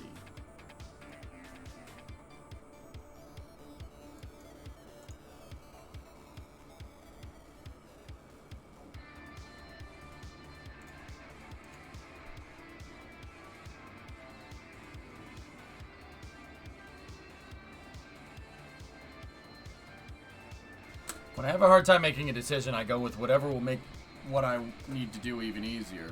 The thing is, Dave, I don't really need any of this stuff to make Dart work better. That's the thing.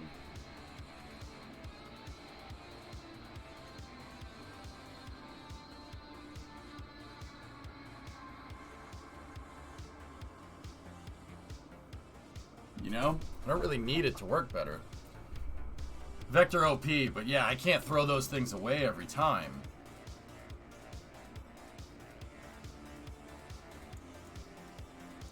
The communication network could be useful. That would be useful for ground stations as well. It unlocks the RA-100. What kind of rocket would you make with the bigger tanks? I don't know. Just save the science until you have a clear next-gen hardware need. Yeah, I think that's what I'm going to do. Here, let's go over here real quick.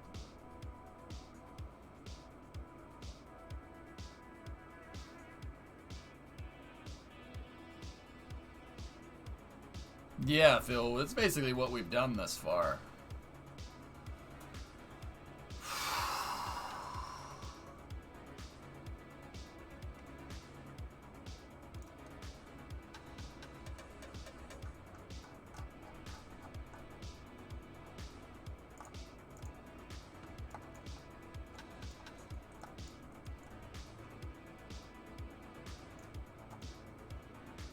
Yep.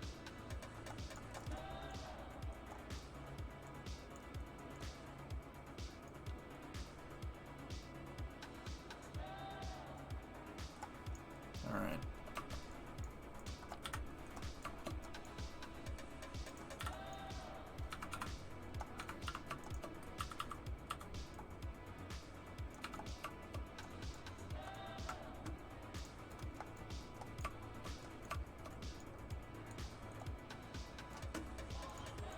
So here's Dart's problem. Huh.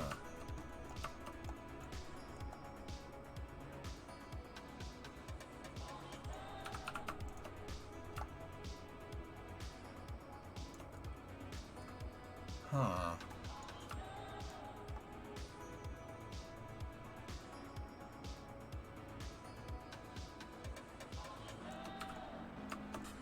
Huh.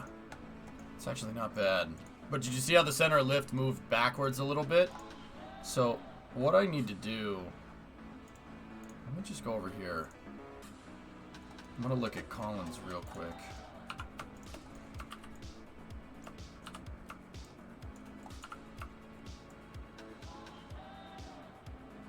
Yeah, see? It's about the same. The relationship is about the same, but the center of lift is a little bit lower. But also, my forward RCS is way up at the front. So Max, what Max was saying about it being stubby is, yeah, definitely has something to do with it.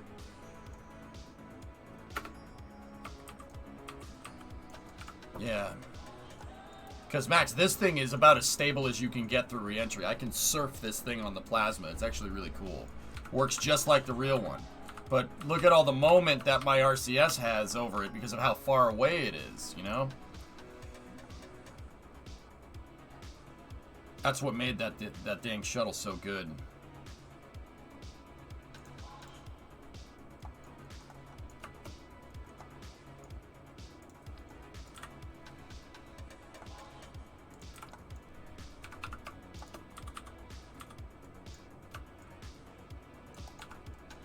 Now, what did you say you wanted the gear down?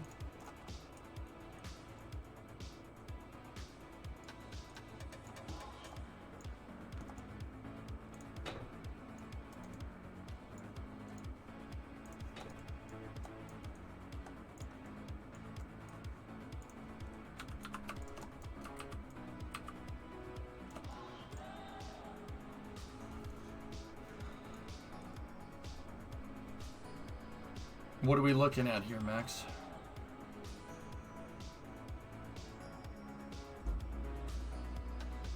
Is that the upgraded version 2 of Dart? What, the other thing, King? No, that's Collins. Collins is it's a good shuttle.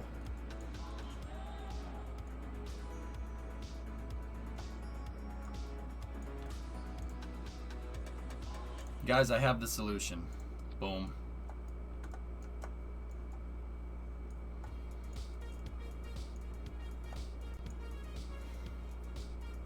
There you go. That's a joke. It's a joke.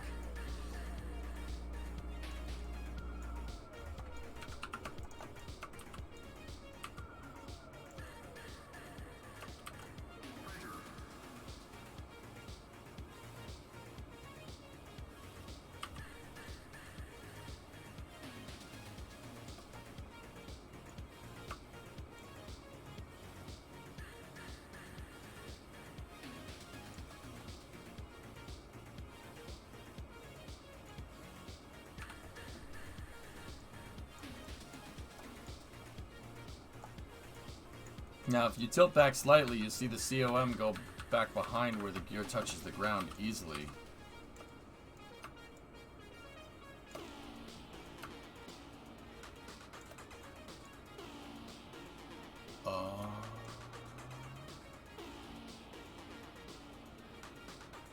Yeah, I see what you're saying.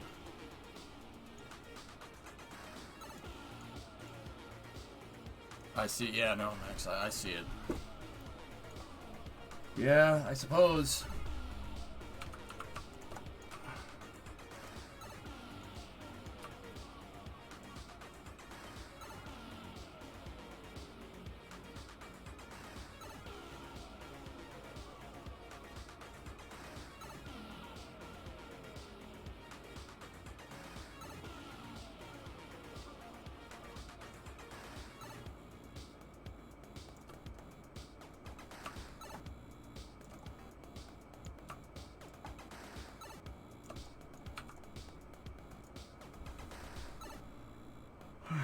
Do we consider your big shuttle and working on pads to make a big work a bit? Do we consider buying your big shuttle and working on pads for a bit to make it work in mission mode? It would take a while to put a stack together, dude. That would be difficult. It would be very difficult. You don't need to have the craft so easy to pitch like that. You never take off on a runway, just lands. You could have the gear further back and have it be a bit more stable.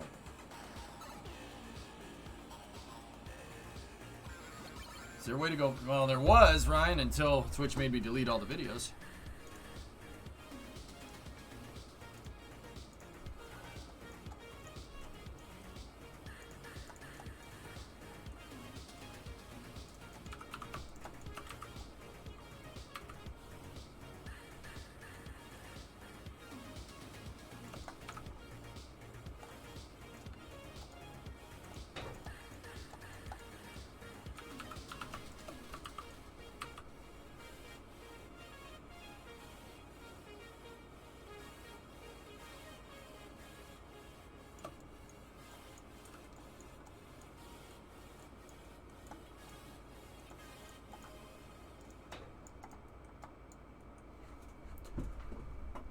Couldn't we do your original shuttle pad idea?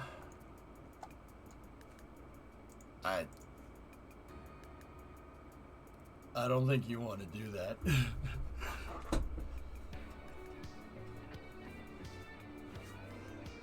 Jonas, I don't really want to go messing with Dart too much. I don't think you want to. I don't think we want to do that, man. What do you mean by surf on the plasma? Ryan, I could fly my space shuttle. It could fly around at hypersonic speeds.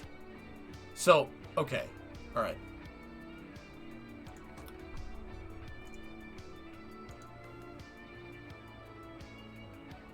So, like, picture a fighter jet flying around, right? If a fighter jet is at a low speed, you can turn sharper, right? If a fighter jet's going really, really fast and you try to turn, right? You're gonna have a way bigger radius, right? But you can still fly. Just because you're going faster doesn't mean the thing can't fly, all right? My shuttle could fly. I could turn it through re-entry. That's how good it is. I could turn the thing through re-entry. Like, it wouldn't look like you're turning, right? It would look like, it looks like you're surfing on plasma. What was the shuttle pad idea? It's a launch pad for the shuttle.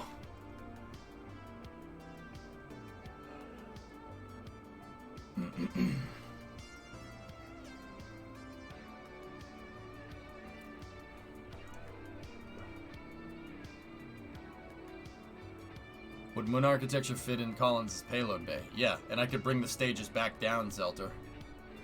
Easily bring the stages back down. Collins is a monster. It is a monster of a launch vehicle.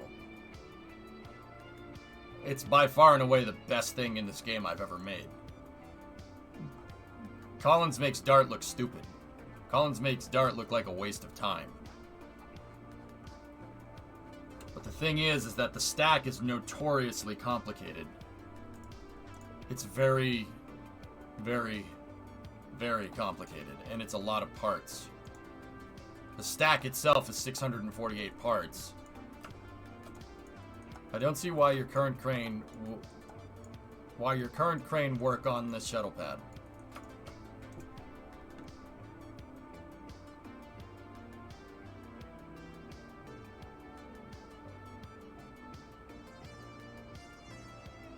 Well, okay, RJ, then you tell me what, here, tell me, let's take a look.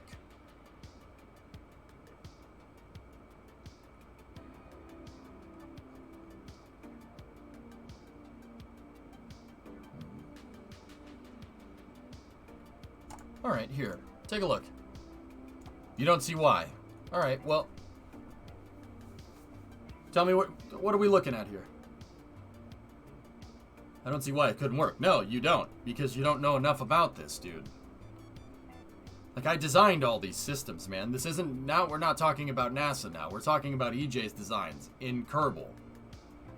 The reason why it wouldn't work is a little bit more complicated than you think. But if you know what, by all means, if you know why I made this craft file, then please. You're presuming stuff, dude. This is the exact thing I say you shouldn't do. You're presuming, oh, I don't see why it wouldn't work. You put 5 seconds of thought into that. If I'm sitting here and I'm going, I don't think that's a good idea, and you're saying, well, I don't see why it couldn't work, you're talking to the chief designer of the system. Like, and once again, this isn't KSP, this isn't real life anymore. This is KSP, something I'm pretty dang good at. Look like you made a super deformed anime version of the shuttle. This is here to demonstrate hierarchy for shuttle stacks and how they would work. With the shuttle stack, you got to put the tank on the pad first. You can't put SRBs and then hang the tank like they do in real life. It doesn't work that way.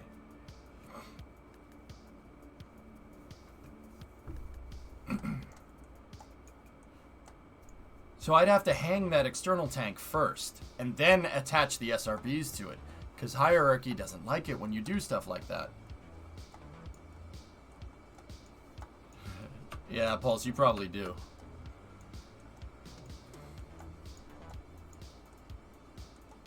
It looks kind of chibi familiar. Yeah, it does, Jason, right? So this is here to show the hierarchy setup of how this is going to work, or how this would all come together. You have to put the tank on first, and then the boosters have to go second.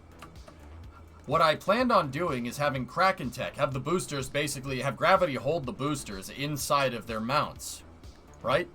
And then we drop the external tank down, and both the boosters basically dock to this. But you have a snap docking problem. What happens first? Does it dock to the SRB first, and then the other SRB, and then to the pad? Then what? You're going to get snap docking. It's hard to get this relationship working correctly because the SRBs are what hold the stack up. Kerbal doesn't like two connections like this. See what I'm talking about? You're presuming a lot of things, and that's not good, man. That's the kind of stuff I'm telling you not to do. And also, that was a test. This is as far as I got with the damn pad.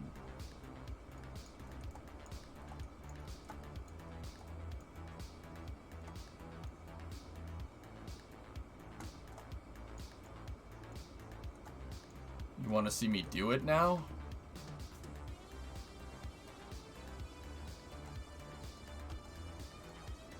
Oh no.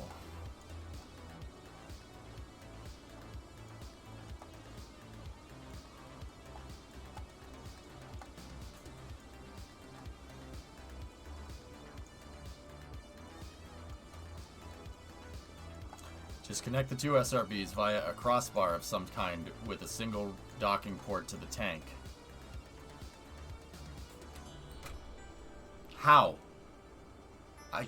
the crossbar is where the tank is. In fact, the tank in real life, Sneaky, has a crossbar that does connect the two SRBs together. You know, this is complicated, man. It's tough. That's as far as I got with the shuttle pad. It doesn't... And even this is a lot of parts, dudes. And guys, the more important thing is that even if I did, even if chat voted on this and voted that this is what you want, like that's what you want to do, that, guys, that is 6 months. 6 months of no launches, easily, like easily. We're not talking weekly deadlines anymore. We're talking 6 months. Like, and not to mention that this uses an old docking port logic, so I'd have to redo it all over again. Like, and this is what I'm talking about with rockets. It's funny because it translates to KSP. Real life translates to KSP directly here. And ask Prey.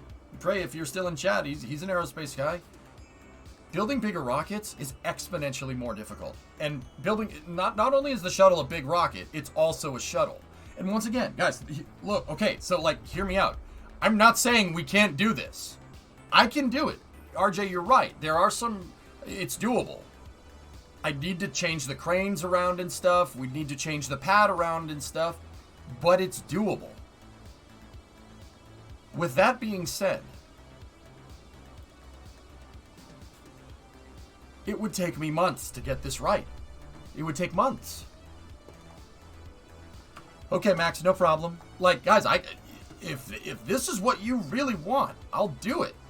I don't have a problem with that. But I think it's not going to be like how it is now, launching like a mission every other day. I'm going to be bogged down in development for the shuttle for a long time.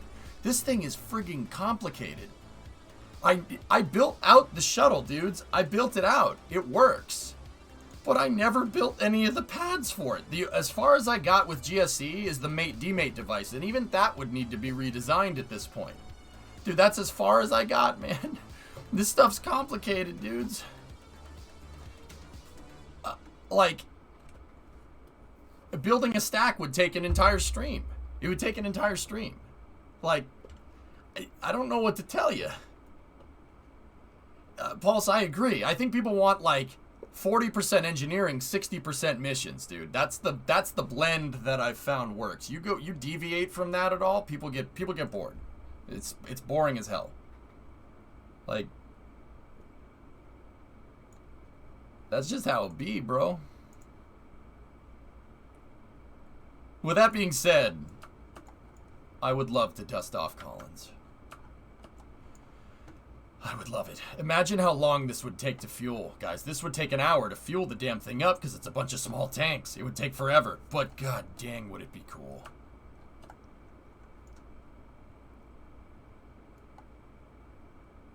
Oh man, I could crap on lunar architecture with this thing.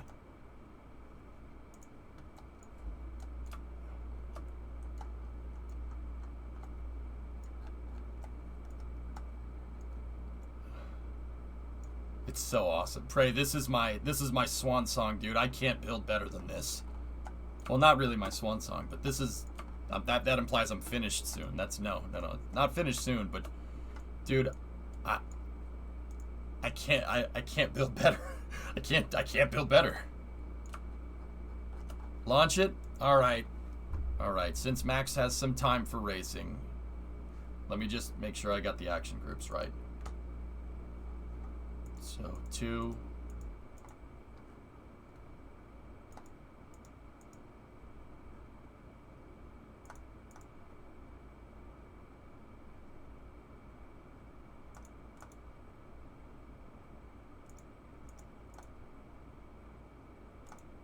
Okay, 4, 5, 6 at separation. What's sequencer 9? What is this?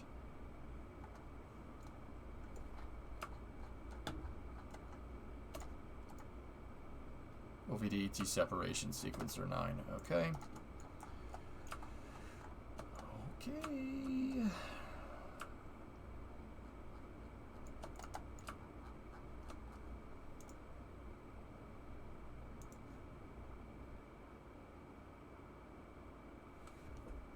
Yeah, Audrey, I mean, so, magnum opus. Yeah, Jeter, there you go.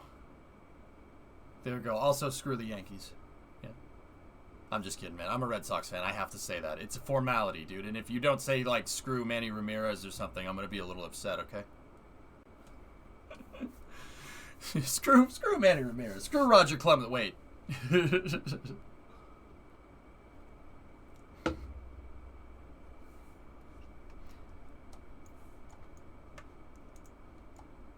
Who's your daddy? And what? Yeah, I just gotta tip my cap, and call him my daddy. I remember that too. That was good times. Sorry. Oh man, that was fun. Fun times. Speaking of fun, T-minus 10, 9, 8, 7, 6, 5, 4, 3, 2, 1. Booster ignition. And we got a liftoff.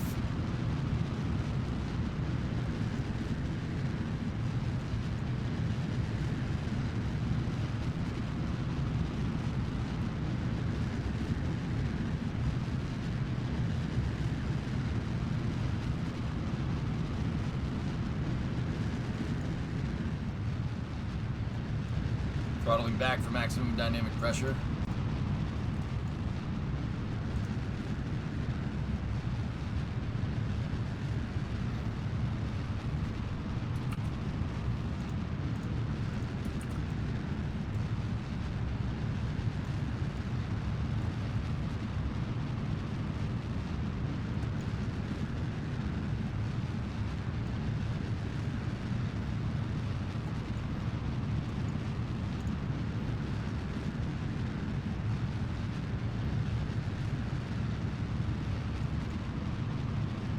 All systems looking good. SRB tail off is nominal. We have max Q. Vehicle's now transonic.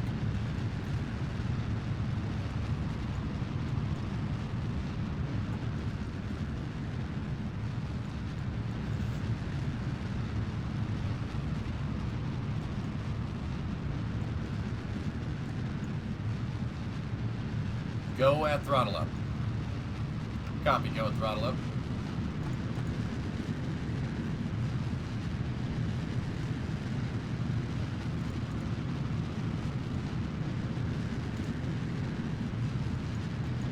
All systems looking good, standing by for thrust tail off. Showing a good tail off on the SRBs right now. 500 meters a second, 20 kilometers in altitude.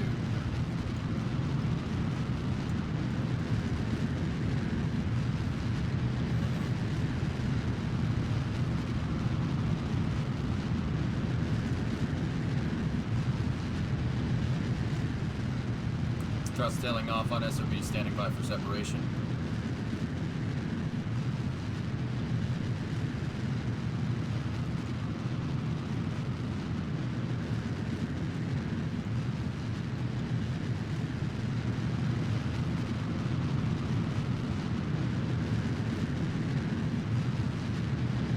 Wait for it. Still going.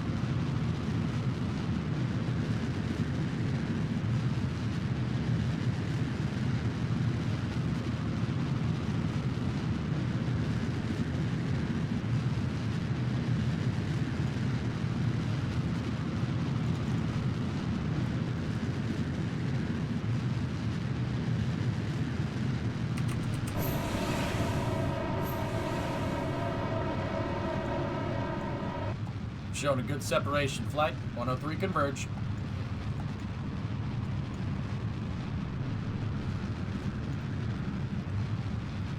Onboard computers commanding the main engine nozzles to swivel, aiming the shuttle for its precise target in space for main engine cutoff. Clock 2 minutes 38 seconds. Now 100 kilometers downrange, 51 kilometers in altitude, traveling at 1.45 kilometers a second.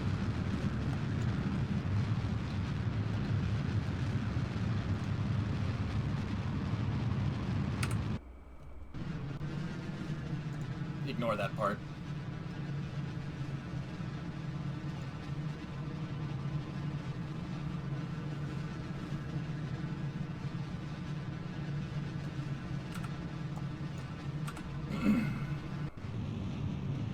2 engine TAL. Press 109.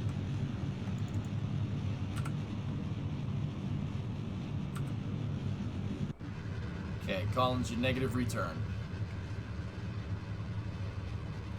These are actual callouts. I had negative return velocity here. It's 1600. Once you go past 1600, you're too far to turn around and come back. The 2 engine TAL is made up. I'll admit that. Okay, Collins. Single engine TAL. Go for the pitch.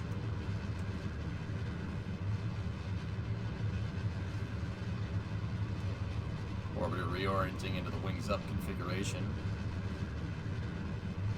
Wings up configuration as we go over the hill for acquisition through the tracking data and relay systems. Stand by for main engine cutoff. Press for MECO. Stand by for the press for MECO. Mark. Press for MECO. Roger, press for MECO.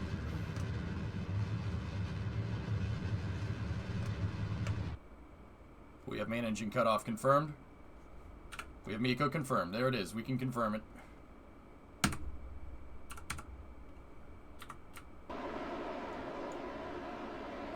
Oh, it snap docked it.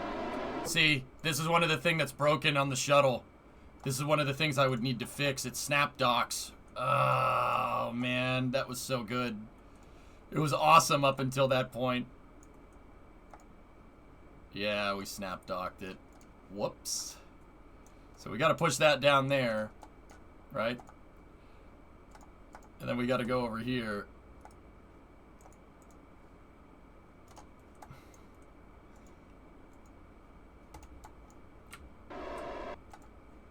Yep, we fused the docking port.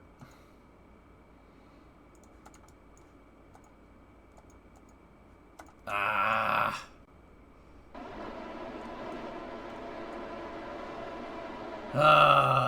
It fuses the damn docking ports. Oh, jeez. I don't know how the heck I'd get out of that.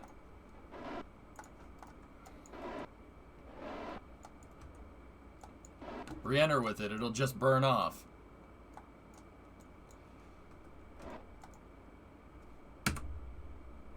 If I hit the sequencer again, look, it ripped the ports out. But nope, no undock. What about you up here? What about the forward bipod? No? Nothing?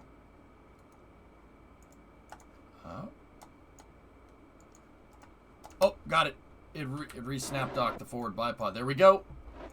Okay, orbiter ohms 1 required. Stand by. Your go for ohms 1. Control from here. Prograde vector lock. Stand by for the orbiter maneuvering system firing.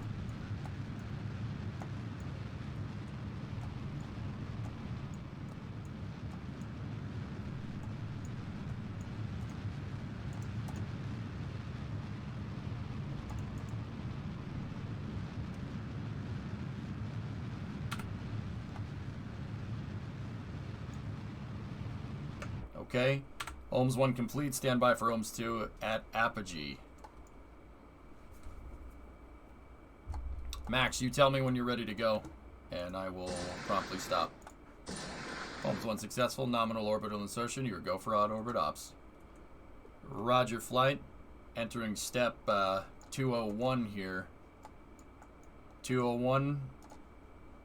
Sawyer, 201 is right for on-orbit operations, correct? You gotta talk to me, Goose. By the way, did you see Prometheus? You helped me troubleshoot it, and I see the full stack. No, but I like it. That's awesome, man. That's cool.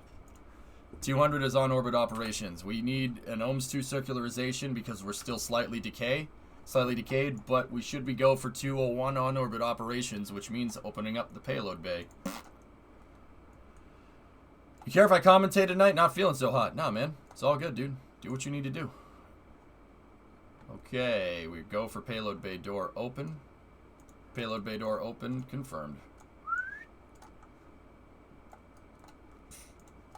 Let's get the lights on in the payload bay here.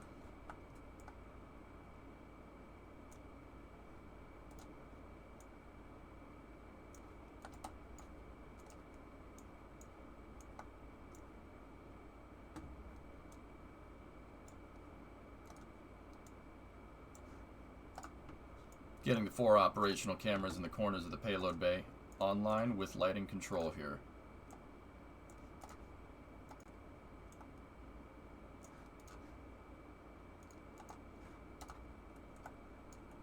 Does this still have old lights? Yeah. Yeah, it does. Okay. Fuel cells still active. They should have been on. Yep, they're on. Cool. Sawyer, check this out. I have even the fuel cells are in the right spot. The fuel cells are exactly where they are on the real shuttle. Ohms pods, everything, the stingers. This is... I can't do better than this, man. I cannot do better. I want to show you guys re-entry, though. I love the realism, but all those unnecessary parts. There is not one single part on this thing that is unnecessary.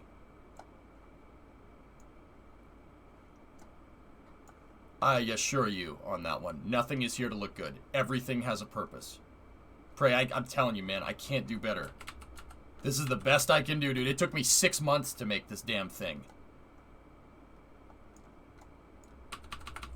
Okay, stand by for Ohms 2.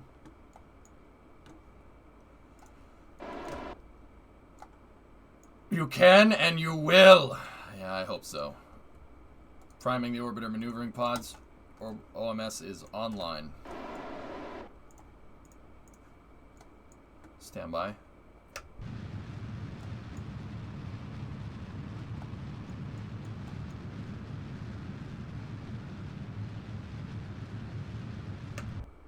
(82 by 85). That should be fine for where we are. Love how single comment. And 27 executed. Can they do ohms with the payload bay doors open? Yeah, they did all the time. There's footage of it around, Builder. No, I didn't bring the shuttle over. This is... I should have probably gotten rid of that and put this up there. Sorry. Sorry, false alarm. The real shuttle have lights like that. Lights and cameras at the 4 corners of the payload bay, Reagan. Yes. Mm-hmm.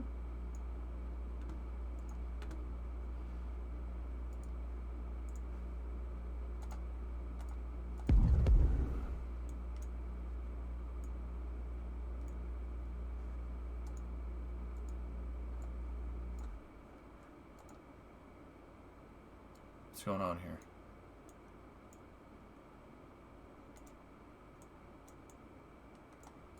There we go. Audrey, I love Collins and I love you, bro. Just think of all you learn. Yeah? Yep. All of which are controllable on the flight deck, on the aft flight deck panel. That's correct.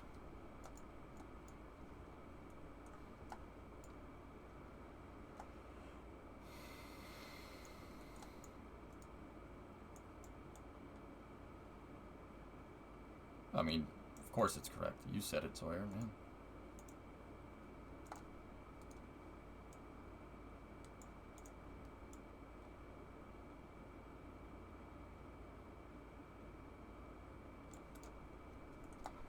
Okay, arm is opening up. What the heck is that docking port? It's a latching end effector, Reagan. You'll see. Trust me.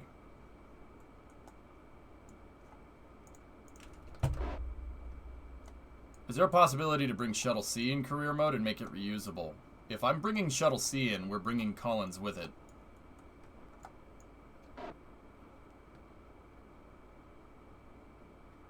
Yeah, Rocketology, I like your shuttle. You know why I like your shuttle? Because it's your design. That's what makes that cool.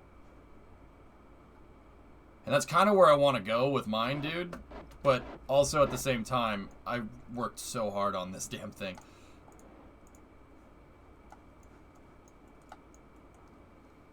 They probably wouldn't be piggly wiggling this thing around so much, but...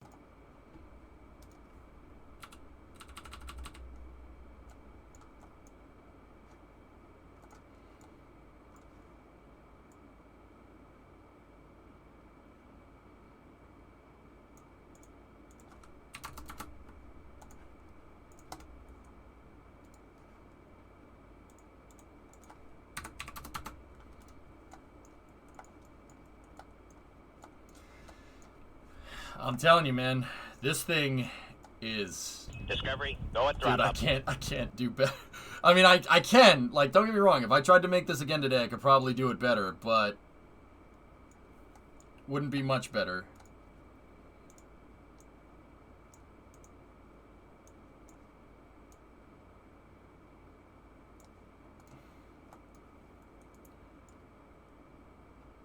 All right, what's the inverse there? 10. So we want to go positive 10 here to get this thing to be in the right direction.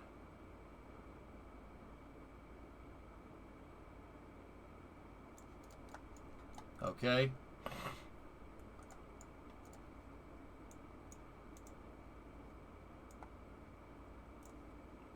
Okay.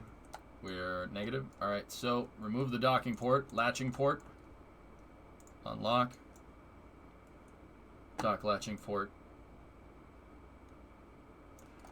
is moved. There we go. Okay. So bring this guy down here a little bit. Bring it to 120.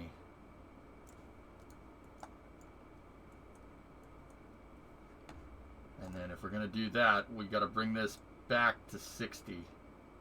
Or the inverse of 60, so 30 is where we'd want to be.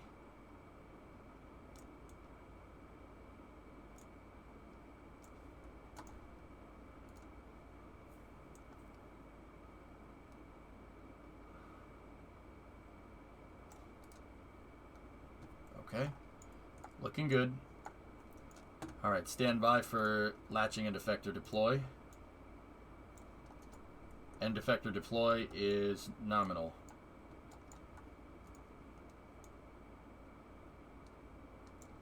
Set that to 60. And open up the latching effector. Okay, latching end effector is open. The LEE is open. Alright, we gotta go a little bit further than this. 32, and then open this up a little bit. Go to 95.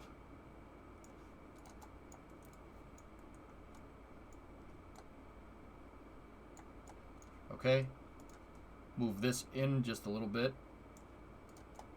Okay, stand by for payload. Unlatch.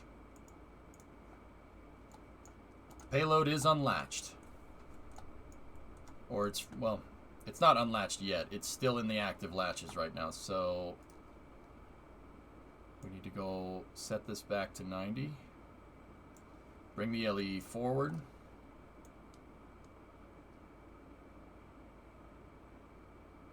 End effector is forward. Okay. Got to go down just a little bit. Set this to 35. All right. Close the latching end effector. We're in the latch. The hell? Hold on.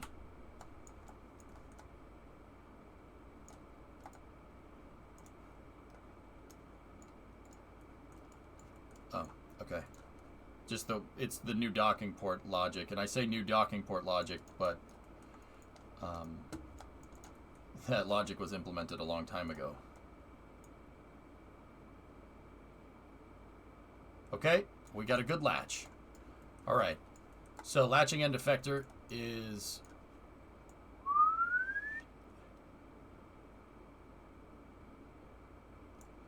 good. We have a good effect on the payload. Opening up the locks, 1 and lock 2.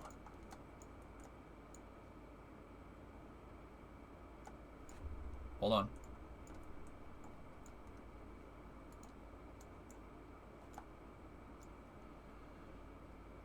Okay. How do I do this? I forget how to do. How do I pull the stupid thing out? Oh, sorry, this is, dude. Come on, man.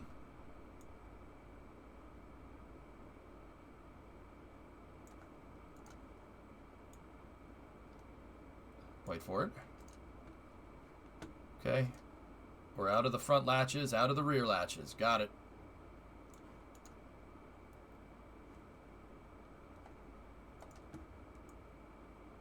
Bring this thing right up.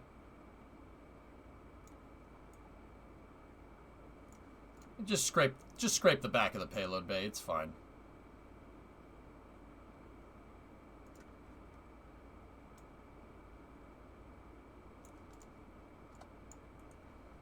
There it goes. We're free floating that thing. How does the shuttle docking port work? That is a Kerbalized. Well, It's a Kerbalized CBM, but I could never get it to dock. That's where I stopped. So here's what we're going to do.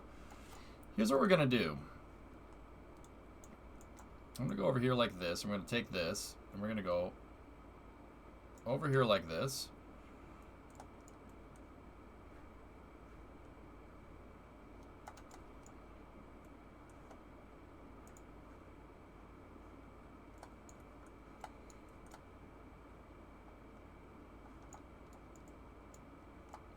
Wait for it. You made the APAs and the clamps. Dude. This is my thing, man.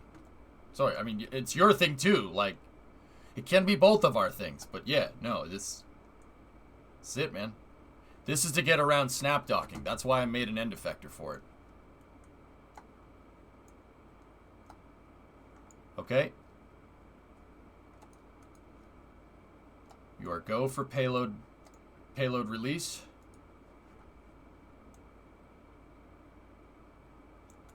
Unsafing the end effector.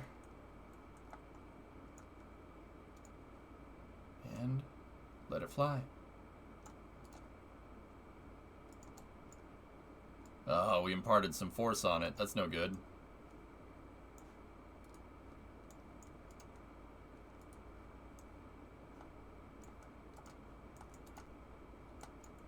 It's fine. It's fine.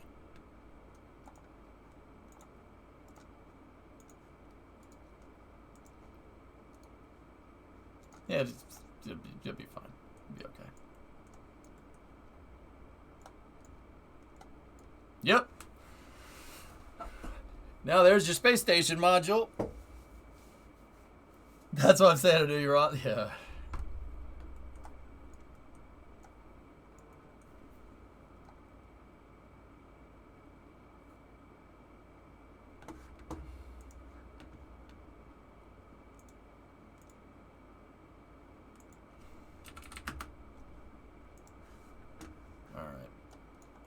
Can't even imagine how long that arm took alone. Reagan, to get the kinematics right, I had to go read the stupid operations well, not stupid. I had to go read the operations manual, man.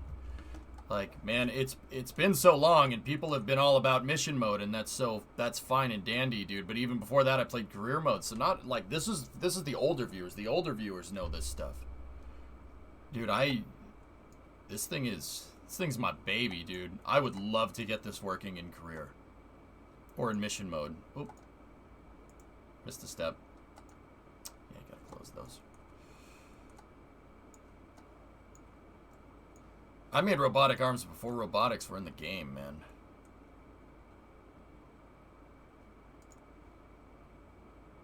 So do we have time for a re-entry? Max, how you doing with re-entry? Do we have time for it?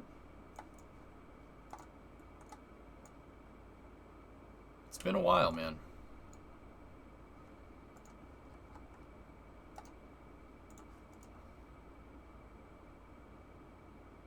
ET latch doors, come on.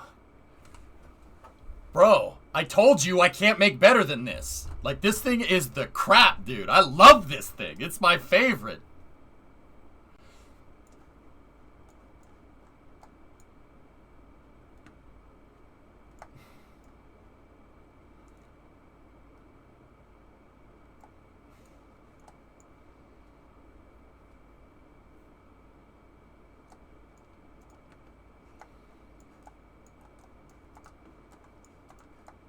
I think that might... No, it's not enough. We have to undock and do one of these here.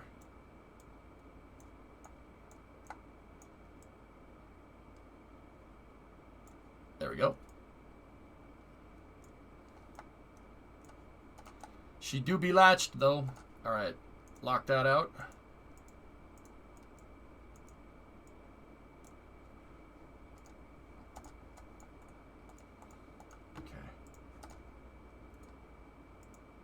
We have locked out the arm here. The payload's still chilling up there. Hi, payload.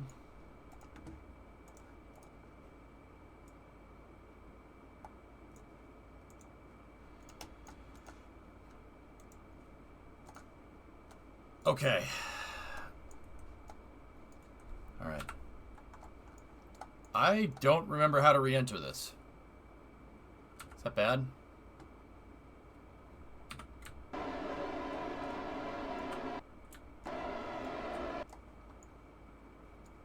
Yeah, I don't remember how to do that.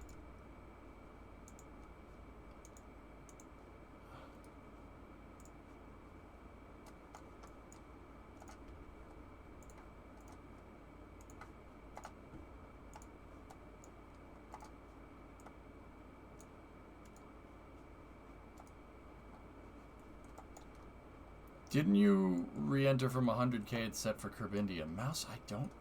That... I think that was the old shuttle.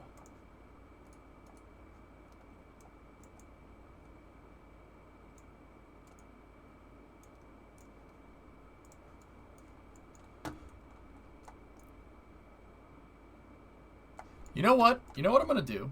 We can quick save in here.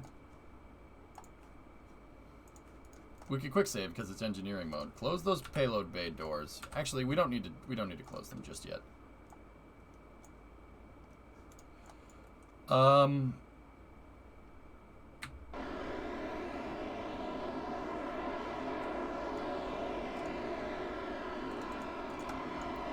fly it on Dart's re-entry trajectory. I'll see what it does. Just to see what happens. We have a quick save. We can do it. It's not a problem. Alright, you're good to race? Alright, we'll re-enter this thing and then bring her down, man.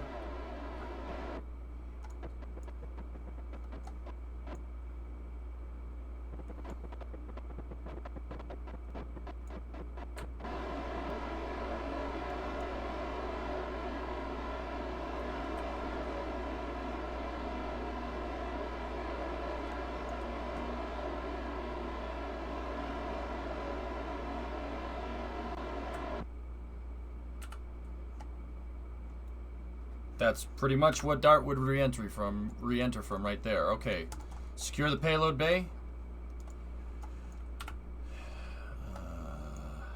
Let's get this in line here. Add maneuver. Wow, it feels weird doing this with Collins. It's bizarre. That's definitely different. Let me manipulate the maneuver here. It should be about a 63 or 64 meters a second maneuver.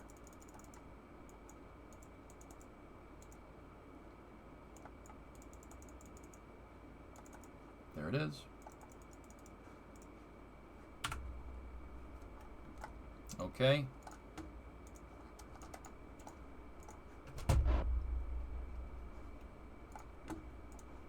Priming the orbiter maneuvering system. We are repressurized.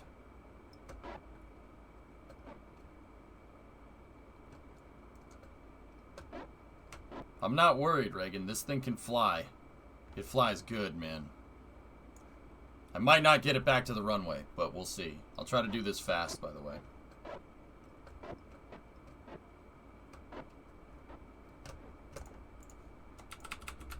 Okay, stand by for Op 303.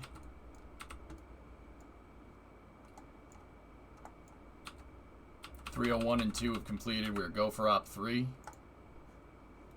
Op 303 will be inputted in the computer here for the initiation of the deorbit burn.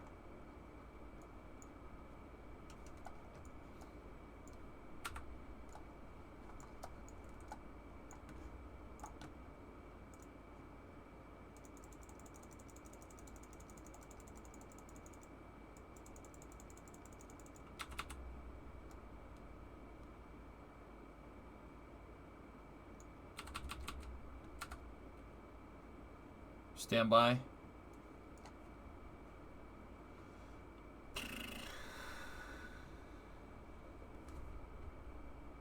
Just learned that Max names his turds. That's really good to know, man. Yeah. 303 retro burn initiated.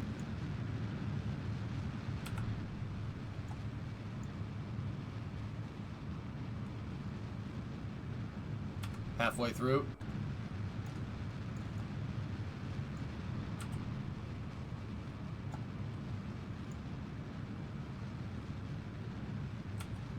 Any reason why you face Kerbin when doing these burns? This is how the shuttle would do it in real life. The shuttle would do this way in real life because what you would really want ideally at all times is have the thermal protection system facing the sun. I don't think I need to say why you'd want the heat shield facing towards the sun, but I mean, just in case anybody was knowing, the heat shield is designed for heat. You ever notice that all the pictures of the shuttle's payload bay, it's never facing out into space? There's always the Earth in the background from any picture of the payload bay? Yeah, there's a reason for that. They would put the radiators for the shuttle, because the shuttle doesn't have any solar panels, but it does have radiators on the inside of the payload bay doors. Those radiators would not want to be facing into the sun, right? So they use the shuttle's tiles as the heat shield. And the radiators would be pointing opposite the sun, and you could use the vacuum of space and not the sun to cool them. That's how they kept all the systems on board. Cool. The shuttle, guys, it basically has a server rack right here. Right in here, in front of the forward bulkhead of the crew tank. It's right there. It's inside of the pressurized compartment on the shuttle, so they could work on it. You could go mess with the avionics on the shuttle if you needed to. The brains of the shuttle are right here. Up at the front, you have the RCS, and then below the RCS compartment, you have the landing gear. Landing gear is right there. Mine is exactly the same.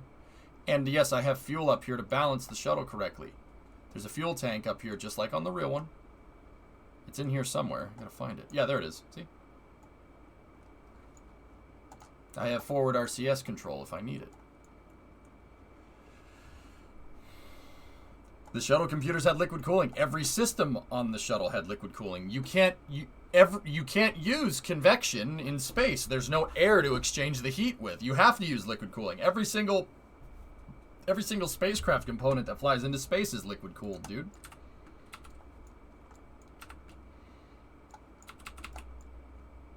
All right, let's reorient.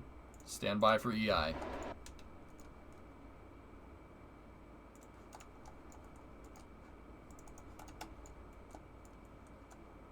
Radiators are on the inside of the payload bay doors, Vilo. It actually was imperative that the shuttle open up its payload bay on orbit. If the payload bay doesn't open up, abort, come back down. Yep. Yeah, you really need to make sure that that thing works. Because if it doesn't, yeah, you're going to have a bad day.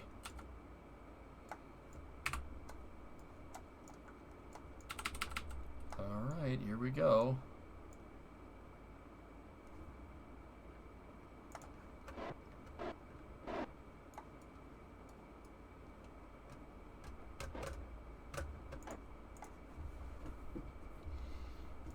Would they still overheat if the doors didn't open? Well, they could work for a little while. Go and throttle up. They work for a while, Roscoe, but you ideally want to get down quickly before you fry something. Always, Sawyer. How hot did the avionics normally get out in space? Not very hot because they stay cool. Because of the liquid cooling. Guys, stuff can't shed heat in space. So, if you pull something out of the oven, right? You pull some food out of the oven. What do? You let it sit for a second. Why do you let it sit? Because it's hot. Because it needs to exchange heat. It needs to exchange the heat with the atmosphere. The air around it is lesser temperature than it. So that heat will naturally release and it'll use the atmosphere to diffuse the heat. That doesn't happen in space. There's no atmosphere. Right? That doesn't happen in space. You can't do that way. So you need to have a liquid cooling system, and you need to expose the coolant to the vacuum.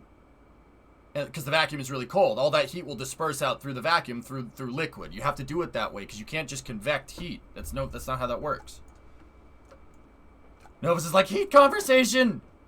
That's why the ISS, it has those big solar panels, but if you look perpendicular to solar panels, there's white radiators sticking out the back to keep all those components on board cool.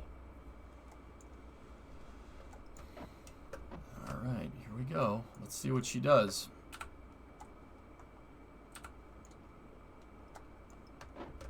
We start at 40 and it would gradually go down. Here's what I mean about surfing plasma. With DART, we'd have to keep the nose sitting there. Watch what I can do with this thing, okay?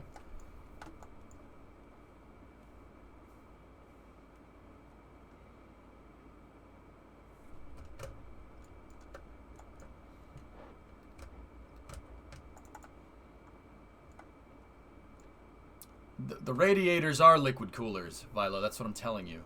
The radiators, they use, by definition, they radiate heat because they're liquid. It's liquid cooling. Yeah, you got to trade that energy. Exactly, Beasley. You got it.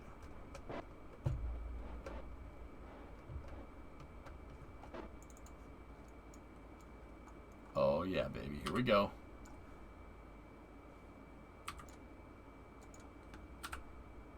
Oh. We don't need to do that anymore. We slowed down enough. Okay. Wow. Yeah, man, this thing slows down a lot faster than Dart does. Alright, we'll just glide it out from here. We're gonna undershoot, I think.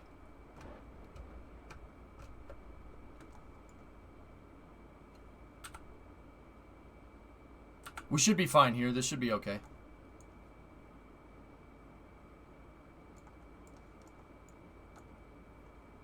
Oh, that's so cool to see again, man. That makes me so happy.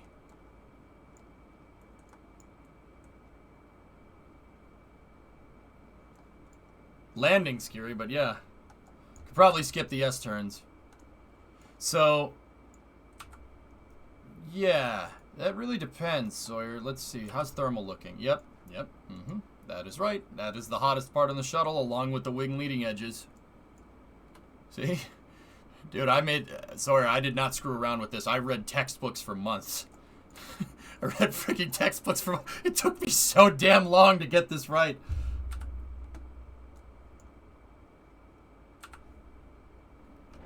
What is the butt of the shuttle made out of? It's the Mark III, the Mark III engine mount.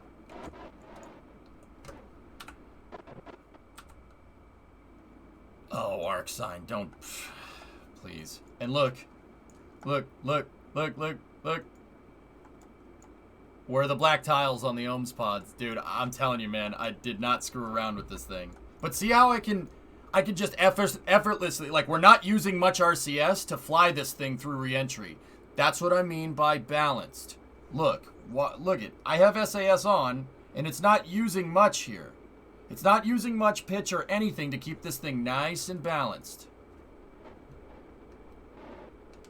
See how I can just change my angle of attack? No problem. I can fly this thing through the plasma. No problem. The real shuttle can do this, or could do this. The real shuttle can fly right through it. It's not a problem.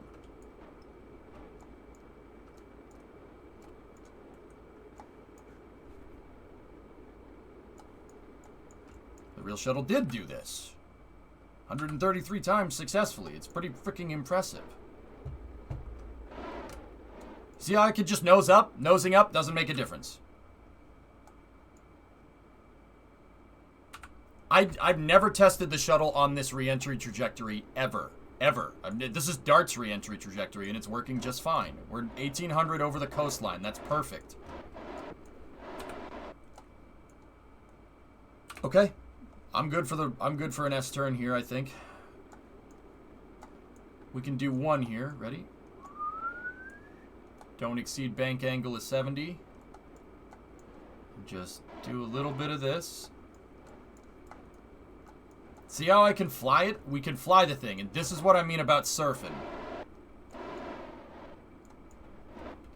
I can change the angle of the shuttle, no problem. This is what the real shuttle could do. This is called cross range, guys. The shuttle can fly. It flies through hypersonic speeds. You can fly it. It's not just hold it there and hope for the best. You can fly the sucker. Roll reversal.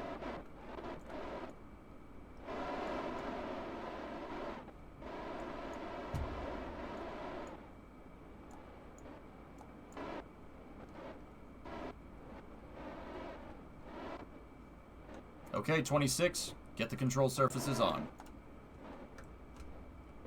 Speed brake.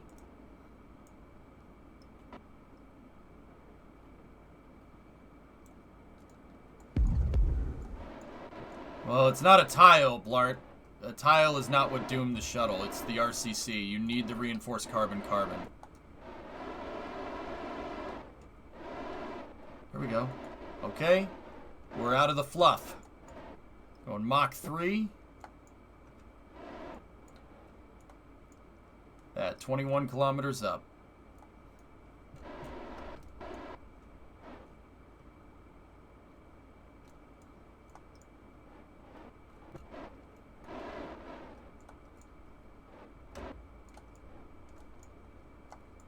Okay, we are over KSC. Sonic booms heard at the Kerbal Space Center. Full deploy on the speed brake. Turn off the RCS. Never mind. She's flying a little tail heavy. I must be more used to dart. Okay, we're transonic. Close that speed brake. Stand by. Bringing her in. Shut off the RCS. We are flying on Arrow.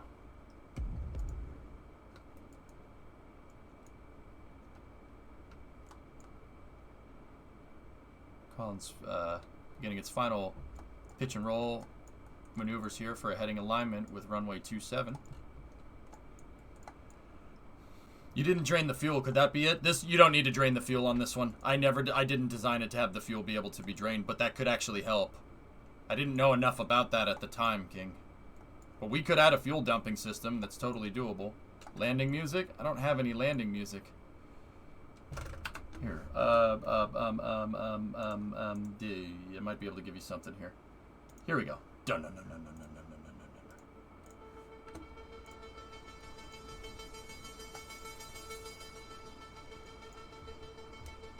Speed brake control is online.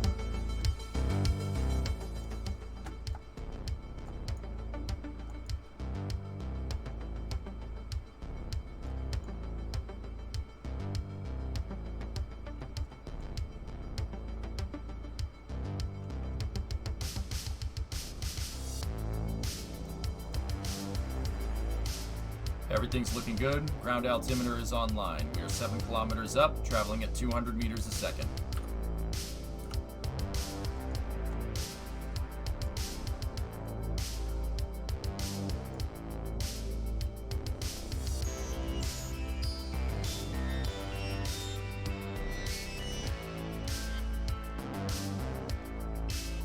Holmes is locked out. Oh, Tiff, congratulations, man. That's awesome. How old is Collins? I designed this in 2018, I think.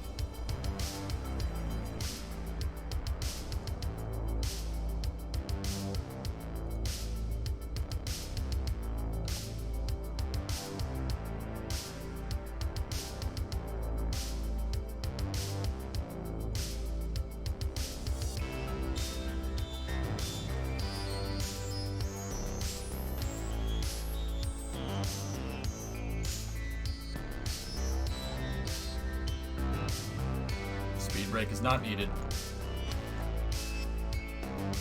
Toggling the brake controllers. See, this is the shuttle. Do you see the difference between this and Dart? Dart needs more refining, but it could be there. It's close, but it's not exact. Also, that's how we're flying. I know it doesn't look like it from the runway, but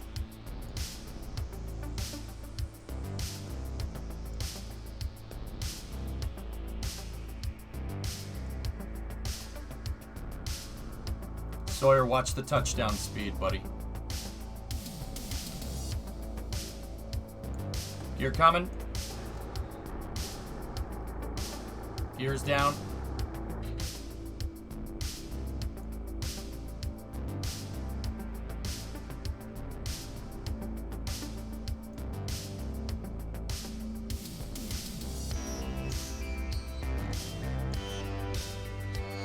We have touch. Nose gears down, brakes.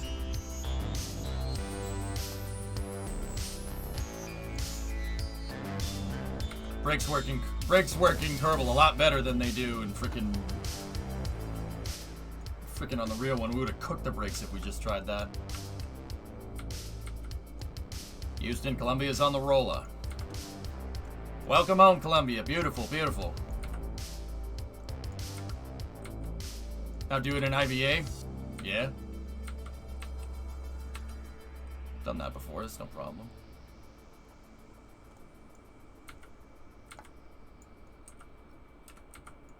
Sorry, you want to take us up to the hangar? Rear one is parachutes, that's right. Not gonna lie, miss watching you fly it. It's a beast, dude, isn't it? It's pretty cool, huh?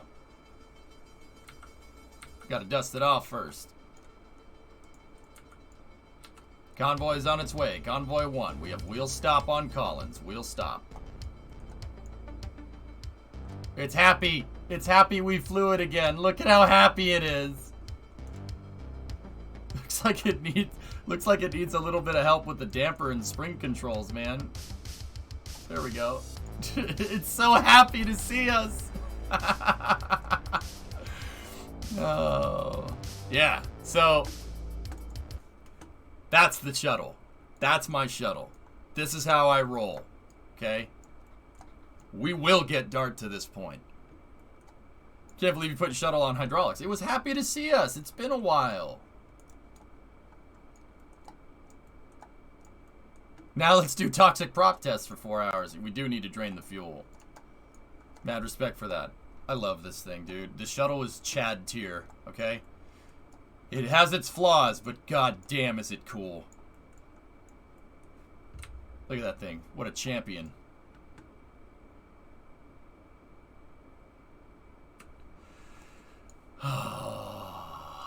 Powering down. Fuel cells. Fuel cells are safe.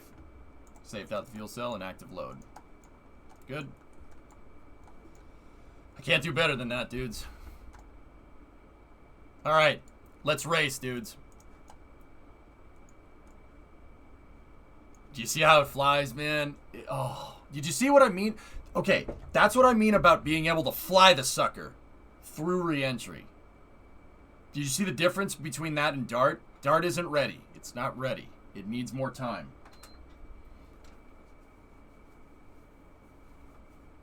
Yeah, no, that's true, Sneaky. That's true. Yeah, King, I don't know, man. I don't mean to brag. Did you ever end up trying Space Shuttle 2007? It's great after all these years. Extremely comprehensive.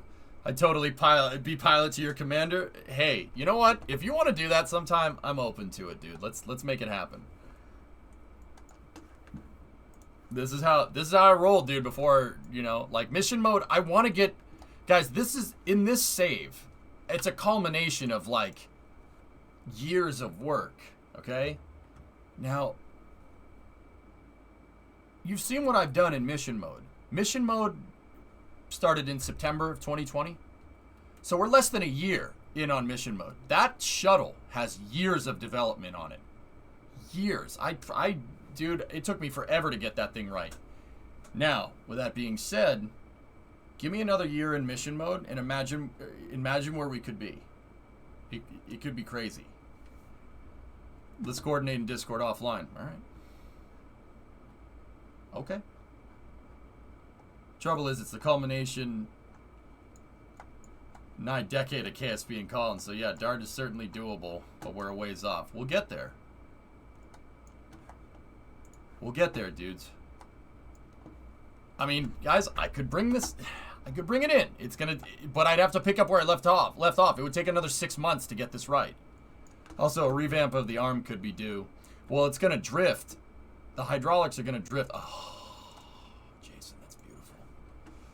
Whew. Last, please. Lols, what's up? The Doge Father. You like that, Omega? Showing stream to a coworker. Can you explain KSP to someone who's never seen it? He likes how it looks. Okay. I'm going to do that while I'm packing down here. We're going to do some racing now, guys. It's time for the Cool Beans 154. We have a long race at Dega. So, Kerbal is a game for Lulth McPhee's friend. How would you like that delivered? Oh, message me on Discord. C22. How would you implement full reusability to the shuttle? We'd need a ship to go and tow the SRBs out. Oh, force. My SRBs are liquid, so you can reuse them, but... Hey, Finas. ¿Cómo você está? How are you? Kerbal is a game where you design and build rockets. It's a rocket simulator. It simulates rocketry. You have a bunch of rocket parts, and you have a bunch of fuel tanks, and you have a bunch of pods, decouplers, wings, shuttle parts, whatever, and you can basically build whatever you want. That's what Kerbal is, dude. It's I see it's E22. Thank you. All right, yep. You could build whatever. Like here, I'll show you real quick, but we got to race. Like, I have a shuttle here, but that doesn't mean it's all shuttle building. Like, I have all kinds of crazy stuff in here. Here, how about this one? This one you might recognize.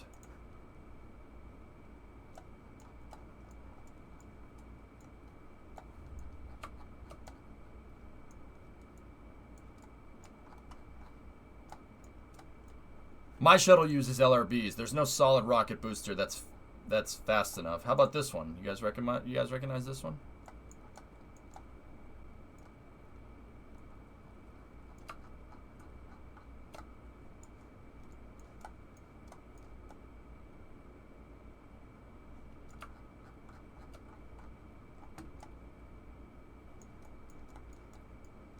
So you can build whatever you want. And the cool thing about it is that it's an orbital mechanics simulator. So you can,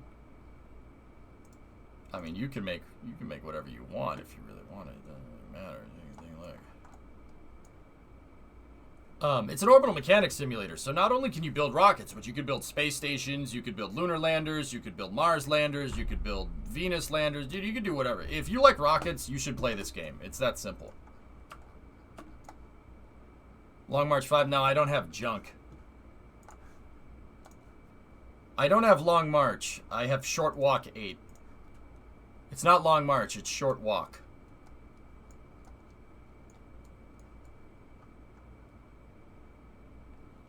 Whoa, does that starship fly? Yeah? It kind of. It kind of flies. Does that help? I mean, just on a side note, fellas, look, this is not the only thing you can do. There's plane parts. So, lols, this one is for your buddy, okay? You don't just need to build rockets. It's a plane simulator, so you can build whatever you want. So, if you want to go to the danger zone, you can go to the danger zone. Pick up what I'm laying down? If you want to just eliminate every other plane in the immediate vicinity, you use this.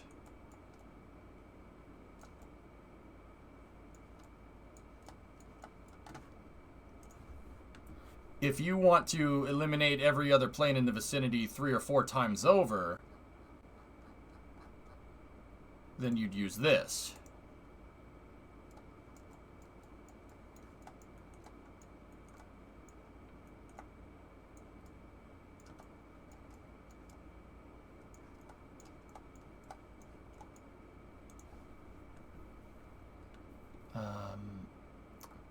Let's see. If you want to fly high altitude reconnaissance, you could use that.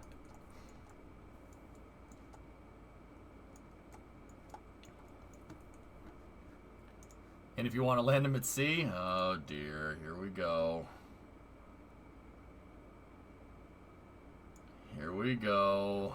Don't do this to me. Passing, don't do this to me.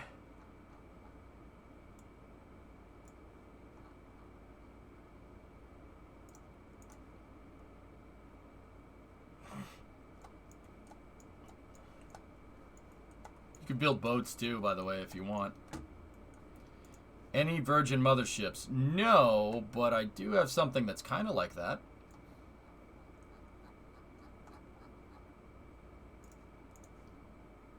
You guys like rocks?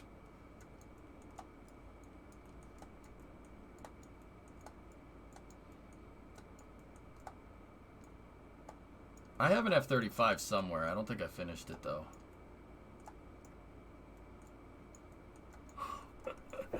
Dude, I told you, I don't play around with this stuff, man. Mission mode is just challenge for me, dude. This is what I mean when I say I have like 10,000 hours, or 10 to 15,000 hours in this game. I've done everything. Everything you can think of. We even started building this. I call it the Super Jebby. You have way too much free time. Swishio, I get paid to do this. Too much free time. Yeah, it's not free if you get paid, son. He said yes, and he's gonna buy it tonight. Oh, all right. Well, that's good.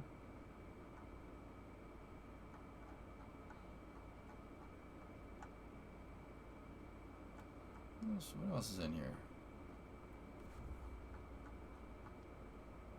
Any DC-3 shuttles? I don't know. I mean, you can't build the F-14 without building the carrier to go with it, though. That's the thing.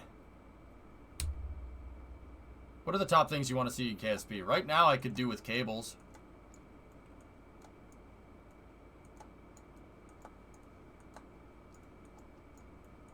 I don't have Dream Chaser. I have something called Dream Catcher because I don't chase dreams. I catch them. Anybody like the Midway? It's to scale. 66% scaled.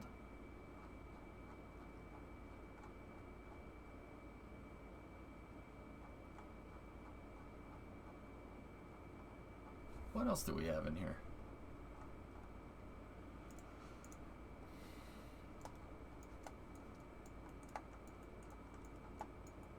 That was an Azimuth, Jim. The Azimuth class.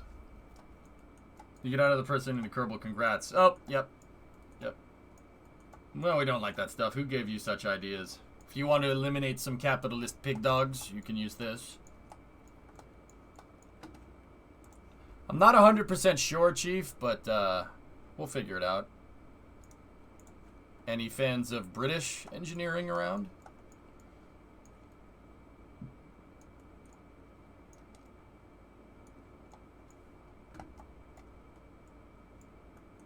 Passing time's like, oh, that's me. That's me, mate.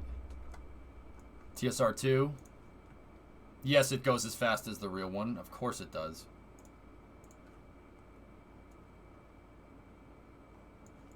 Tomorrow is the Portimão F1 qualifying. Who will be on pole, Lewis?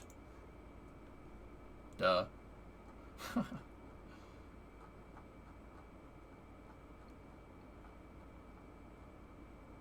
Guys, I was making helicopters before helicopter parts, dude. Check it out.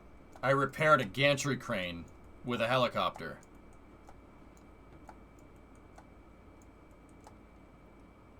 Interplanetary ships?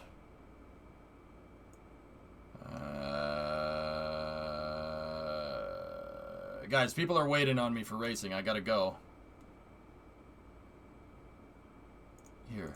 There's this one. Never finished that one. Discovery, go at throttle up. I'll show you. Here. You like the Expanse? You like egg salad?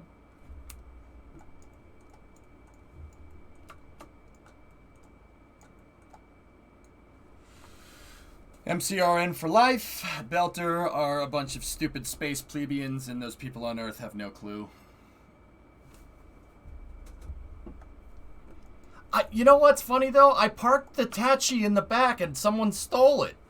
What the heck's up with that? Someone stole my stupid shuttle. I had the Tachi just parked back here, and it was gone. I don't know what the hell happened. Couldn't tell you. Yeah, I don't know what happened. I'll show the tuk-tuk some other time, Green. We got a race, dude. Sea Dragon? I don't have a Sea Dragon arc sign. My buddy Rocket Guy does, though. He made one. Oh, I have this hold on. I have his craft file in here. Gone. Reduced to atoms. The Wolfhound and the Skiff together make a cool engine. I remember I used it to stress test the computer. I actually do like that. Dude, it looks like a vacuum nozzle. Oh, demo, that's sick. I might do that just for the heck of it, but the engine would be extremely heavy. We need Tuk-Tuk Mark II? Oh, God. Here.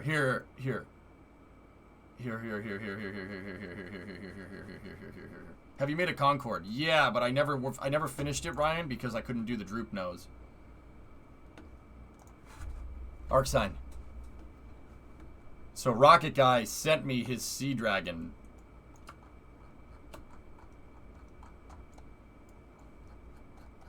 No, I'm not going to launch it. It'll take forever.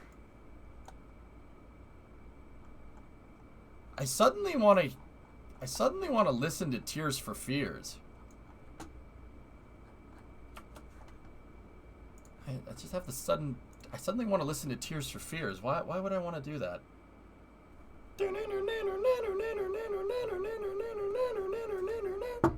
Bow, bow.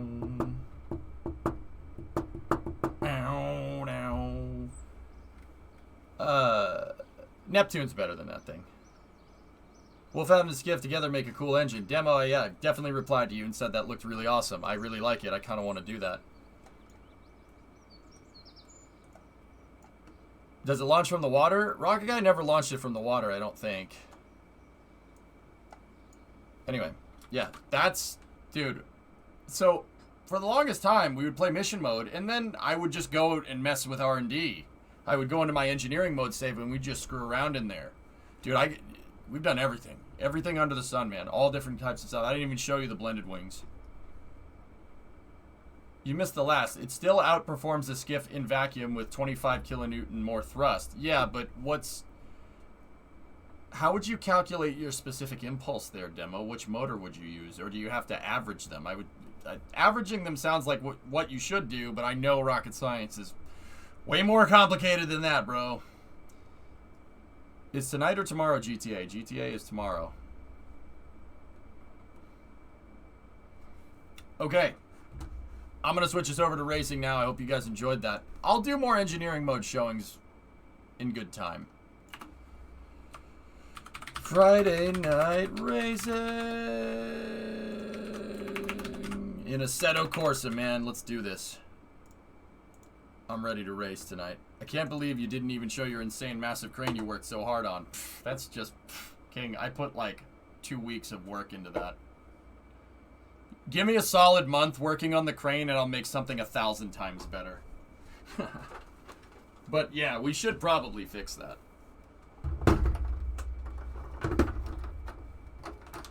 It's averaging, but I have KER calculated it. It gives a higher delta V than the same stage with the Skiff.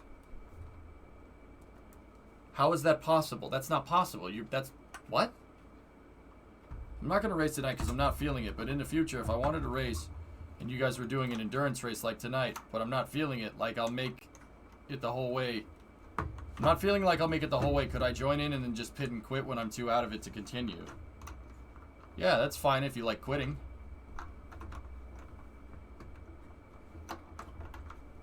One night, Pinas.